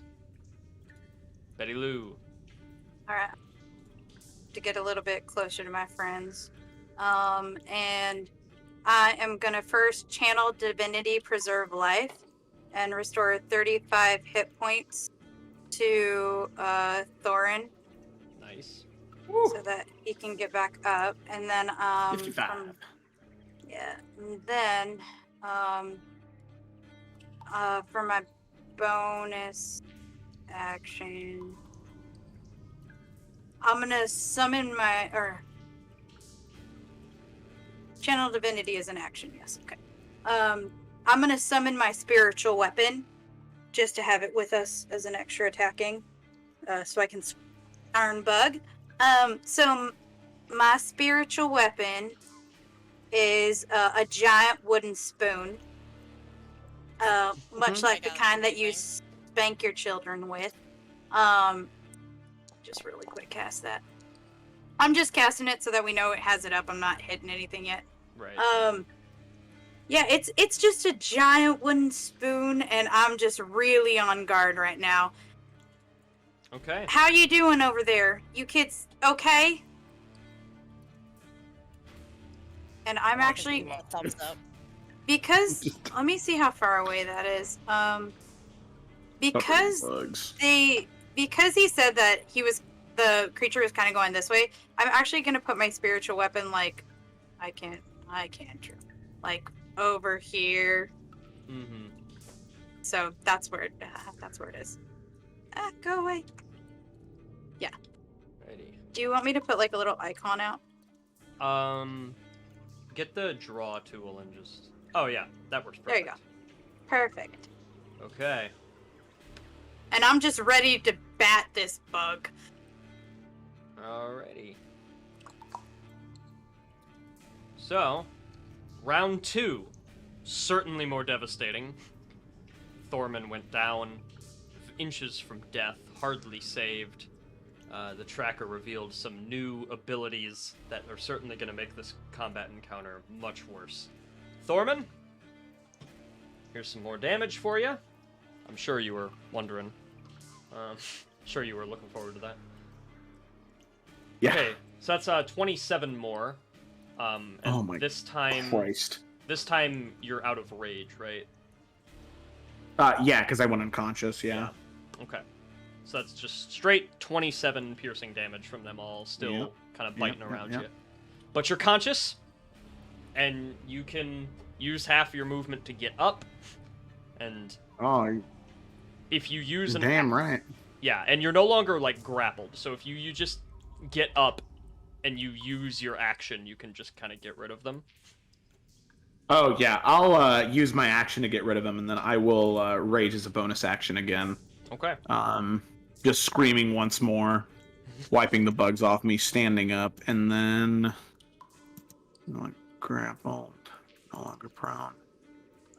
So that took 15 feet, so I've got... like 1 cube that I can go... Well, round up, you said, so I got 2 cubes. You got 2 more cubes, yeah.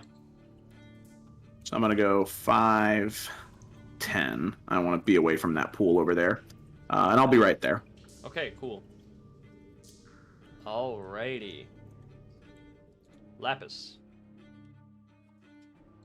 Okay. Oh god. I don't know where this creature's going. And that makes me nervous. Are these areas also holes in the ground? Yeah, they're all like little vents that it can probably get through. And now that you all know it's oozy, it can probably squeeze itself through any of them. Like even that little pinhole up here. Oh, goodness. Okay. Lapis is gonna kind of like back up a little bit to be right next to Eleanor. Mm-hmm. And she is going to hold her action for if this creature comes towards either one of them. But I'm also gonna spend a key point and to patient defense. Okay. And patient defense does you... Oh my, so much text. Sorry. It just gives me the dodge action Okay. as a bonus action. if it comes near me again. Sweet. Okay, that is very useful. Okay, anything else? That's all I got. All right. So the tracker will be emerging here, which means first things first, it's in range of the spiritual weapon. So Heck definitely, yeah. definitely a good move with that locate creature spell. Yeah, totally. So go ahead and do your spiritual weapon thing. Huzzah! Okay. Do it. Oh, sweet chair. Oh, nope. 9 to hit. Oh. Oh wait, I have my reaction back, and that's within range, so you can roll a d6. Does I don't know she if that- still have advantage though? Like that she could use from? I never used it in the first one, but I'm sure it's not relevant to Oh this. yeah. Yeah, for this fight, we just had Dak. That's the one. Roll d6. Ah! Probably not gonna help. No. Yeah, no, that ain't it. 10, 11, 12 to hit. Okay. Swing and a miss. Your spiritual weapon, being spiritual in nature, will not be grappled in his goop. Oh, good. So at least there's that. But Get back here, young, and I'll whip your tan your hide. so I don't know who would buy this hide if you tanned it. That'd be nasty. But Dak, go ahead and let me know your armor class.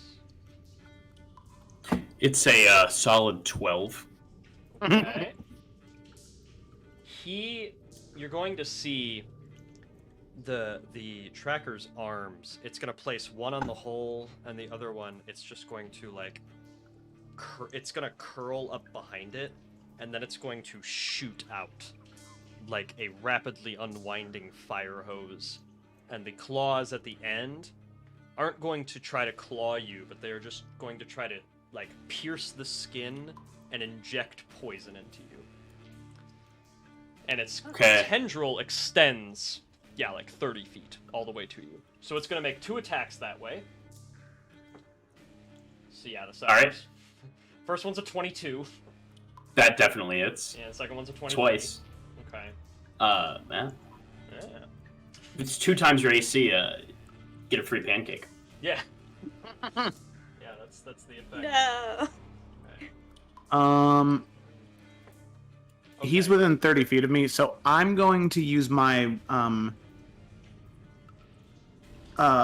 reaction to whatever the damage is to reduce it by 2d6.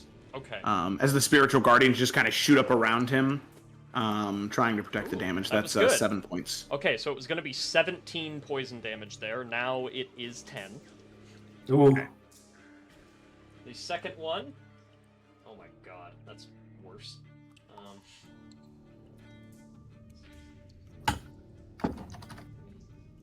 Yeah, that one was 30.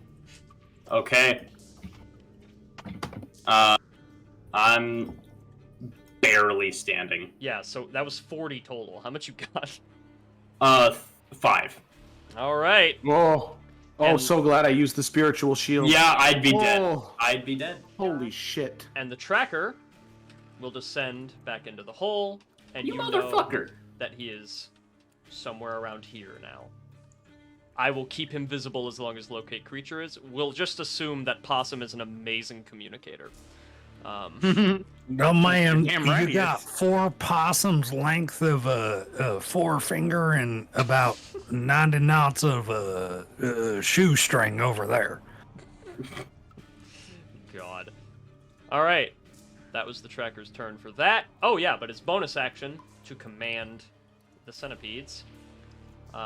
He is going to go ahead and try to get Possum with those. So, Possum, go ahead and make a dexterity saving throw. Oh, no man. Yeah.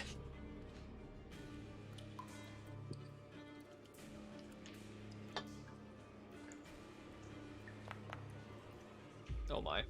That ain't good. Is this a wisdom saving throw? That was Dex. Dex. Oh.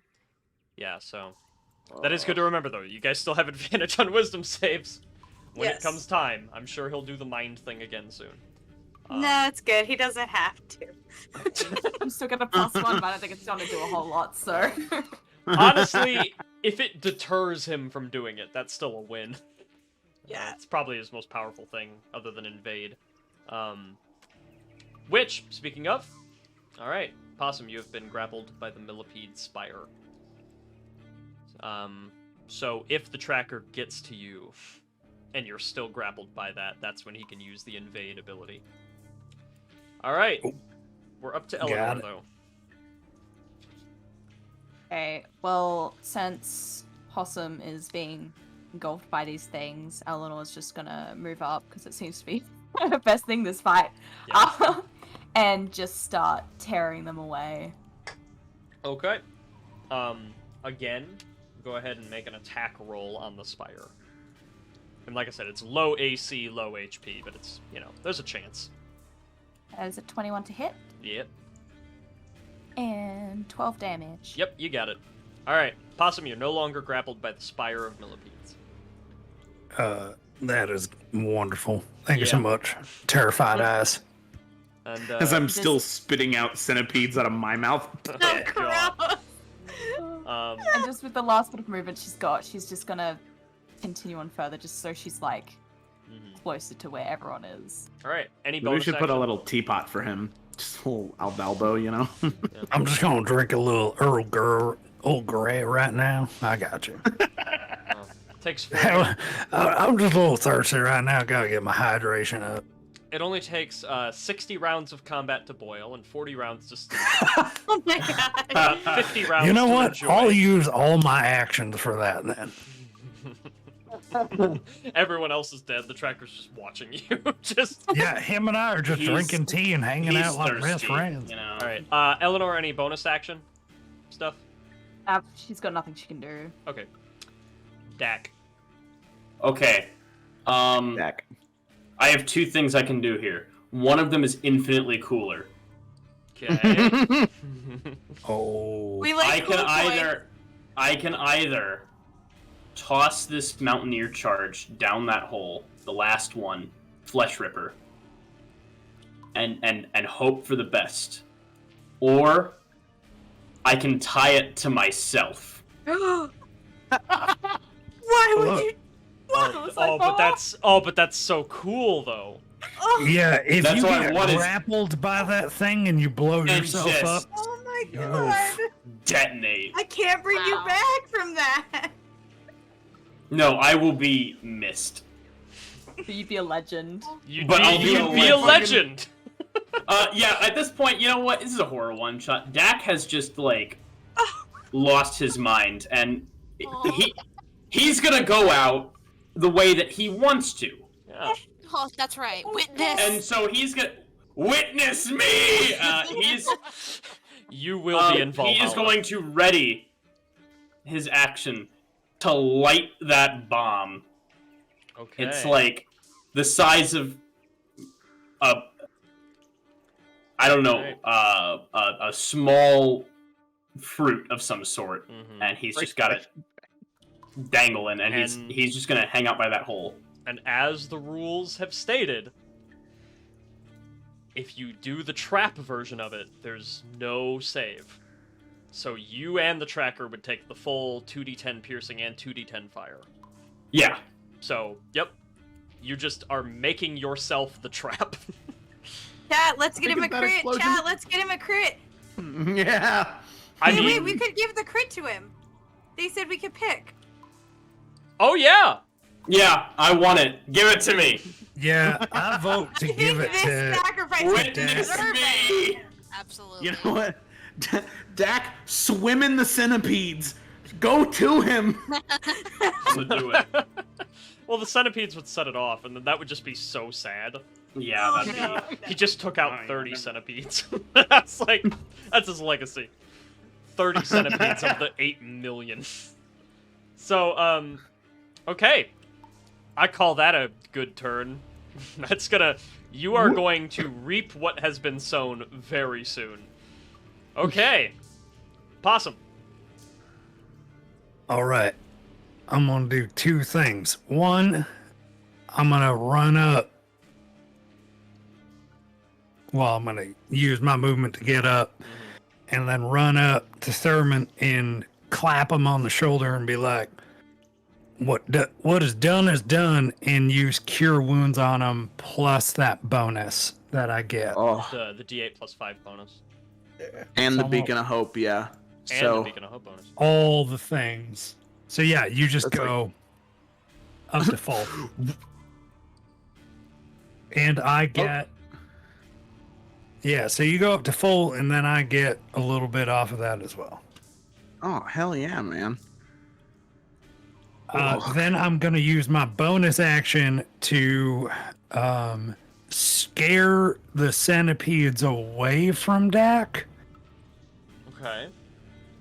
or away towards Dak, actually, to summon this, tracker beast, and cast Create Bonfire, like right about there, to keep them away from the three of us. Ah, okay. So yeah, so bonfire there. You've essentially, created a pinch point. The ones that were over here kind of run over here. The ones that are here kind of run towards. So now a lot of them are kind of just crescent mooned around Dak. And so, all right, that's a good turn right there, if I ever seen And one. that's mine. I'm going to pass the turn. All right. Betty Lou. I'm gonna start by moving my spiritual weapon over here Perfect. and holding that action until I see the creature. And I think because I know that that's gonna be madness. Mm-hmm. Who's sorry to ask again? Possum, you took all that damage from that last thing, didn't you? Or was that Dax? That was That, Dak. that was Dak. That's what I thought. Yeah, I didn't take any damage. I just got grappled by a bunch of those little buggies. Well, I was gonna heal him, but I'm more like Dak. What are you doing?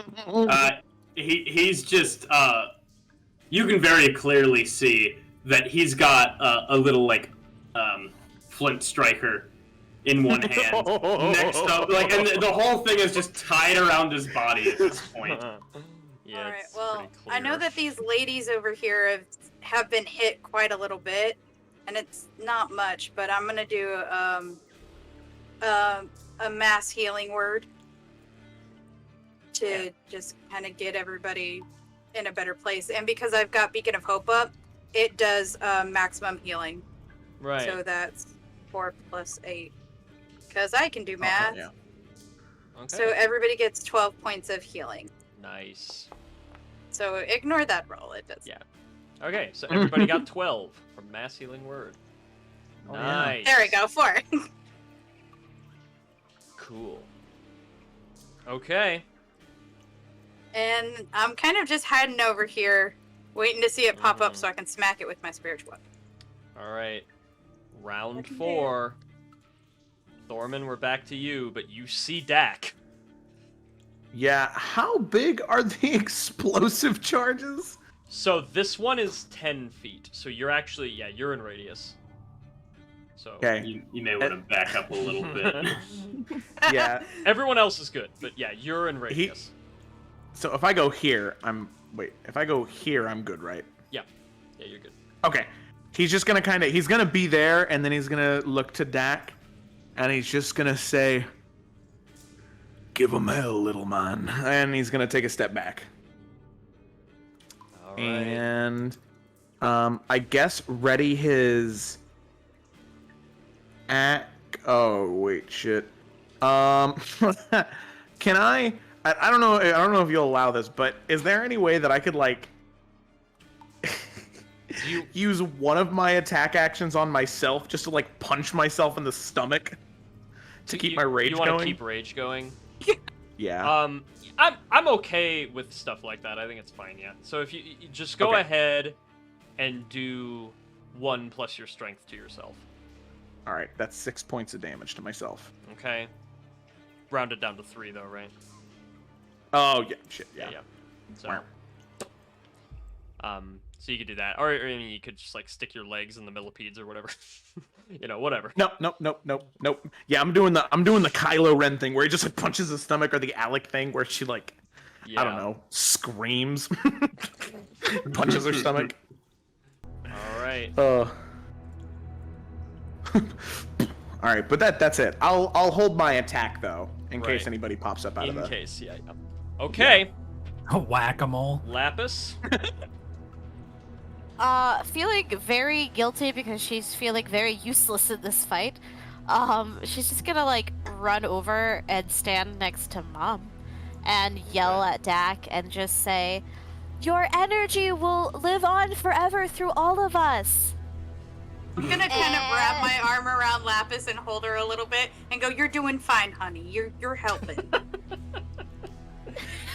I'm just gonna hold her action. That's so funny. Okay. Here we go. Please take the bait. All right. Imagine it doesn't. Imagine this is all being filmed. It wants you, Dak. Oh, yes, you do, you piece of shit. Yeah, you piece I mean, no. I mean, yes. I mean, no. Okay. Oh my god. It emerges, and Smack Dak, it is just going to try to grab at your head, and the bomb fizzes. Do you want to say or do anything in your last second? He looks at the last second. Yeah, you have like 2 seconds before the. So. He'll shout out, "Today, Mountain dies!" What a Dak line. All right. And we're giving you the crit, right? Yep. So, That we are. 20 piercing, which will be rounded down to 10 for the tracker, but then 20 fire, which will be rounded up to 40. And then you get to roll another 4d10. Yes. Give him hell. And you're dead. I mean, we're not. Oh yeah, no, I'm gone. You're gone. Missed. Okay. Ooh, did we roll that all as one chunk? What's fire and what's piercing? Oh, sorry. Just the first two, maybe. Yeah. No, I rolled the 4d10 together. I didn't need to re-roll that. It should be. Well, no, you can click and. Second. Yeah, you can clip and take it down, so I can see that it was an 8, a 5, and an 8, and an 8. Oh, yes, Okay. yes. Okay. So we'll say the 13 was piercing, because that is the order it goes in. Mm-hmm. So we'll call that 6. Okay. And then, so that's 16, rounded up to 32. Ho, ho, ho, ho. Okay, Dak. You saved the day. So this thing, yeah, the bomb goes off, and you see the tracker lets out a horrendous screech, and you see its chest rips open with the strength of the fire, and you see tendrils are just all, and the tendrils are trying to grab each other and tie its chest back together, but it just can't.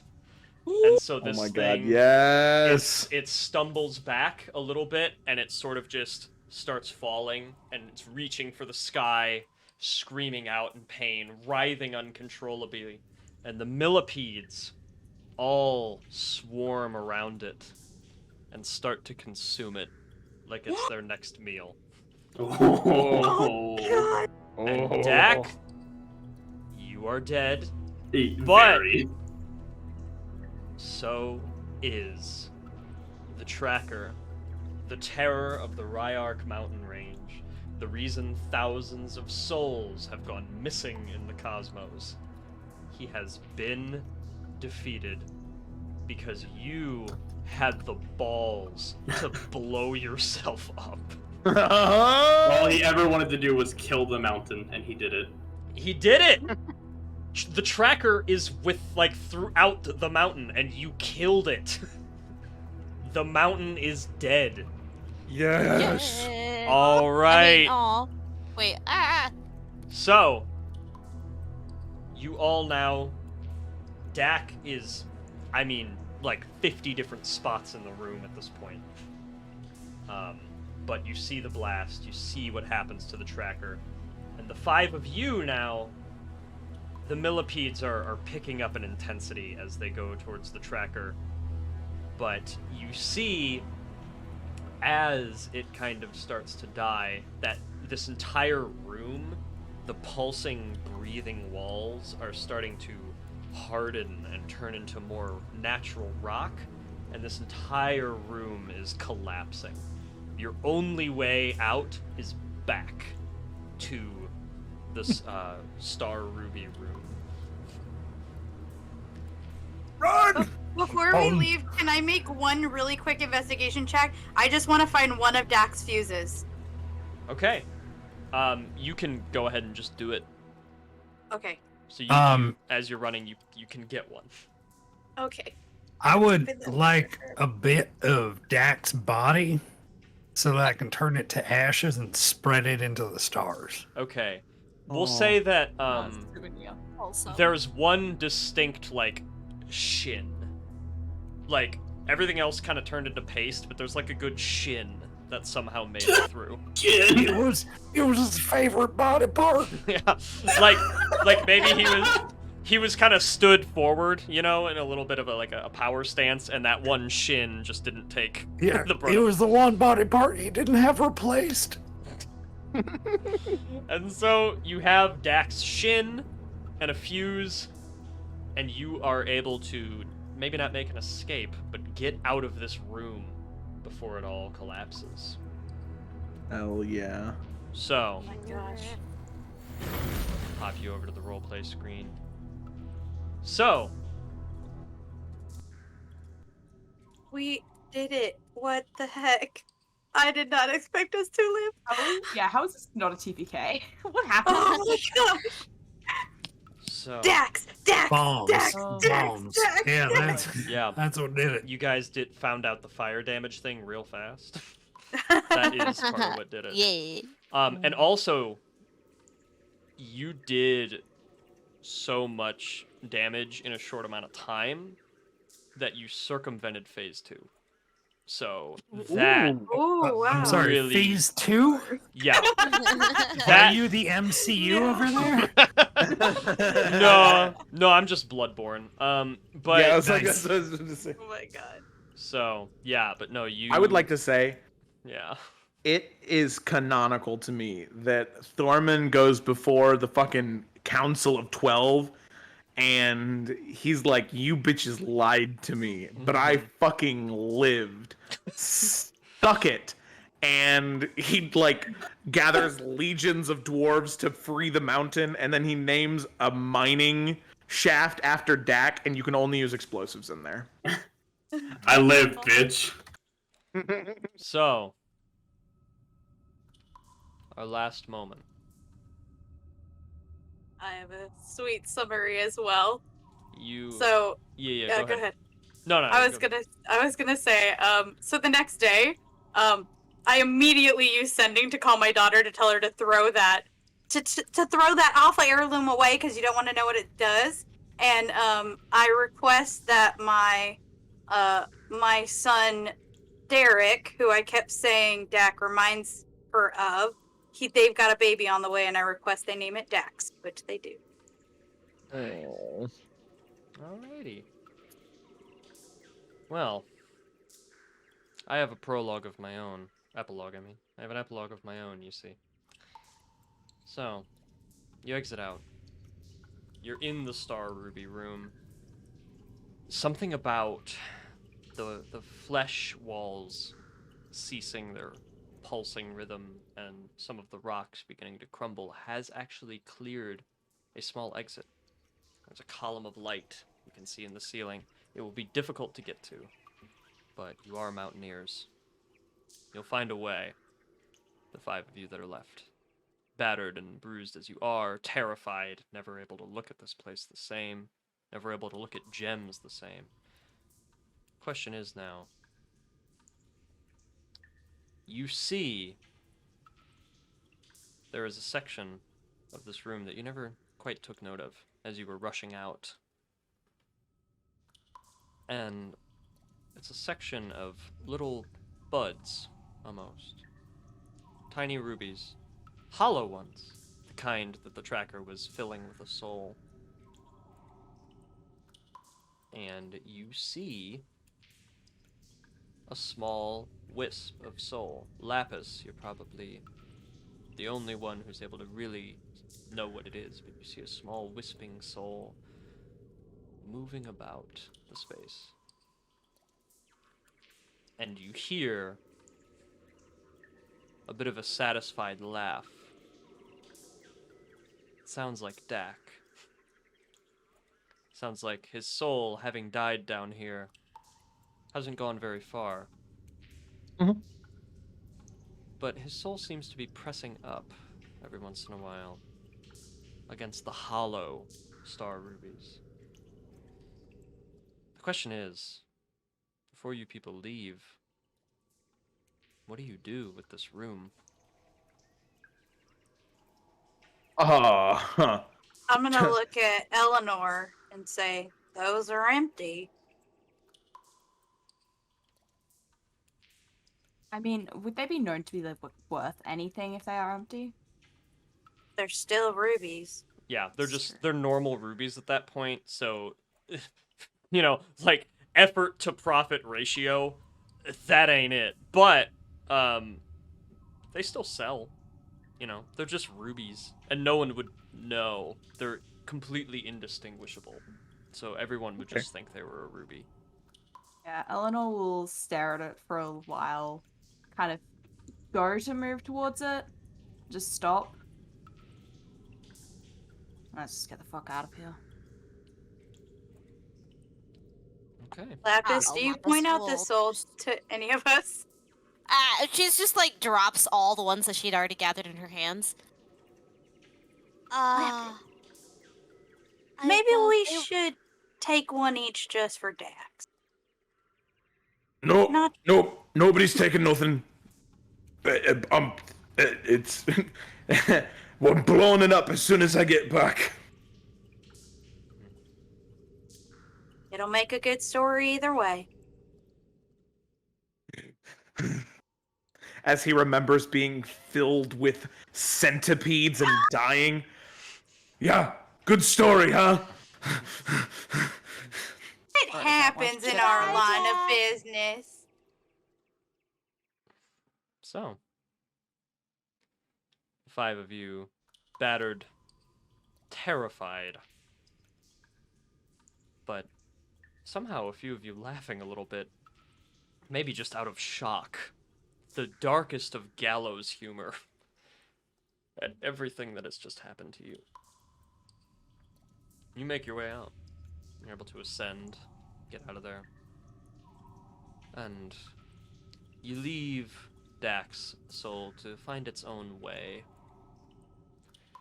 Wherever the little dude is going, it's better than in one of those. Before we leave, I'm just gonna look at Dax's soul real quick and say, if you see Arthur, tell him his wife says hi.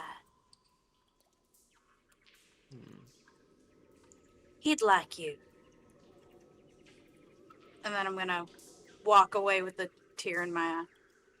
Oh man, stay away from my daughter, though. She innocent, right? So he'll just like laugh and just like, you live your own afterlife. I'll see you in the stars. She's gonna wrap her arm around Possum and go, "Come on, Pops, let's go. We can't let these kids wander off on their own. They're gonna get themselves blown up." Okay. So, here's Just now got that. my question. Now, I already know, Betty Lou and Possum, you talked to each other about, you're going to send the message, and Possum, you said you would go and help, if need be, to get that Star Ruby situation taken care of. Yeah. Possum's gonna figure out the truth and his powers. Okay. So, there's obviously, Betty, your family heirloom. Possum will come help the situation. see what has happened with that thing. What are the other three of you doing? Are you going to join this venture, or do your characters, once this is over, have other business to tend to? Are they just out? Are they done? What's up? We'll start with Thorman. Yeah, no, like I said earlier, Thorman is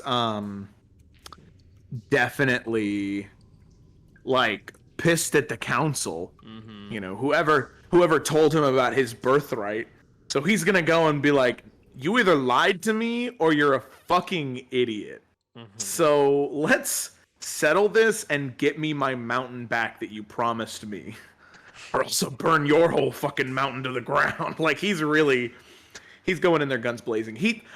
Thorman is neutral evil, you know? So, like, he's not, like, outright evil, but, like, he has his best interests at heart. So he's very sorry that your child has a necklace, a centipede necklace, but he's like, hey, man, I gotta take care of my own, you know?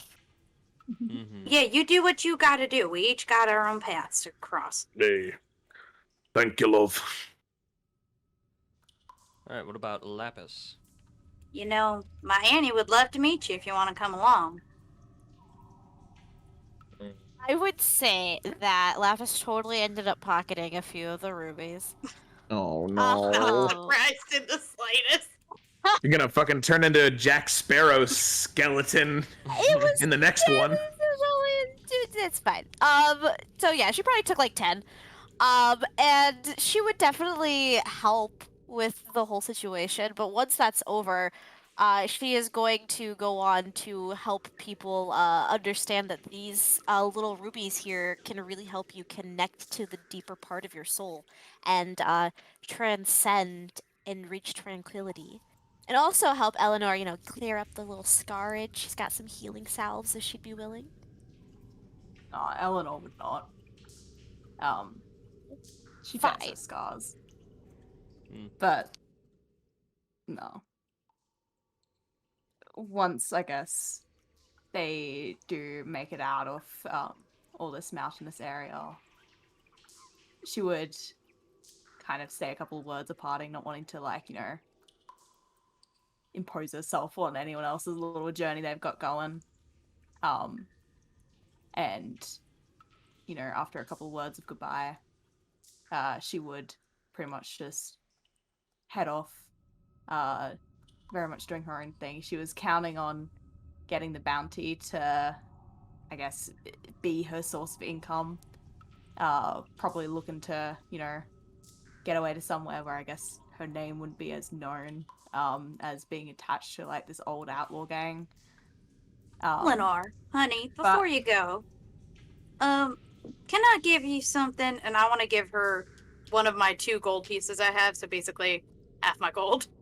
And I'm going to say, and you know what? You're always welcome to be at Timber Falls. Your family. So if you need a new name, you can use it. Yeah, I was gonna say that Willing, she would never settle down. She'd end up just staying in the area. And I imagine every few months or so she probably would, if she hears of where the others are, or I guess knowing where Betty Lowe is, would check in. Still very much trying to act that distant, more gruff thing, but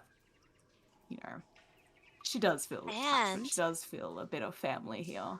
Although saying the fuck away from Lapis. Want to make some extra money, I could give you 10 rubies, and then if you get 10 more people to sell these 10 rubies, we could both make a lot of profit, because then they will get 10 more. Eleanor starts a pyramid scheme.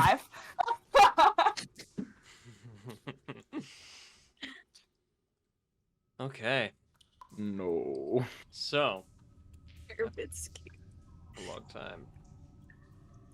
All of you leave this area. And over the next few days, you manage to safely exit the Ryark mountain range. No more encounters. No more Yetis. No more bandits. Nothing seems to bother you on the way back. It's almost like, as cruel as these mountains are, You killed whatever it was that made them so cruel. So now,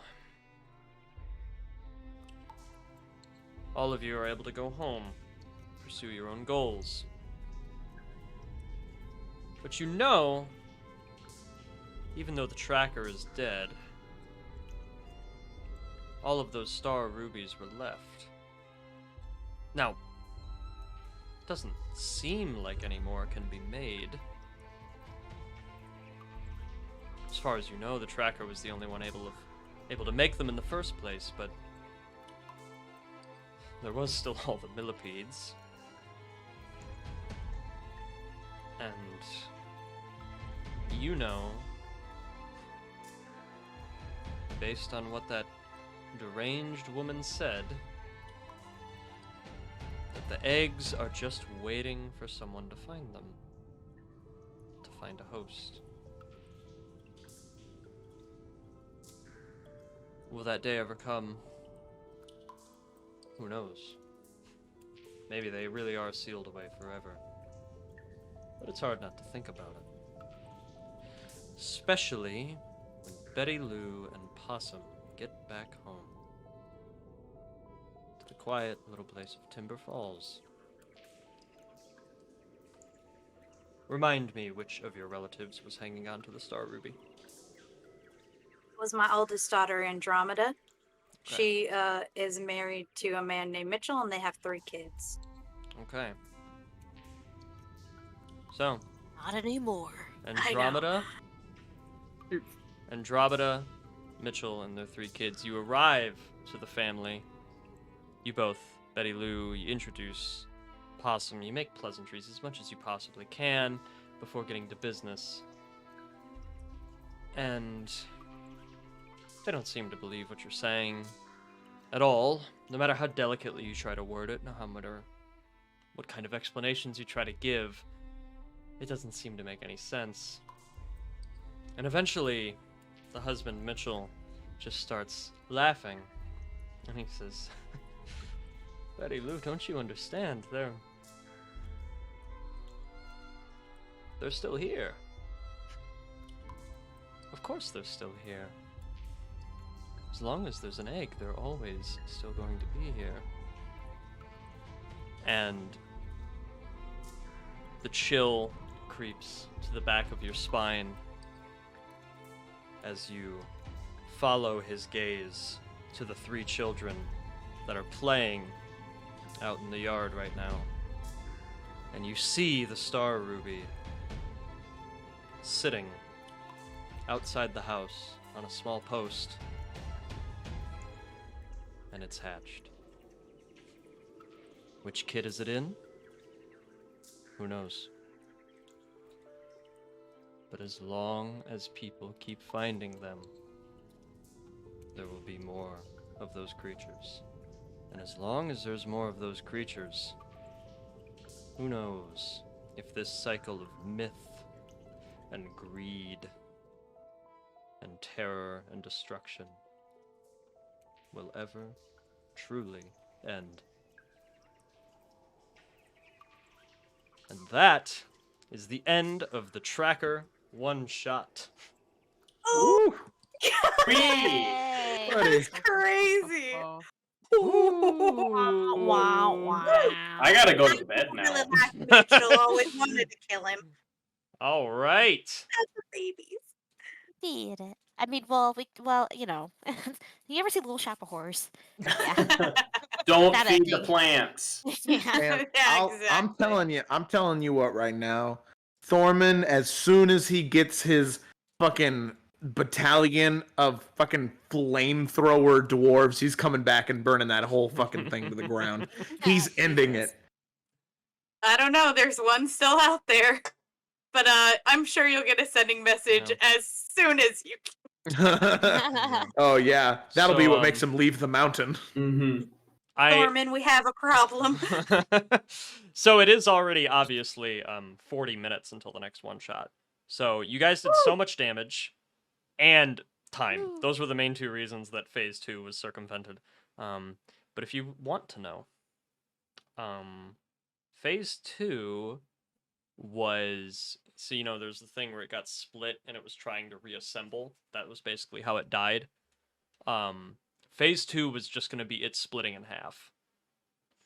And for like when it got to like 50 hit points, there was just going to be 2 of them, and they each had 50 hit points left.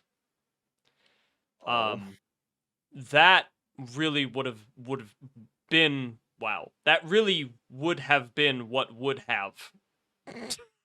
That really would have been what would have killed more players. Yeah. But it was at like 60, and then Dak did his thing. So I was like, well, there goes that. It's Ash now.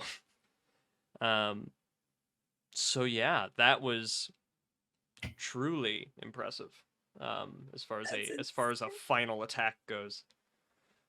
Oh God. So yeah. You're gonna go out with a bang. Go out with a bang. Truly. Speaking of which, I'm going to go not with a bang, but with a whimper now, as I have work tomorrow. So it has been a pleasure playing with you all. Yeah, it's been a wonderful time with all of you, both old friends and new. It was a delight playing with everybody. That was incredible. Thank you for having me. Yeah, of course. Oh yeah, that was a lot of fun. So yeah, I suppose now we are going to go on a little bit of a break. Thank you everybody for watching, for donating, for playing, everybody involved. Let's see if we can get to that $2,000 in our final one shot, which will start in about 40 minutes and be entirely improvised. Yeah, it's gonna be crazy. Good luck. So, Chaos. yeah, it's gonna be true insanity, and we're all tired already. But let's see if we can get that remaining 320 in that time. That would be wonderful. So please spread the word, particularly if you're in a non-American time zone, and there's people alive right now. Tell your Brits, tell your Finnish friends, tell those folks on that side of the internet. Yeah, River will be up soon. All the Brits are waking up. English-speaking places. Like 7:30. Yeah, it's like it's 7:30 over there.